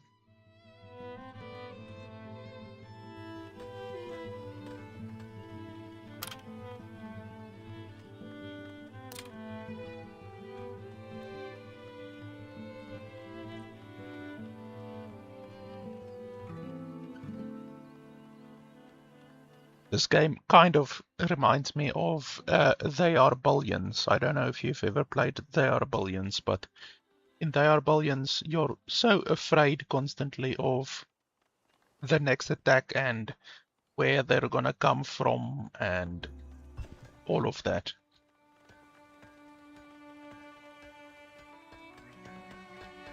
Like, you basically have to always be on your guard and always be overly protective in a game like They Are Billions, because they can attack you from any direction. So you have to build walls like crazy, that game.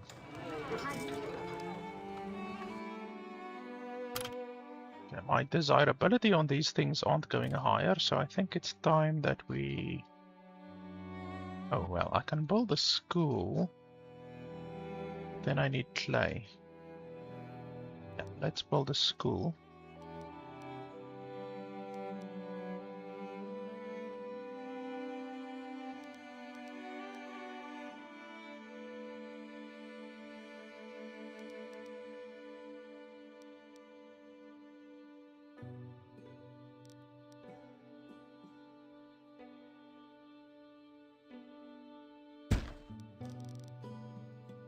Then I also need the clay thing. Clay pit.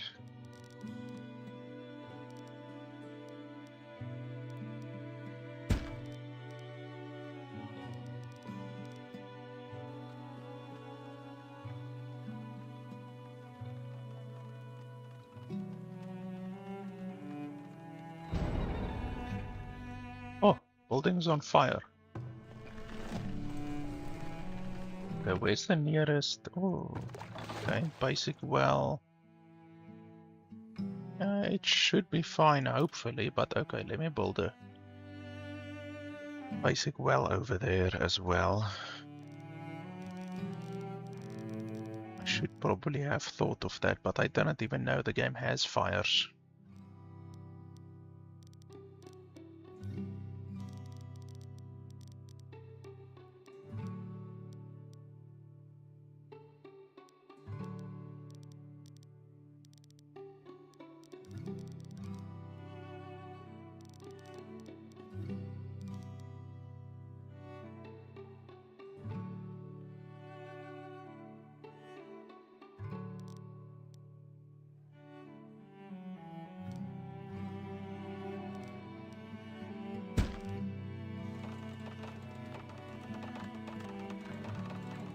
Yeah, throw water, throw water, throw water. Go, go, go, go, go. Ah, there we go. And that's my smokehouse. I don't want to lose my smokehouse.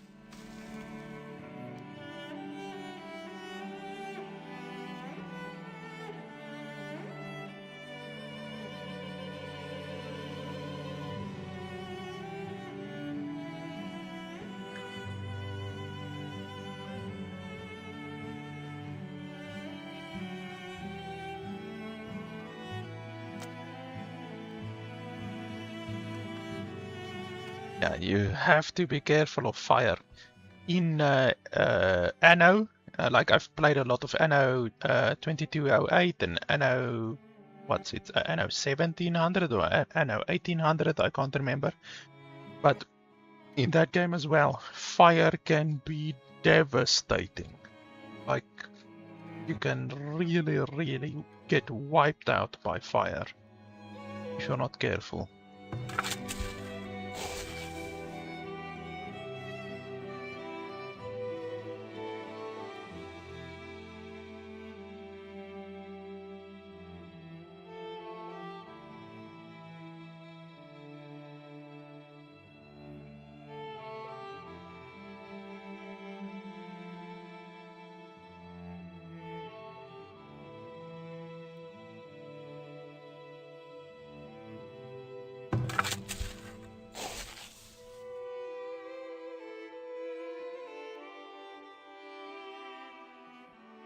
Oh, it's your very first game like this. Well, you should try Anno. Anno is good. It's expensive. Like the newest Anno is very expensive. But I think you can probably get. Let me have a look. I think it's Anno 1800. I think it is. But there's so many Annos. Like, I've been playing Anno since the 1703 game, which came out in the 90s. And I played that a lot. Yeah, I think that the one that I've played a lot recently is Anno 1800. I know that they released Anno. The latest Anno was Anno Pax Romana, but I haven't played that yet. I don't really intend on playing that until it gets released on a discount. But Anno 1800 is a good game, but like I say, it's very expensive. With all of the DLCs, it's like over $100. So I just pirated it. Like I bought the base game. I think I bought it for like $25, and then I pirated the DLCs. You can pirate the DLCs. It's not too difficult. But the previous Annos, like Anno 1602, 1503, 1701. There's also the other Anno, I think it's 2208, something like that, the futuristic Anno. All of those are good. You can definitely also play those. It's not necessary to play the latest and greatest Anno, you know. Because like I say, the latest and greatest Annos, they're all over $100, and it's not worth it. So yeah, you can just play or pirate the older ones. They don't have protection. The newest ones do have protection, like the Anno 1800 and Anno Pax Romana. They have the Nouveau protection, so you can't really pirate them. But the older ones you can definitely do. And I really like the Anno series. Like you say, it's a little bit intimidating, but it's not so intimidating. You can just start playing it. It's a big game with a lot of stuff to do, but you progress through it systematically. You know, it's not dumped on top of you all of a sudden. You know, you learn the game as you play through the game and all of that kind of stuff. So it's good. I like Anno. Other games like Anno, if you are looking for more games, is Banished. Banished is good. I can actually maybe show you over here. Just 1 second. Let me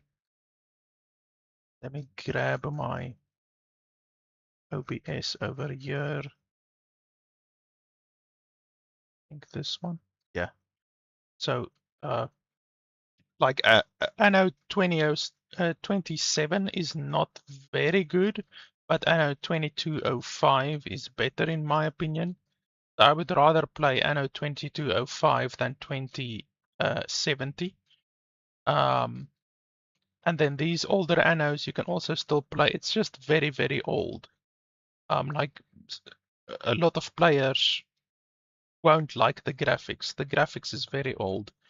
The very first Anno that I ever played was 1703, I think, or 1701. Was it 1701? I'm not sure.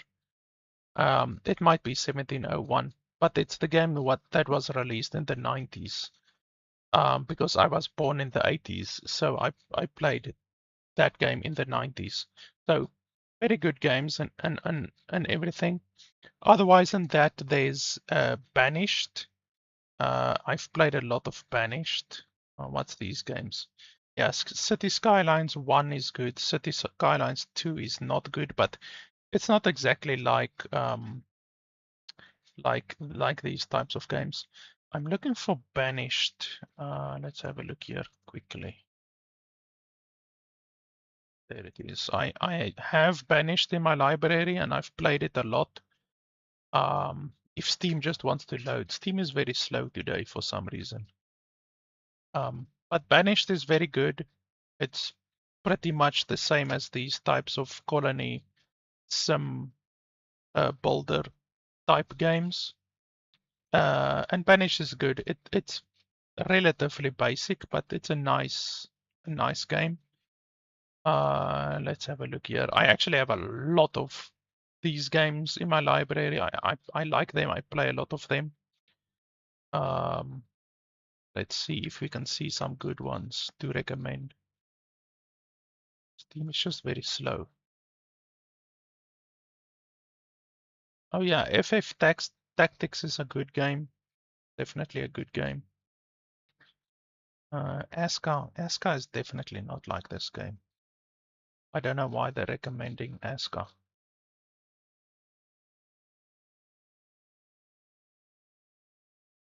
Timberborn is actually a game that I want to play again.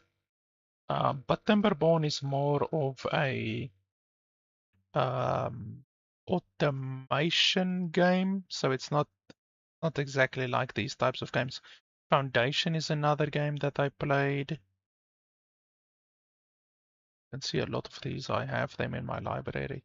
Northgard is more of a RTS, to be honest. Wow, Steam is slow today. I don't know why it's so slow. Why it's taking so long to load. But Timberborn is a game that I have played and reviewed on my channel.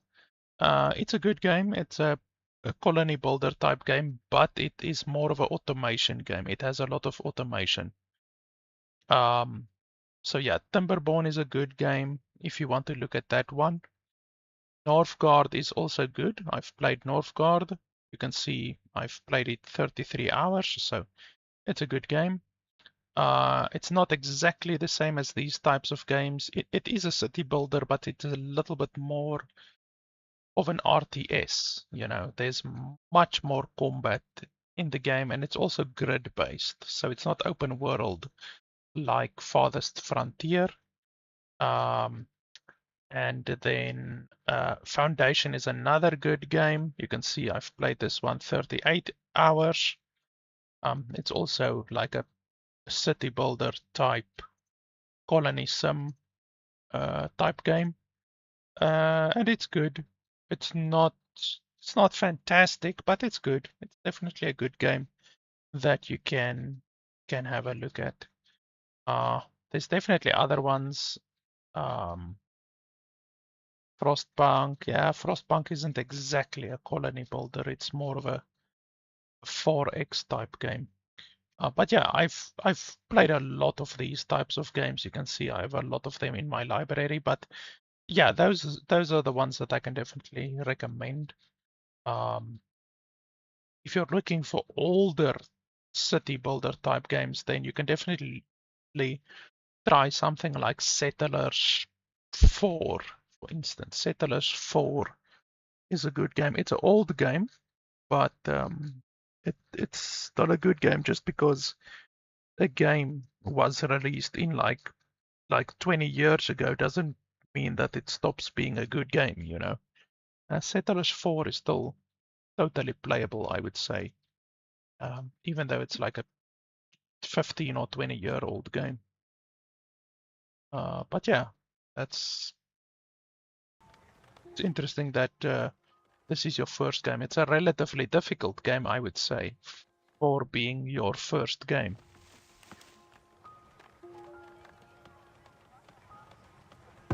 You've basically tossed yourself into the deep end with a game like this being your first game, but I'm sure you will learn quickly.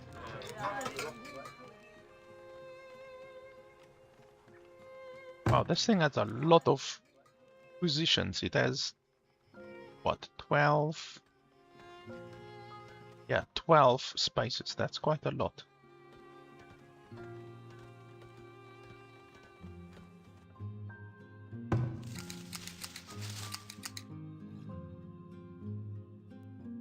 I don't like the fact that you have to move around these things constantly. Really irritating.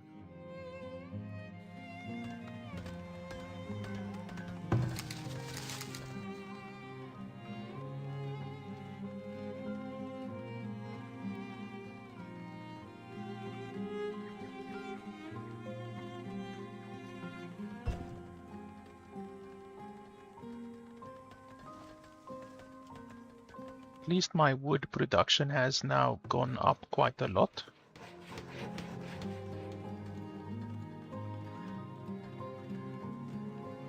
Should probably build a road over here.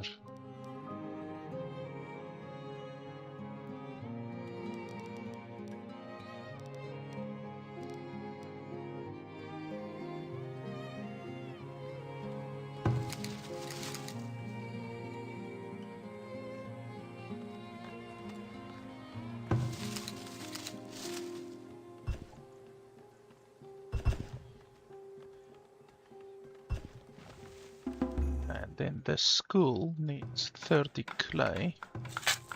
My clay place is finished.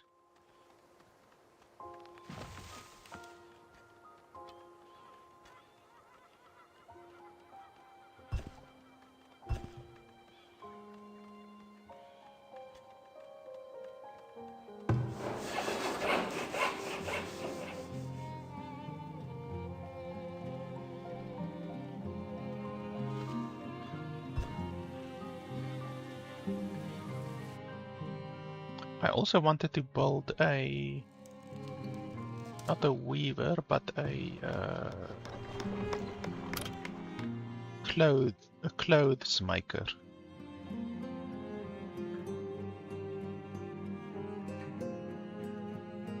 There we go, weaver.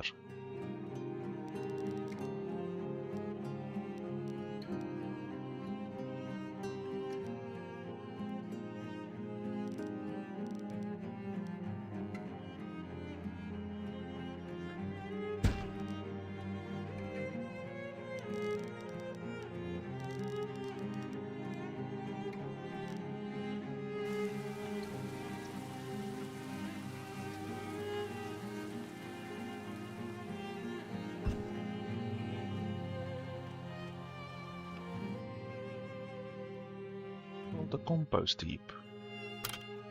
Okay. Ugh, but that costs 4 per month. That's terrible. Yeah, in these types of games, if you lose, then you basically have to consider, is your gameplay salvageable? You know, did you make any fundamental errors in your gameplay, or can you actually just go back a little bit, go to a previous save, you know, maybe 10 minutes or 15 minutes into the past in order to hopefully save your playthrough, you know. But some things are not savable, you know, like in these types of games, if you get attacked and you, for instance, me, I built a castle barracks over here. But what if the enemy attacks from over here on the left side, you know? Then, like, you will basically lose because you've spent a lot of resources fortifying this area, but the enemy are going to attack here from the left side. So what you can do is you can go and get a save from earlier and then build over here to the left side and then fortify your defenses over there, you know. You can do that in certain instances, but you just basically have to determine for yourself if that is salvageable or if it's not, you know, if it's not viable to do that, to rather start over perhaps, you know. That's sometimes something you just have to consider, you know.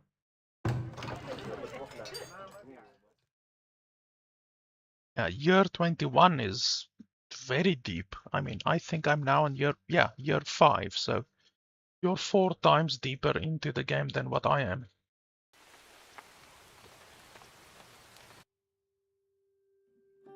Holy schmoly, 15 people just arrived. That's insane, but okay. Let's take them. And then we need to build houses immediately.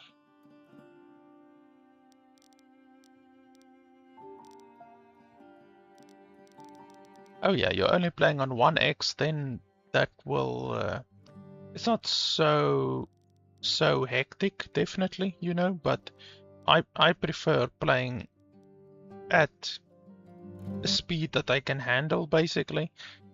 It just really depends. A lot of these games, you can play at like 20x speed, some of these games, you know, but yeah, it's difficult keeping an eye on everything and being mindful of everything that is happening and that kind of stuff. So it just really comes down to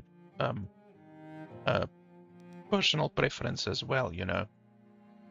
If you're comfortable playing at whatever, 5x, 3x, whatever, then that's fine. But a lot of people just want to chill and not have to play so hectically, you know. I'm used to playing Anno at like 5x as well, so it just depends.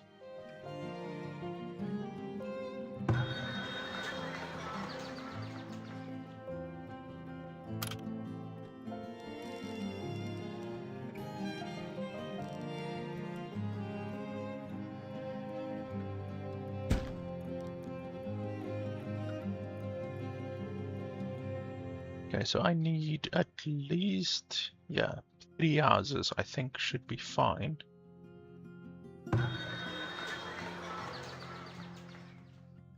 I can just build another market, I think. I need to get 60 bricks, then I can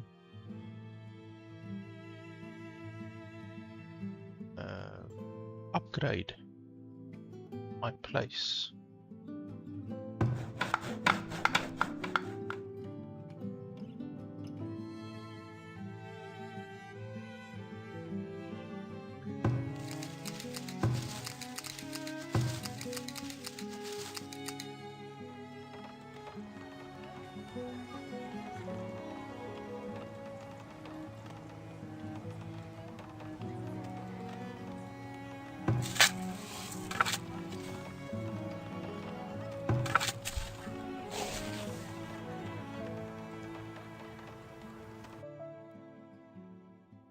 My field is infected.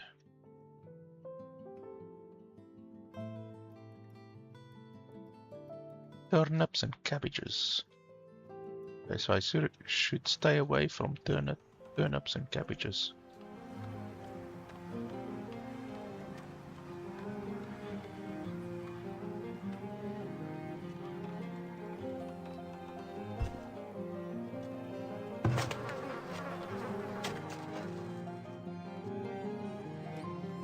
Okay, so how does this work?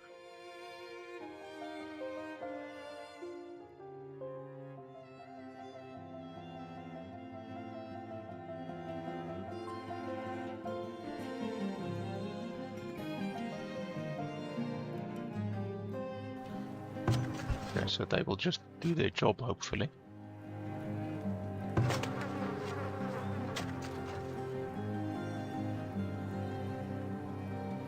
Oh yeah, they're going around collecting Need anything? all of the waste. Holy schmoly, she's carrying 300 waste. Okay, that's good. I thought they might only, like, pick up 1 or 2 stuff, but no, apparently they can pick up a lot of stuff.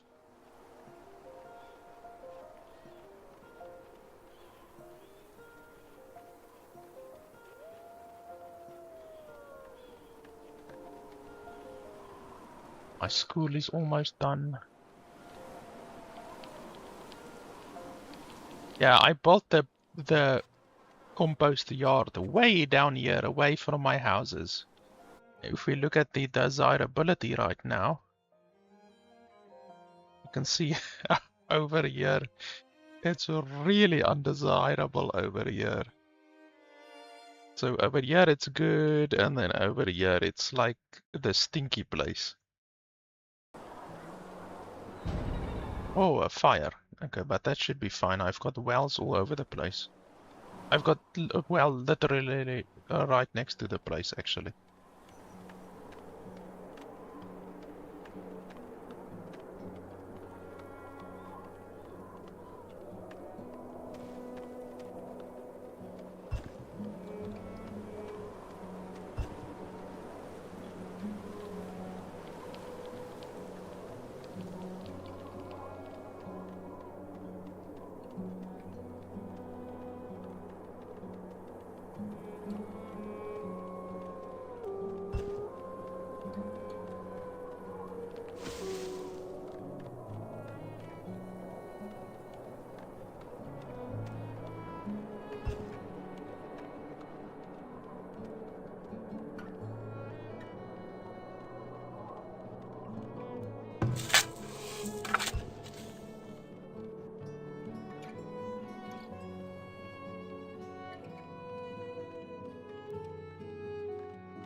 Oh, the starter wagon.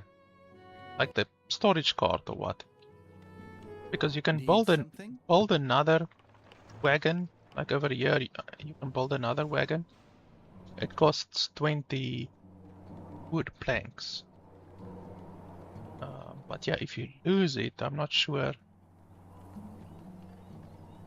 I think they build it automatically, I think.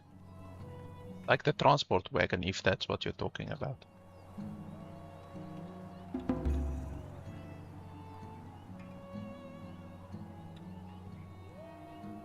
Yeah, the wagon is really useful. Like this one, right now, it's only carrying 18, but look at all of the stuff that it carried last year. In 1 year, it carried like 100, 200, 300, 400, like almost 500 items a single wagon carried. So it's really, really useful.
Yeah, that's actually smart, using your wagon. I just left it there.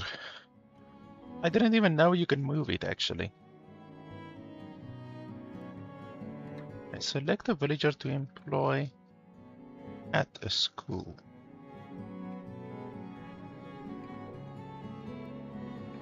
So, and only certain villagers work there, or why do I need to select one?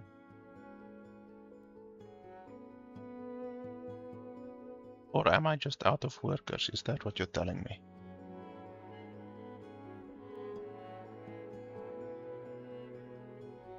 How can I be out of workers?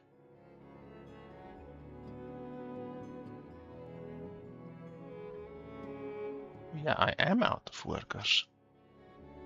Apparently. Okay, so what can I list of? A basket maker. I don't need a basket maker.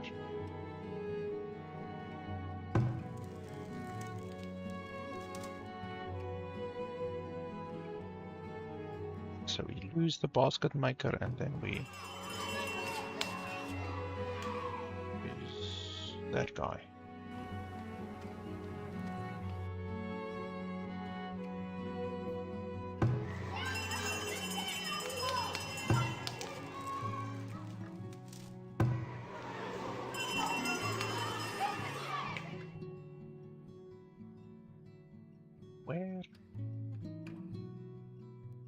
Where's that basket maker?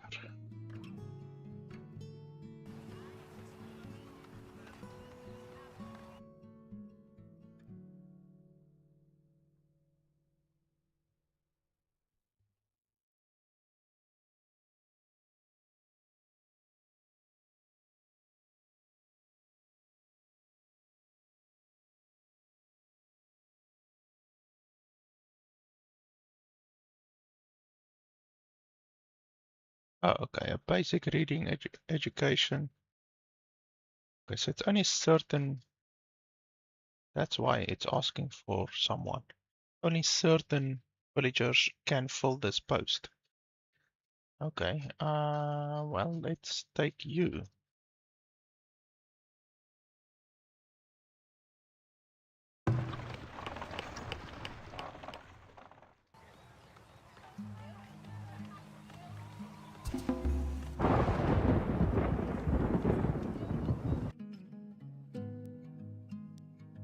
Okay, now that I've got a school, hopefully my satisfaction will go up.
Oh, raiders are approaching. Okay, here we go.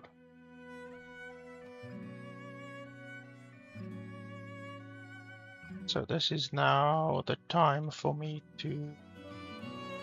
Well, I can first look how many raiders there are, and then I can reload the save and respond appropriately if I want to, or I can just like maybe make 2 archers or something like that. I'm not sure.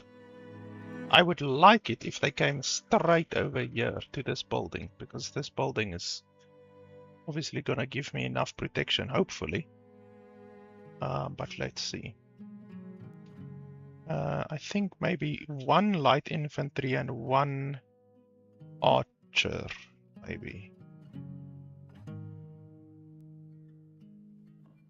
I think.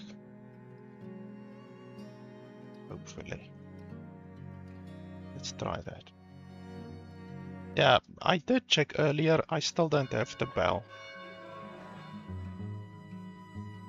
No, I don't see a bell anywhere. I think it's only once you upgrade once more, maybe. Because yeah, I don't see anything like that.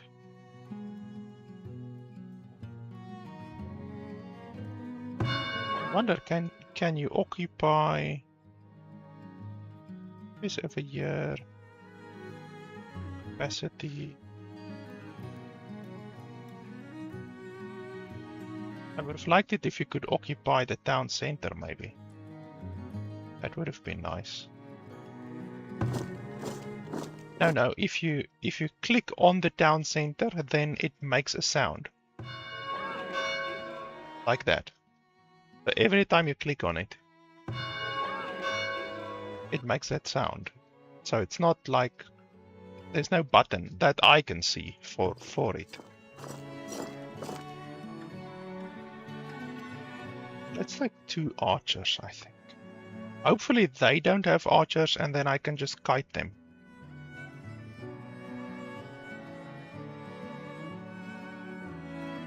Okay, and then how do I... Oh, you need to get ammo and you need to get bows. How many bows do I have? Hopefully I have enough. Bows, 4 bows. Okay, that's fine. Okay, so go grab your bows.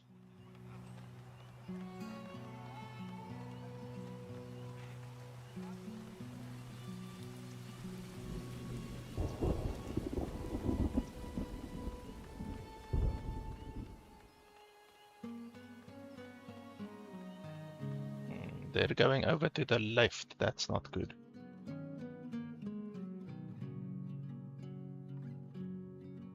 Come over here. How do I select you? At once. Here we go. As you command. At once. Right away. These As you command. bastards to the As you right side. command. Holy crap, there's 5 of them. Holy schmoly. As you command. At once. It will be done. What are they? Are they melee? Okay, all of them seem to be melee, so that's good. Oh no, there's not 5 of them. There's 1, 2, 3, 4, 5, 6, 7, 8. At least 8 of them against 2 archers. Okay, let's see how this goes. At once. Let's see if I can kite them. How many arrows do you guys At the even ready. have? Okay, 40 arrows. 40 arrows. Okay, that's fine. Okay, this is going to be the 300 Spartans against Xerxes' army.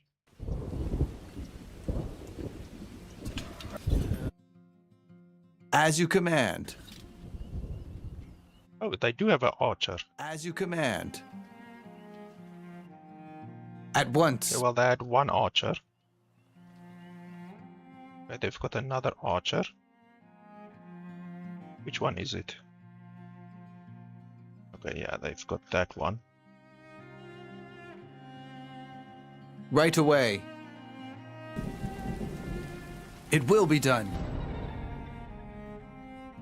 I'm absolutely demolishing these guys with my 2 fucking archers. While villagers are ready to defend themselves, they may come a time, blah blah blah. Blah blah blah. Soldiers will seek out new threats nearby, more than just the heart of the nation. Town center acts as a formidable defense of its own. when there is an attack, you can press the bell button. Well, I didn't see a bloody bell button. While there is no room for all, those that are inside will fire arrows at nearby enemies. This can often be enough to take down lesser threats, such as wolves or bears, but the town center cannot take on an entire raid on its own. Okay. At once. As you command. Right away. And can you believe that my 2 archers destroyed a party of probably 10 dudes? I think they were like at least 10. Like, that's crazy. My archers obliterated them because they had 2 archers. Yeah, I probably have it now. Yeah, you see there. Now I have it. But previously I didn't have it. So you first have to get attacked and then you have the thing. But yeah, they had like I think 2 or 3 archers and then like 7 melee dudes, and the melee dudes were just demolished. At the ready. And I used like 16 arrows on that guy, 16 arrows on this guy. So that's fine. At the ready. That is pretty good for my first attack. It's a pretty weak attack. Well, I'm sure if I didn't have good archers, it would have been more devastating. But yeah, that was an easy attack. I need more shelter. Let's build some more shelter. Yeah, I think definitely your hunters will be able to help. Definitely, I think.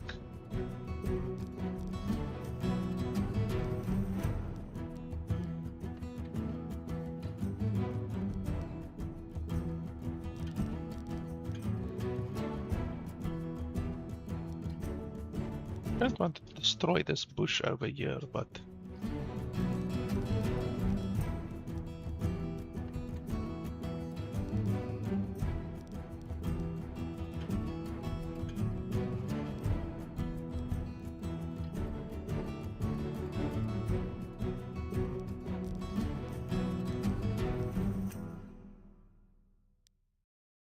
I'm afraid this bush is gonna die.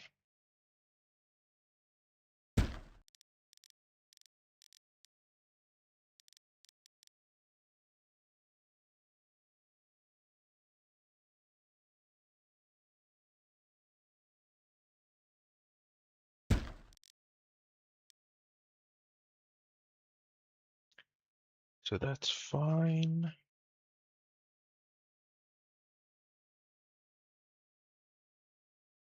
I'm still struggling with wood a little bit.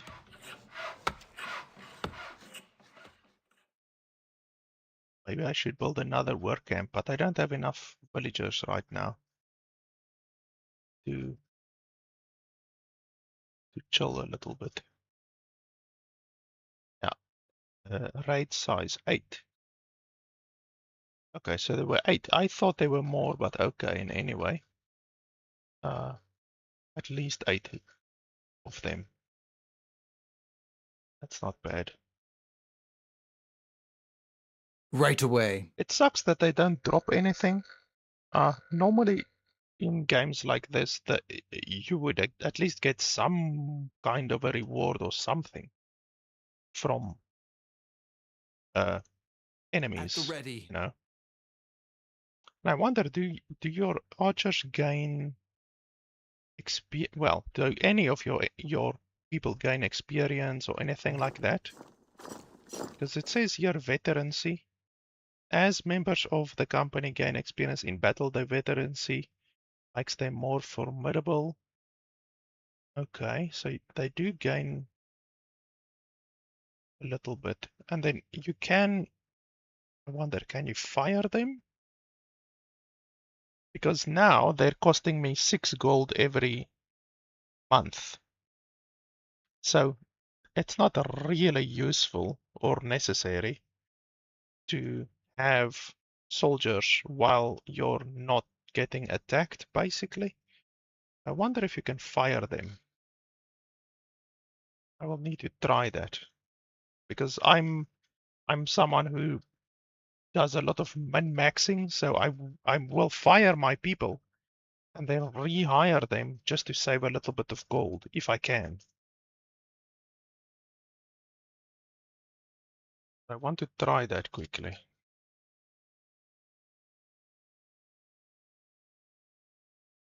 At the ready. So if I fire you, firstly, what happens to your ammo and your stuff? Let's have a look. Goodbye.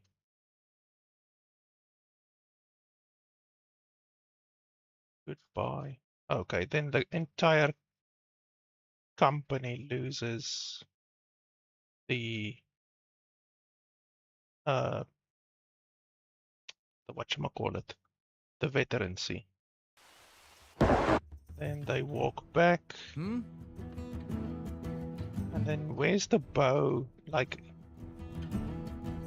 you see, they lose their bow, they lose their ammo. What is it? That's not good game design. They should still have the bow and the arrow.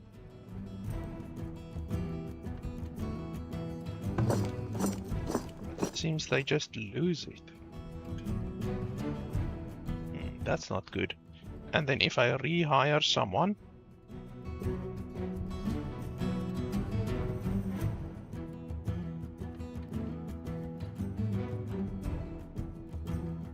then you don't have the veterancy anymore. Okay. So you completely lose your veterancy if you disband the entire company. Okay. And then, like you say, if you turn the building off, how do you do that exactly?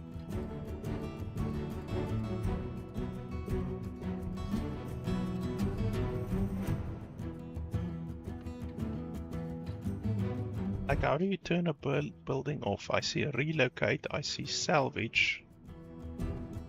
I don't think you can turn it off. You can turn other buildings off, but I don't think you can turn the military building off because I think the developers thought about that, you know, that they won't allow you to do that. But yeah, it sucks that you lose your bow and your arrow, and it sucks that you lose the veterancy. So yeah, I'm probably not gonna do that. I'm just gonna use my people, my archers to explore stuff like that. Eventually, the 12 gold that I lose every month won't be so bad. Right now, 12 gold a month is a lot for me, but eventually it should be fine.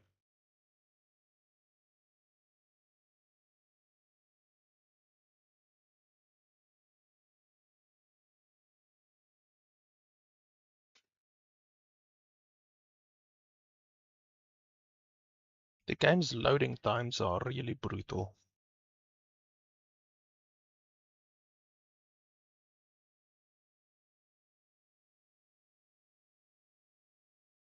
I'm gonna try to sell like honey and stuff because I think honey from the bees, and you can also make, I think, candles and soap and stuff like that. I think that might be good. I just need to build a trading post, I think. I think it's a trading post.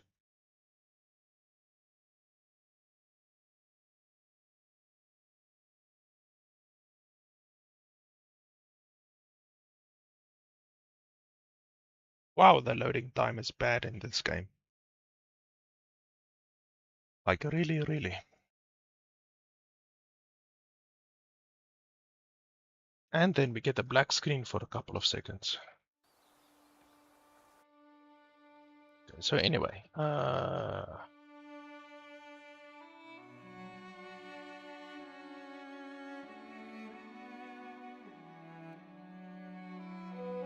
So I need more people. I can't really build more buildings right now because I need people. What's going on here? No fish in range. Where the hell are all of the fish? Are you seriously telling me you guys fished all of the fish? No, there's still fish there. What are you talking about?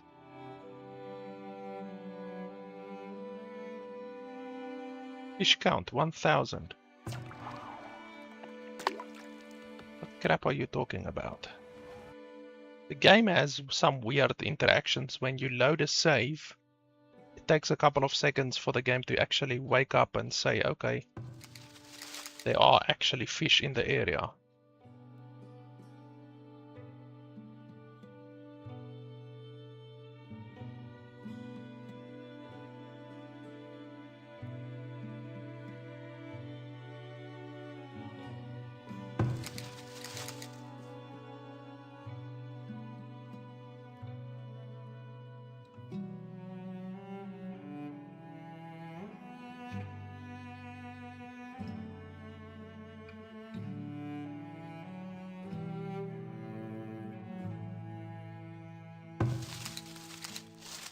Work to be done?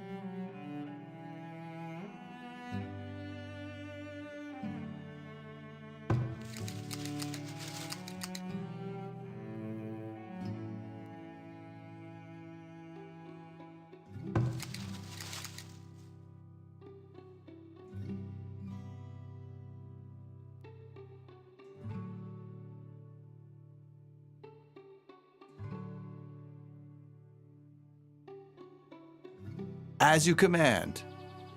As you command. As you command.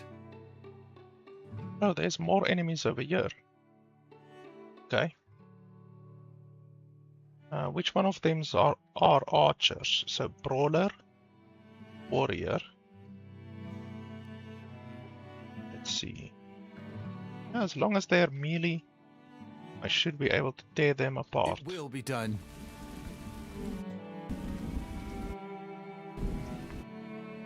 It will be done.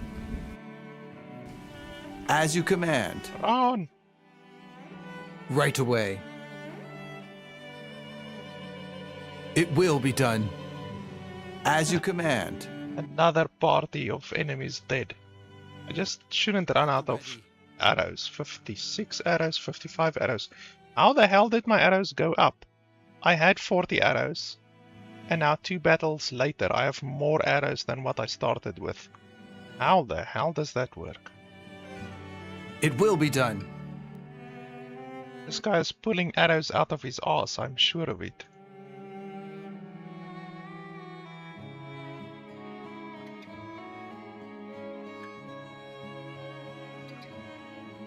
He's magically producing arrows on the fly. At once. He's like Legolas. He's got a never-ending quiver. At once. It will be done. As you command. And those guys were just walking around As you here. command. Oh shit. Okay, so there's a encampment over here. At Okay, once. run away. It will be done. Right away. Don't think I want to fight a tower right now. I can maybe build a thing over here, not a tower. I can build a barracks because a barracks lasts forever and it doesn't cost you any money per month. So I can maybe build a barracks over here. I hope that they don't attack me now from this direction. Right away. As you command. Right away. Right away. I don't like the way this guy says right away. He's like angry. As you command. As you command. Oh, there's a couple of dudes over here. As you command. Oh, are they gonna shoot me? At once. Oh, Right yeah. away. No, they shoot back. But this is good. This is like a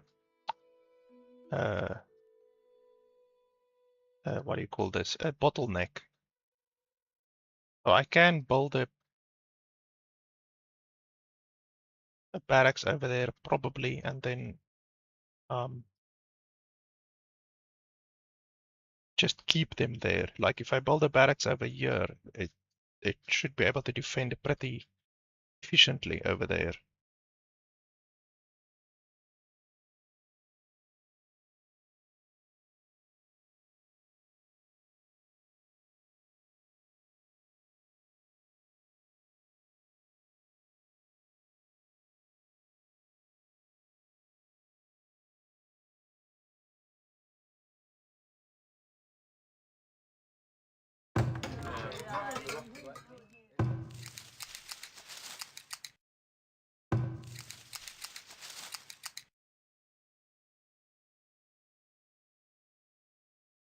These two guys, between them, they've killed, I think, 12 people now. At once. At once.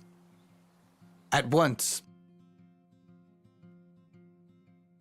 I should actually try to guerrilla warfare those guys. Let's see. At once. It will be done. Should be As you able command. to draw them out, perhaps. At once. Oh, yeah, my range is actually As you command. more than their range. As you command. That's interesting.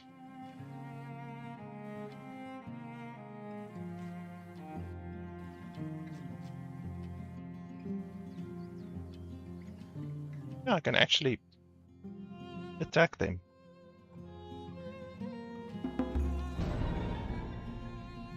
And now I have a housing shortage again. Oh, but those are busy being built, so that's fine.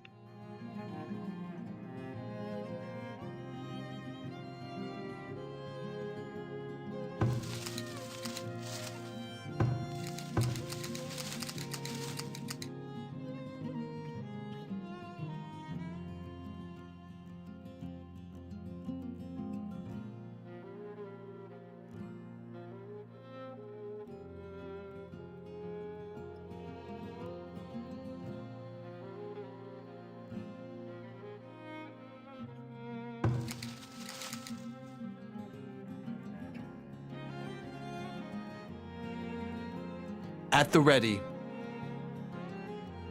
These guys are gonna run out of arrows before this place gets destroyed, I think.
So Right they're away.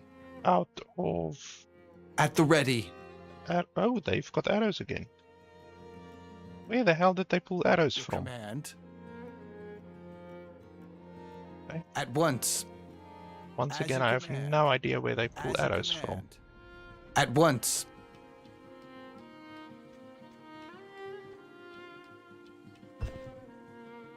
Ah.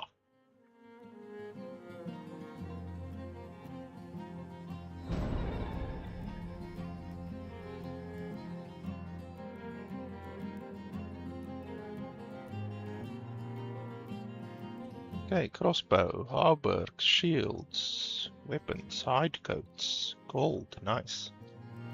But now I need to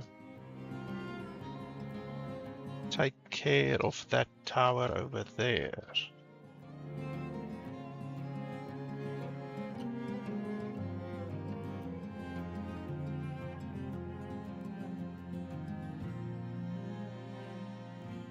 At the ready. It will be done. Right away. Yeah, my range is not enough. Where is that loot that I just said? Surely it's not already like over here or something.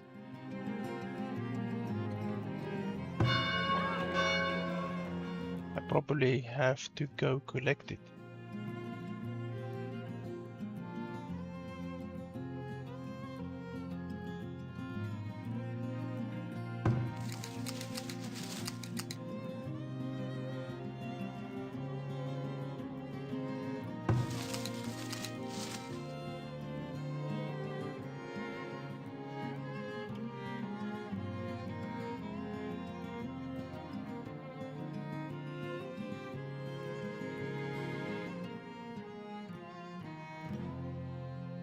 Right away. As you command. Right away. Like, where is the loot? I'm not seeing any loot really. As you command. So where would the loot be? Because they said I got like halbergs and stuff like that.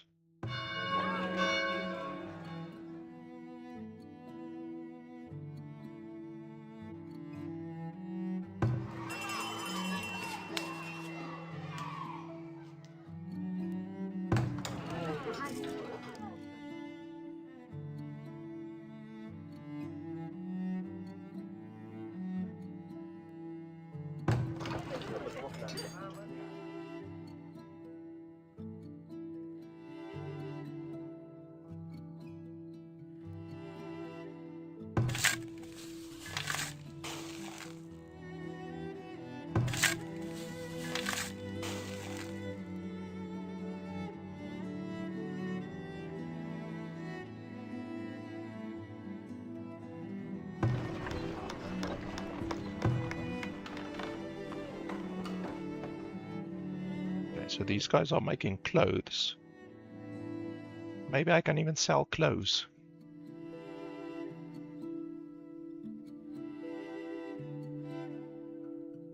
Right away.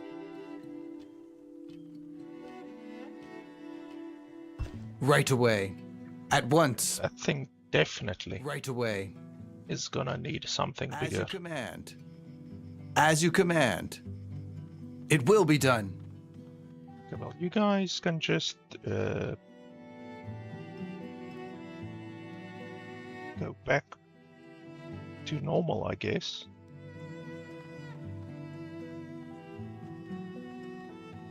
I'll take care of your needs and everything.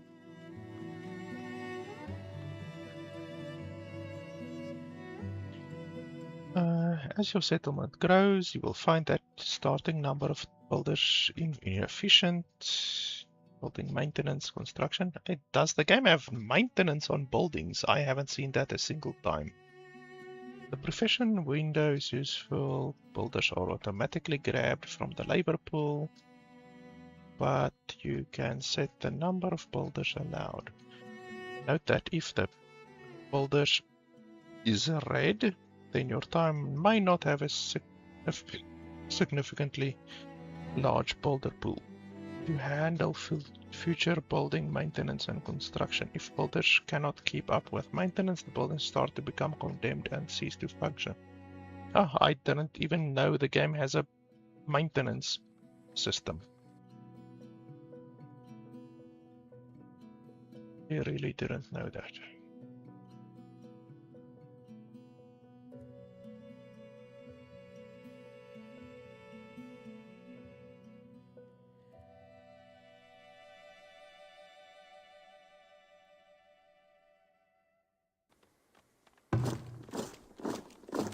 Okay, so they're busy healing.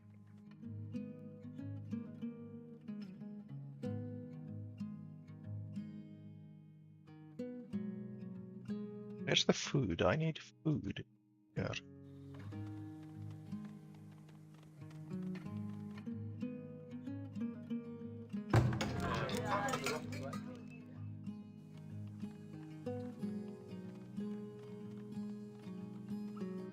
We can kill these boars as well.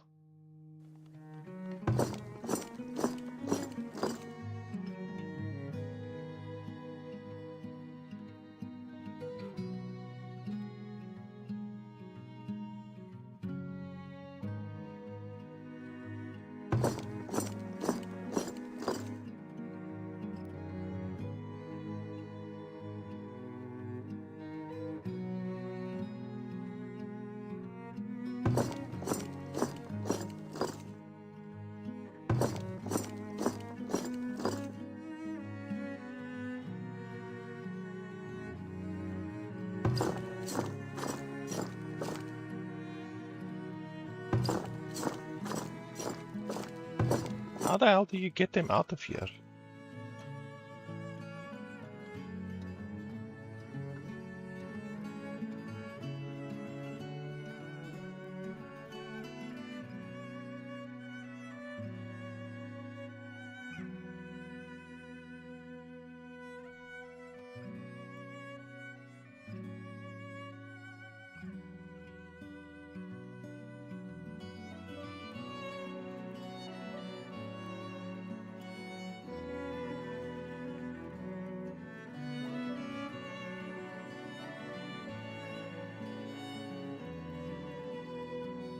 It will be done. As you command. At once. It will be done. It will be done. It will be done.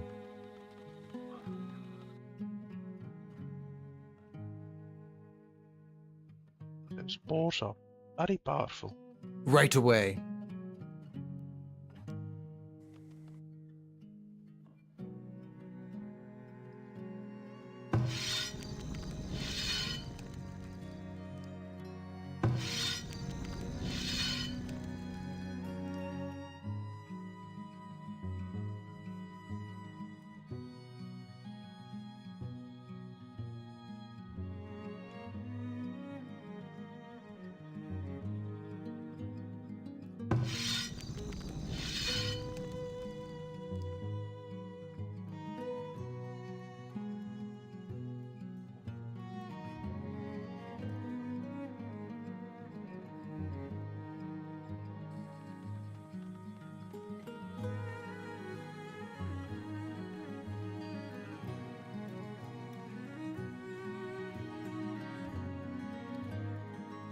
How do I still have no wood?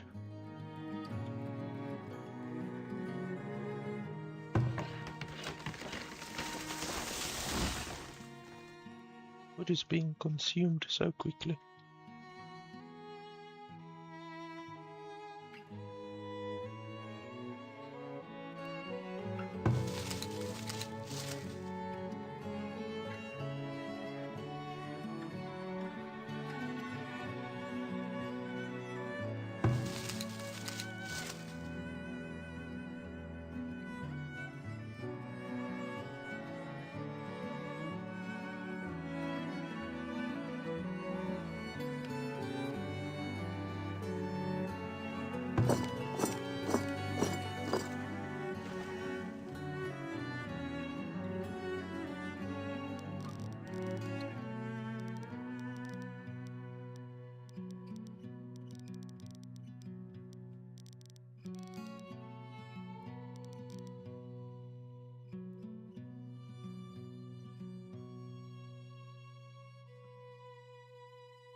Right away. At once. It will be done. Right away. Right away. As you command. At once. Maybe the game has some As you kind of a command. randomization command. when it comes to the raids, you know? As you command. I have played Right games away. before It will where be done.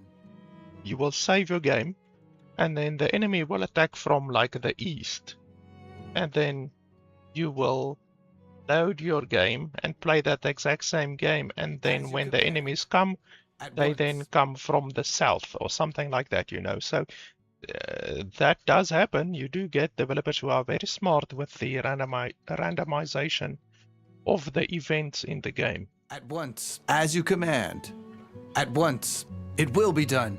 Basically makes your life a lot more difficult. As you command. Because it's a lot As more you difficult to command. Right plan offensiveness in the game. As you command. Right away. As you command. Right away. It will be done. Right away. It will be done. As you command. Right away.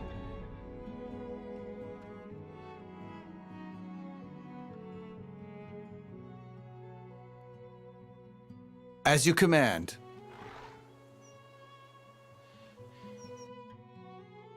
Stupid wolf trying to attack me.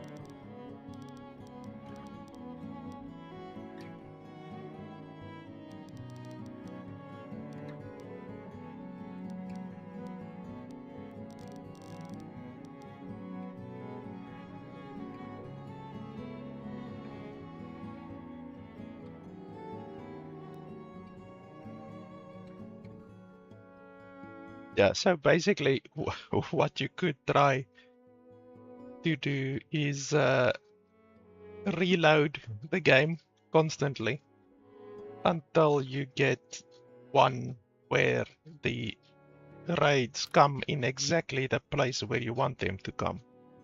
Like where you have all of your defenses. It might take a couple of reloads, but it's possible.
At once. It will be done. As you command. It will be done. As you command. As you command. As you command. Right away. At once.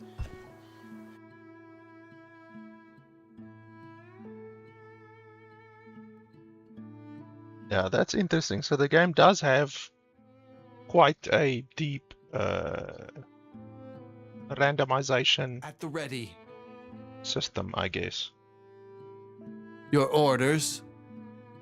Right away. It will be done. Right away. It will be done. Right away. Right away. It will be done. It will be done. As you command. It will be done. At once. As you command. At once.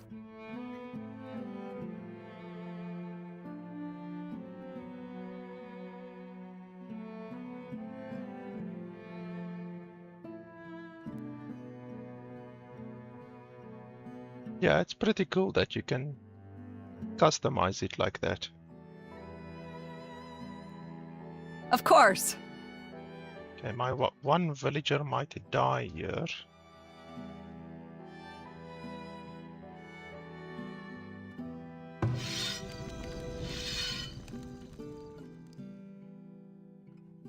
Need something?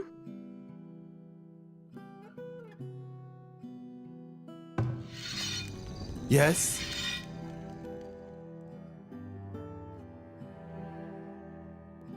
These piles of rocks have been here since the beginning. It's just basically huge amounts of rock. Like, I found a couple of them over the map, here and there. But yeah, it's strange that there's like 2 of them next to each other. It's like the game just decided to put 2 huge piles of rock next to each other.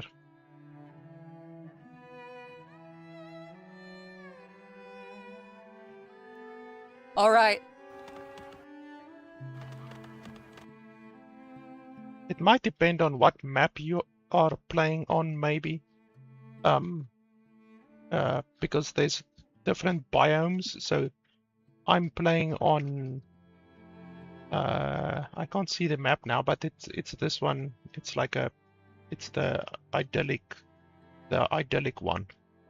It's the first map, so I think it might depend on what map you have selected, maybe. As you wish. And also your seed, obviously. Will do. One of my villagers died, unfortunately. As you wish. That sucks. On it. Oh well, he's not dead, but yeah, he's gonna die. Need probably. something?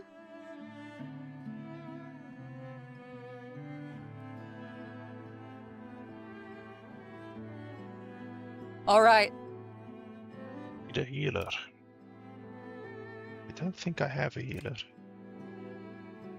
I have a healer, but it costs a crap load. The healer, I saw the healer earlier. Yeah, 25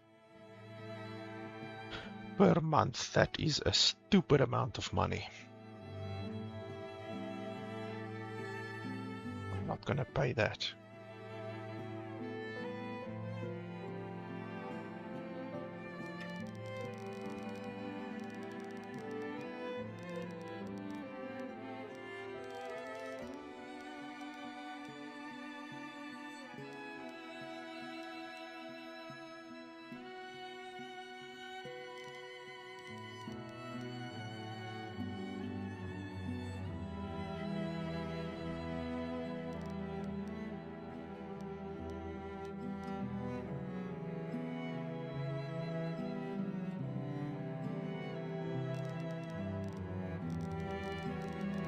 Yeah, that's pretty cool.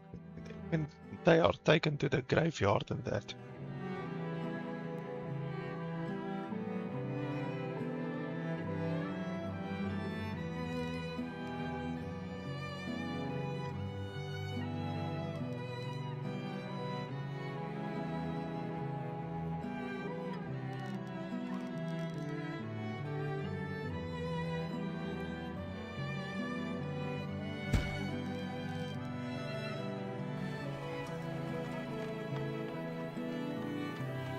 I think I can recover this guy.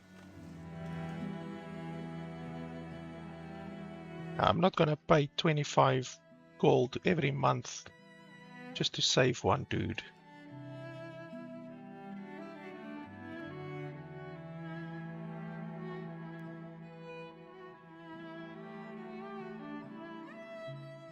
I think I've only had one guy die so far.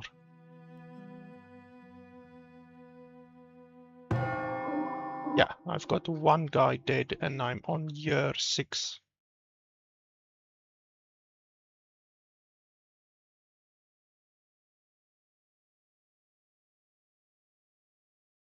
Oh, so you can turn the healer off. I didn't think about that actually. So then when someone dies, only then you can use it. I guess that's useful.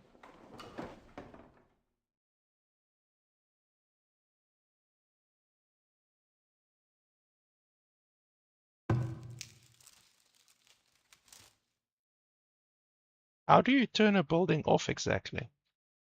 So, like, do you just remove the people out of it, or how do you turn it off? Because I don't see a way to. Oh, toggle building production. Is that maybe it? I think that might be it. If a building costs you money, you just turn off production. Okay. Yeah, that should work. Oh, how much does it cost? Yeah, I guess I can do that.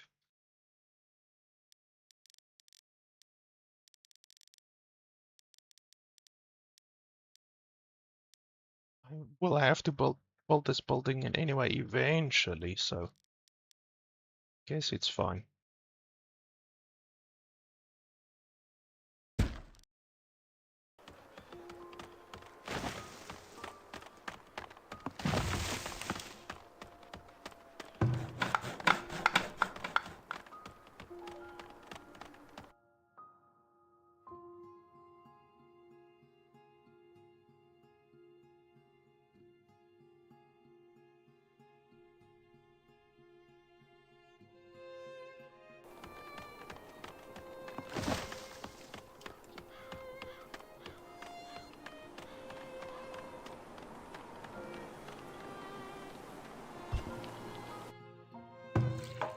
Okay, so I've got a healer now.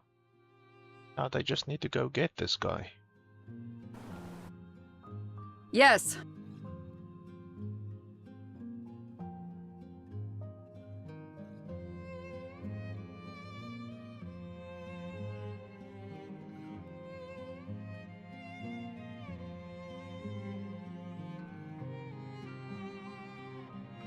Yeah, I guess it's not a 100% thing Aye. when they are even in the medical Of place. course.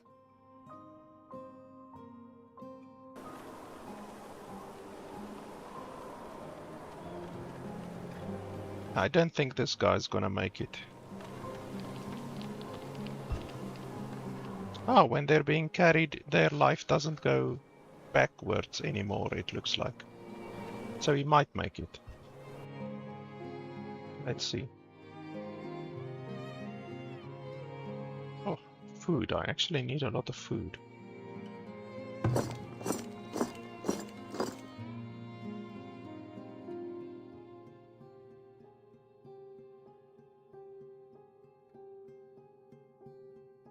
My food production has fallen a little bit.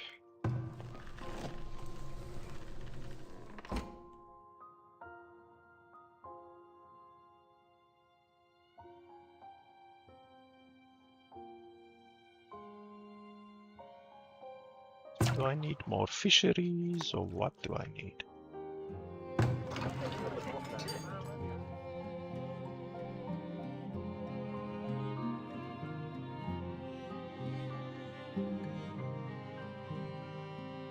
Yeah, my consumed has gone up.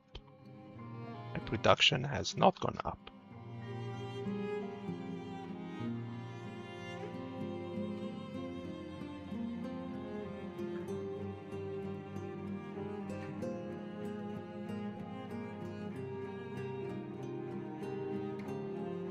I need more smoked.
Oh, that guy actually was healed. Okay, that's cool. And then turn off. Oh, that's fantastic.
All of these places are actually upgrading. That's cool.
Right away. Right away.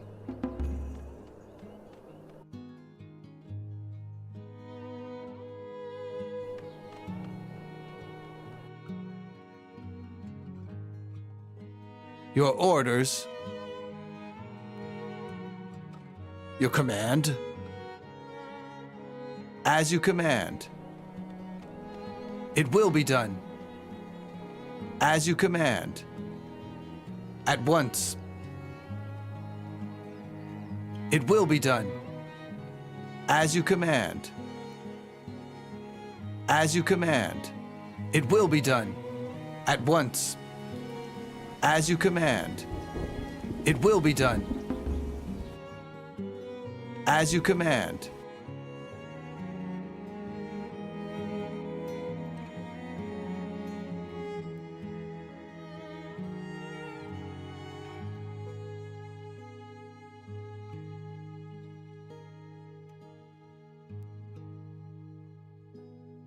It will be done. At once. At once. As you command.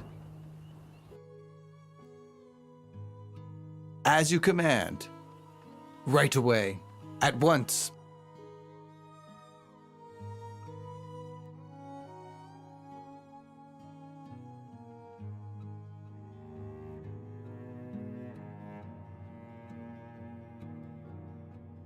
It will be done.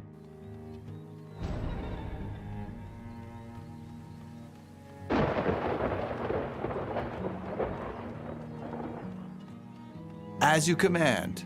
It will be done. At once. Right away. As you command. As you command. Right away. As you command. At once. Right away. As you command. At once. Right away. It will be done.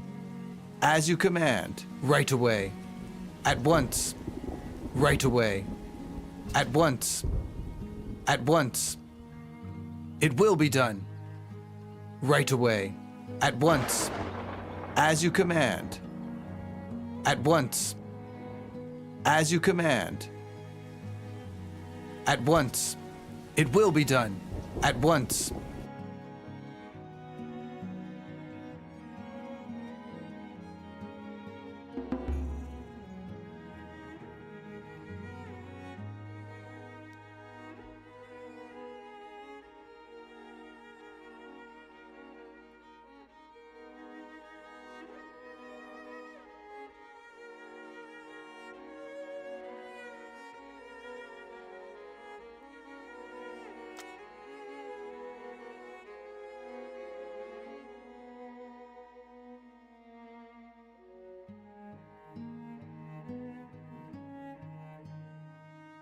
It will be done. At once.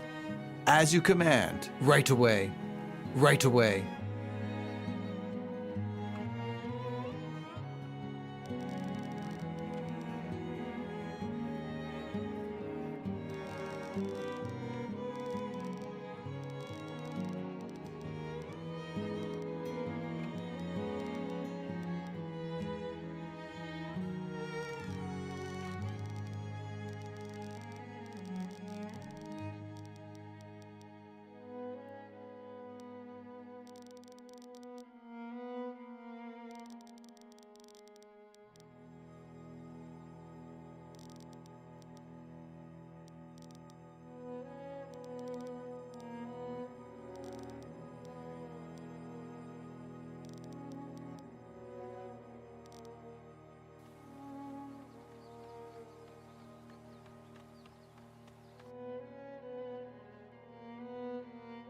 At once. As you command. As you command. Right away. Right away. At once. Right away. Right away. As you command. Right away. Hmm? A couple of my guys have cholera. That's not good.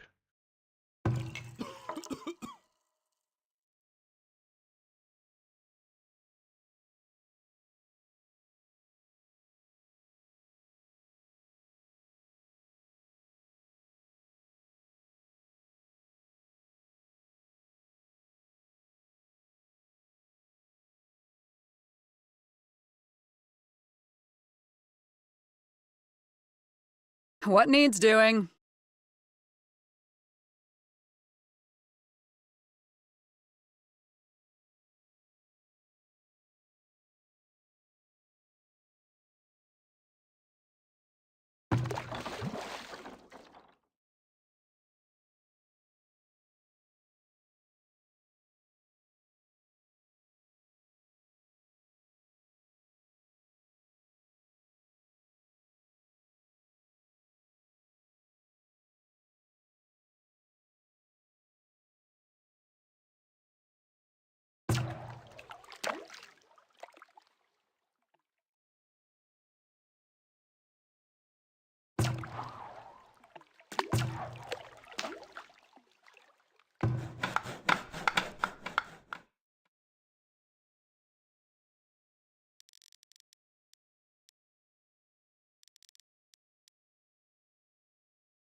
Right away. At once. At once. As you command. It will be done. Right away. At once. At once. As you command.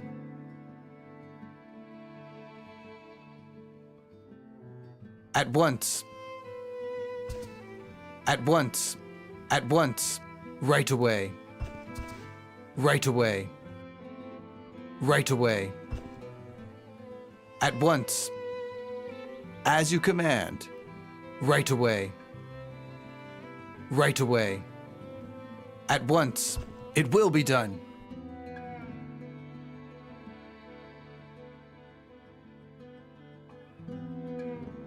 I won't be able to get this salvage site over here because there's these enemies over here in the way, so first I have to deal with those enemies, unfortunately.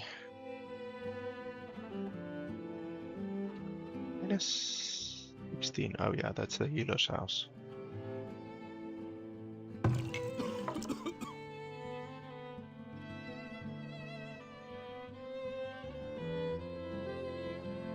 Hello there.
At once. At once. It will be done. Right away.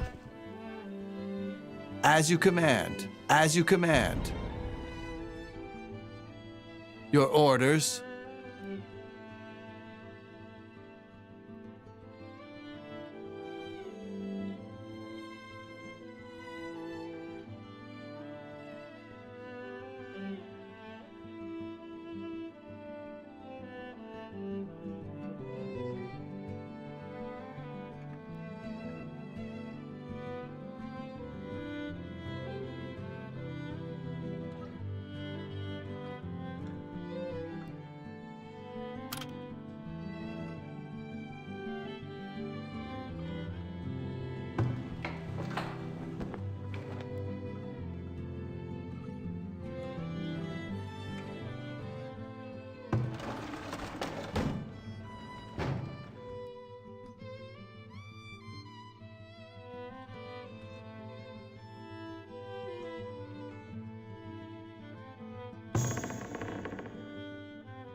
As you command.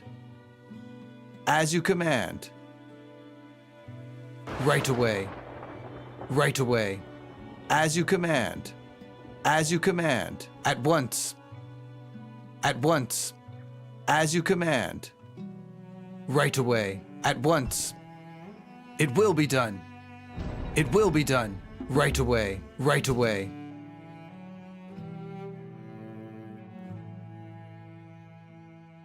this one just died just like that. No real warning that his health was going down or anything like that.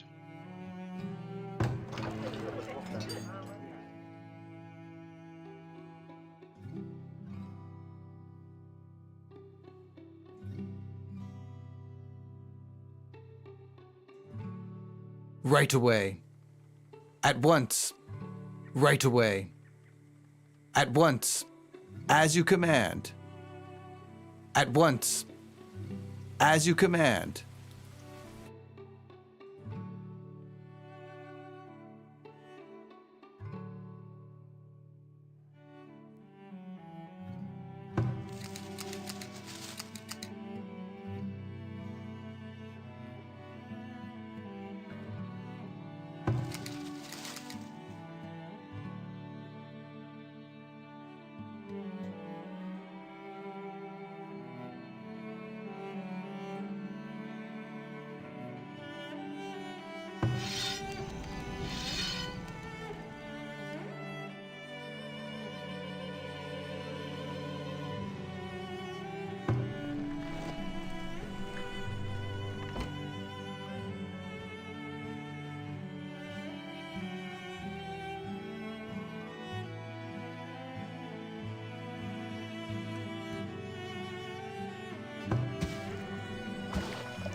It will be done. It will be done. Right away. It will be done. At once.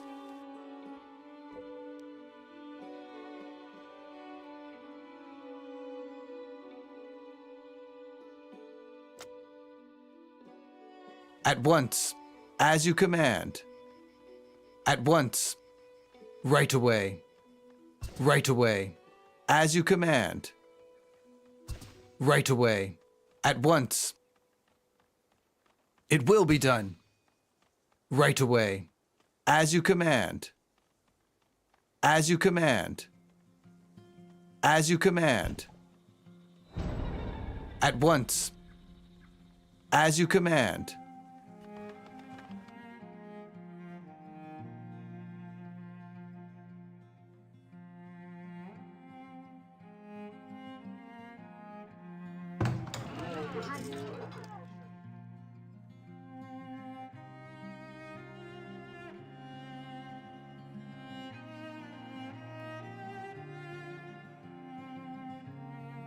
As you command. At once.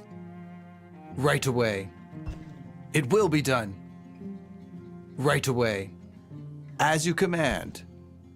As you command. It will be done. As you command. Right away.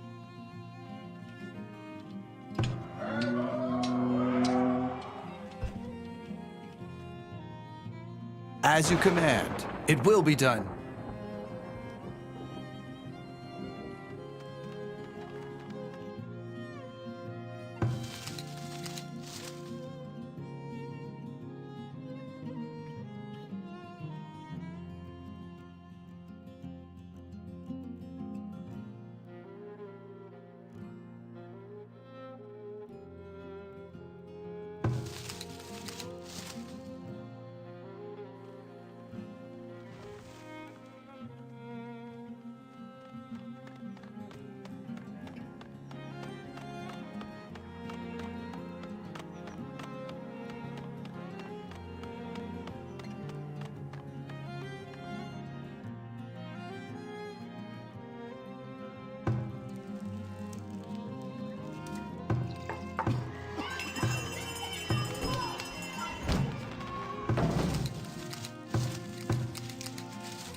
Right away.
What is it?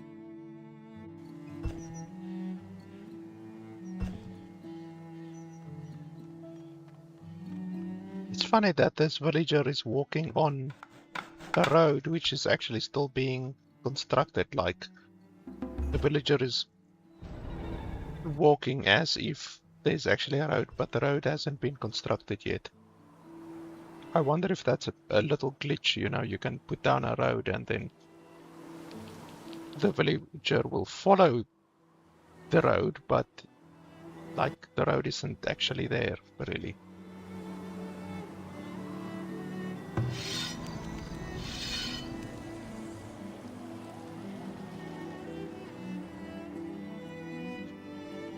But yeah, I'm thinking I'm done for today. Basically, like I said right at the beginning of today's live stream, when I played the game 3 years ago, when the game was still in early access, yeah, they can basically see into the future and see where I'm gonna plan to make the road. It's pretty funny. Like I said, like I played the early access version of the game like 3 years ago, and I did give the game a recommendation in my early access review. There were some issues that I went over at the beginning of the video, but like basically today's live stream was just to see if the game has improved after those 3 years. Like, they did increase the price of the game. The game was $30 3 years ago, and now when the game released like a week or whatever ago, they increased the game to $35. So they bumped it up by $5, which isn't a huge amount. And basically, I just wanted to see if they have improved a lot, or if they improved any of the stuff that I had criticisms over when the game was in early access 3 years ago. Because that's important, you know, like if the game isn't gonna improve after all of that time, you know, like what's the use, you know? But I did kind of, As you say. give my recommendation 3 years ago. I said that there's caveats, you know, there are definitely better games. There are better city builder type games out there, like Banished. I mentioned Banished. And I also mentioned Anno and all of those types of games. Because Anno is more expensive, definitely, but Anno has a lot more content. It definitely has more content than this game does. So, but it's more expensive. So you just basically have to consider, like what's it worth to you, you know, when you're considering whether to buy Anno or to buy this game. You know, Anno is definitely more expensive. If you look at the whole game of Anno with all of the DLCs, it's gonna cost you like $100 or more.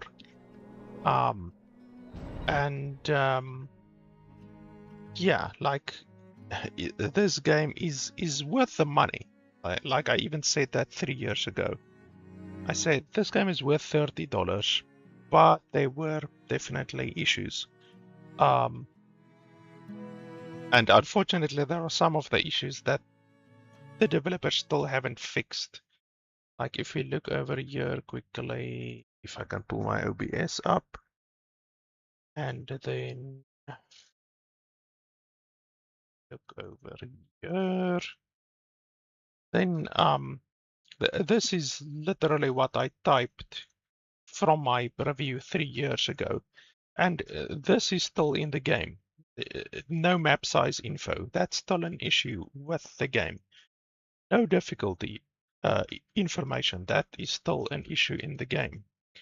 While searching to place a place for the town center right at the beginning of the game isn't paused. That's still an issue in the game 3 years later. Many other issues. You can't disable spoilage. I don't like the spoilage mechanic at all. There's no music in the load screens, and there's also no music, like many times, like right now, there's no music actually. Berries and many other resources as well get destroyed by roads. I don't like that at all. Loading screens are incredibly long, like loading screens can often be a minute or more, and that's not good.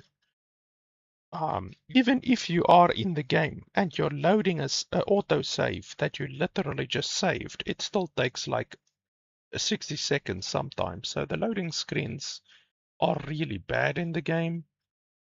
And then there's a bug, seemingly a bug, where when you put a road down and the node, I can actually show you what I mean. So if you take any node, like over here is a node, it's actually not showing it. We'll show it with a bush, I think. Like that, for instance, this bush over here, it's like a nut bush or a berry bush. It's not showing that it will get destroyed if I do this, if I lay it over there, but it will actually get destroyed. I showed this earlier in the live stream. So it doesn't show that it will get destroyed, but it will actually get destroyed.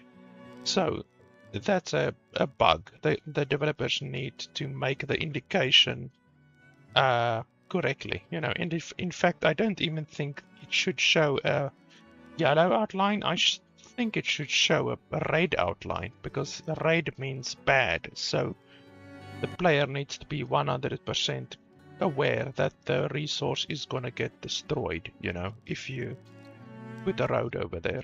So there's a bunch of little issues like that, and some of the issues that I just mentioned have been in the game since 3 years ago when I did my initial early access review on the game, and they're still in the game. So that's not good, you know. The developers should have fixed those issues. Like, it's not even about me putting those criticisms in my video. I'm sure the developers didn't watch my video, even though they did send me a key for the game 3 years ago. They might have watched my video, I don't know. But they should be aware of this kind of stuff, you know. If I can highlight these issues 3 years ago, I'm sure someone else has also highlighted these issues since then, and these issues are still not fixed. But it's relatively small issues, you know. It's not big enough issues to make me not want to play the game or not want to recommend the game. But yeah, it's not good that an issue can be like that in the game for 3 years. You know, like what have the developers really been working on for the past 3 years? You know, it doesn't look like they've been fixing these bugs, which I've mentioned already, you know. But yeah, and anyway, it's small issues. Overall, I think the game is worth $35, honestly. I don't see any massive issues with the game. I don't see any massive reasons why not to recommend the game or to play the game. I think the game is fun. I don't think it's as fun as something like Anno, for instance. But yeah, like I said, Anno is double the price of this game, and that's not even considering the DLCs. So, you know, you just have to consider the price. The price is always taken into consideration with my reviews, you know. I might recommend a bad game for $5, but I definitely won't recommend a bad game if it's $50, you know. So the prices of a game definitely influence my decision. But yeah, I think the game is worth $35. I think the developers should continue developing and improving the game. Perhaps adding DLCs, you know, with these types of games, that is a very common monetization method, you know, adding $10 DLCs or $15 DLCs, whatever. That's fine, you know, if they add a good amount of content to the game. I don't mind paying $10 or $15 on top of the base game, you know, as long as they don't go fucking crazy like some developers do, you know, like for instance Ubisoft with Anno, like they have like $100 of DLC on top of the game, which is just ridiculous, which is why I have absolutely no problem recommending people buy the base game, you know, buy Anno, the base game, and then just pirate the DLCs. That's what I do. I just pirate the DLCs, you get DLC unlockers, and you can just unlock all of the DLCs for the game after you own the base game. You know, that's what I recommend, because I don't support a game costing $50, which Anno does, and then having $100 of DLCs on top of the $50 game. I definitely don't support that. But yeah, in any way, I think the game is good. I think it can be improved, you know, it can be made better. But yeah, I think the game is good, and I think I can recommend the game. I'm a little bit disappointed about not seeing so much improvement over the past 3 years since the last time that I played the game, but overall, I think it's not too bad. I can still recommend the game, you know. So yeah, I think that's it for today. 6.5 hours. Yeah, I think that's it for today. Thanks to the developers for sending me a code for the game 3 years ago. It's appreciated. You can obviously find the link to the Steam game or the Steam page in the description below. I will probably play the game again in the future at some point. I just have some other games that I also have to review. I've actually got a bunch of games that I have to review. Let me show you over here quickly the games that I currently have on my list that I have to review. Skyformer I received like two days ago. I have to review that one. Planes of Pain I have to review. Beyond the Map I have to review. Bermuda Survivor, yes, I have to review this one as well. Fellowship, what? Oh no, that one I already reviewed.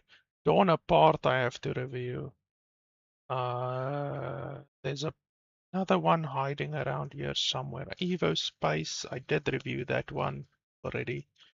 I've got like 5 or 6 games that I have to review. Noble Legacy, did I play this one? Don't think so. No, I haven't played this one yet. I think I probably have to review this one. It's like also a builder type game, kind of, but it's more like third person. But you also can go top down isometric like you can in this game as well. So yeah, I've got a bunch of games that I have to catch up on and that I received code for that I have to review. So I'll be doing that at some point in the next month or so, hopefully a little bit faster. But yeah, that's pretty much it for today, I think. Thanks a lot for watching, and I'll see you guys next time.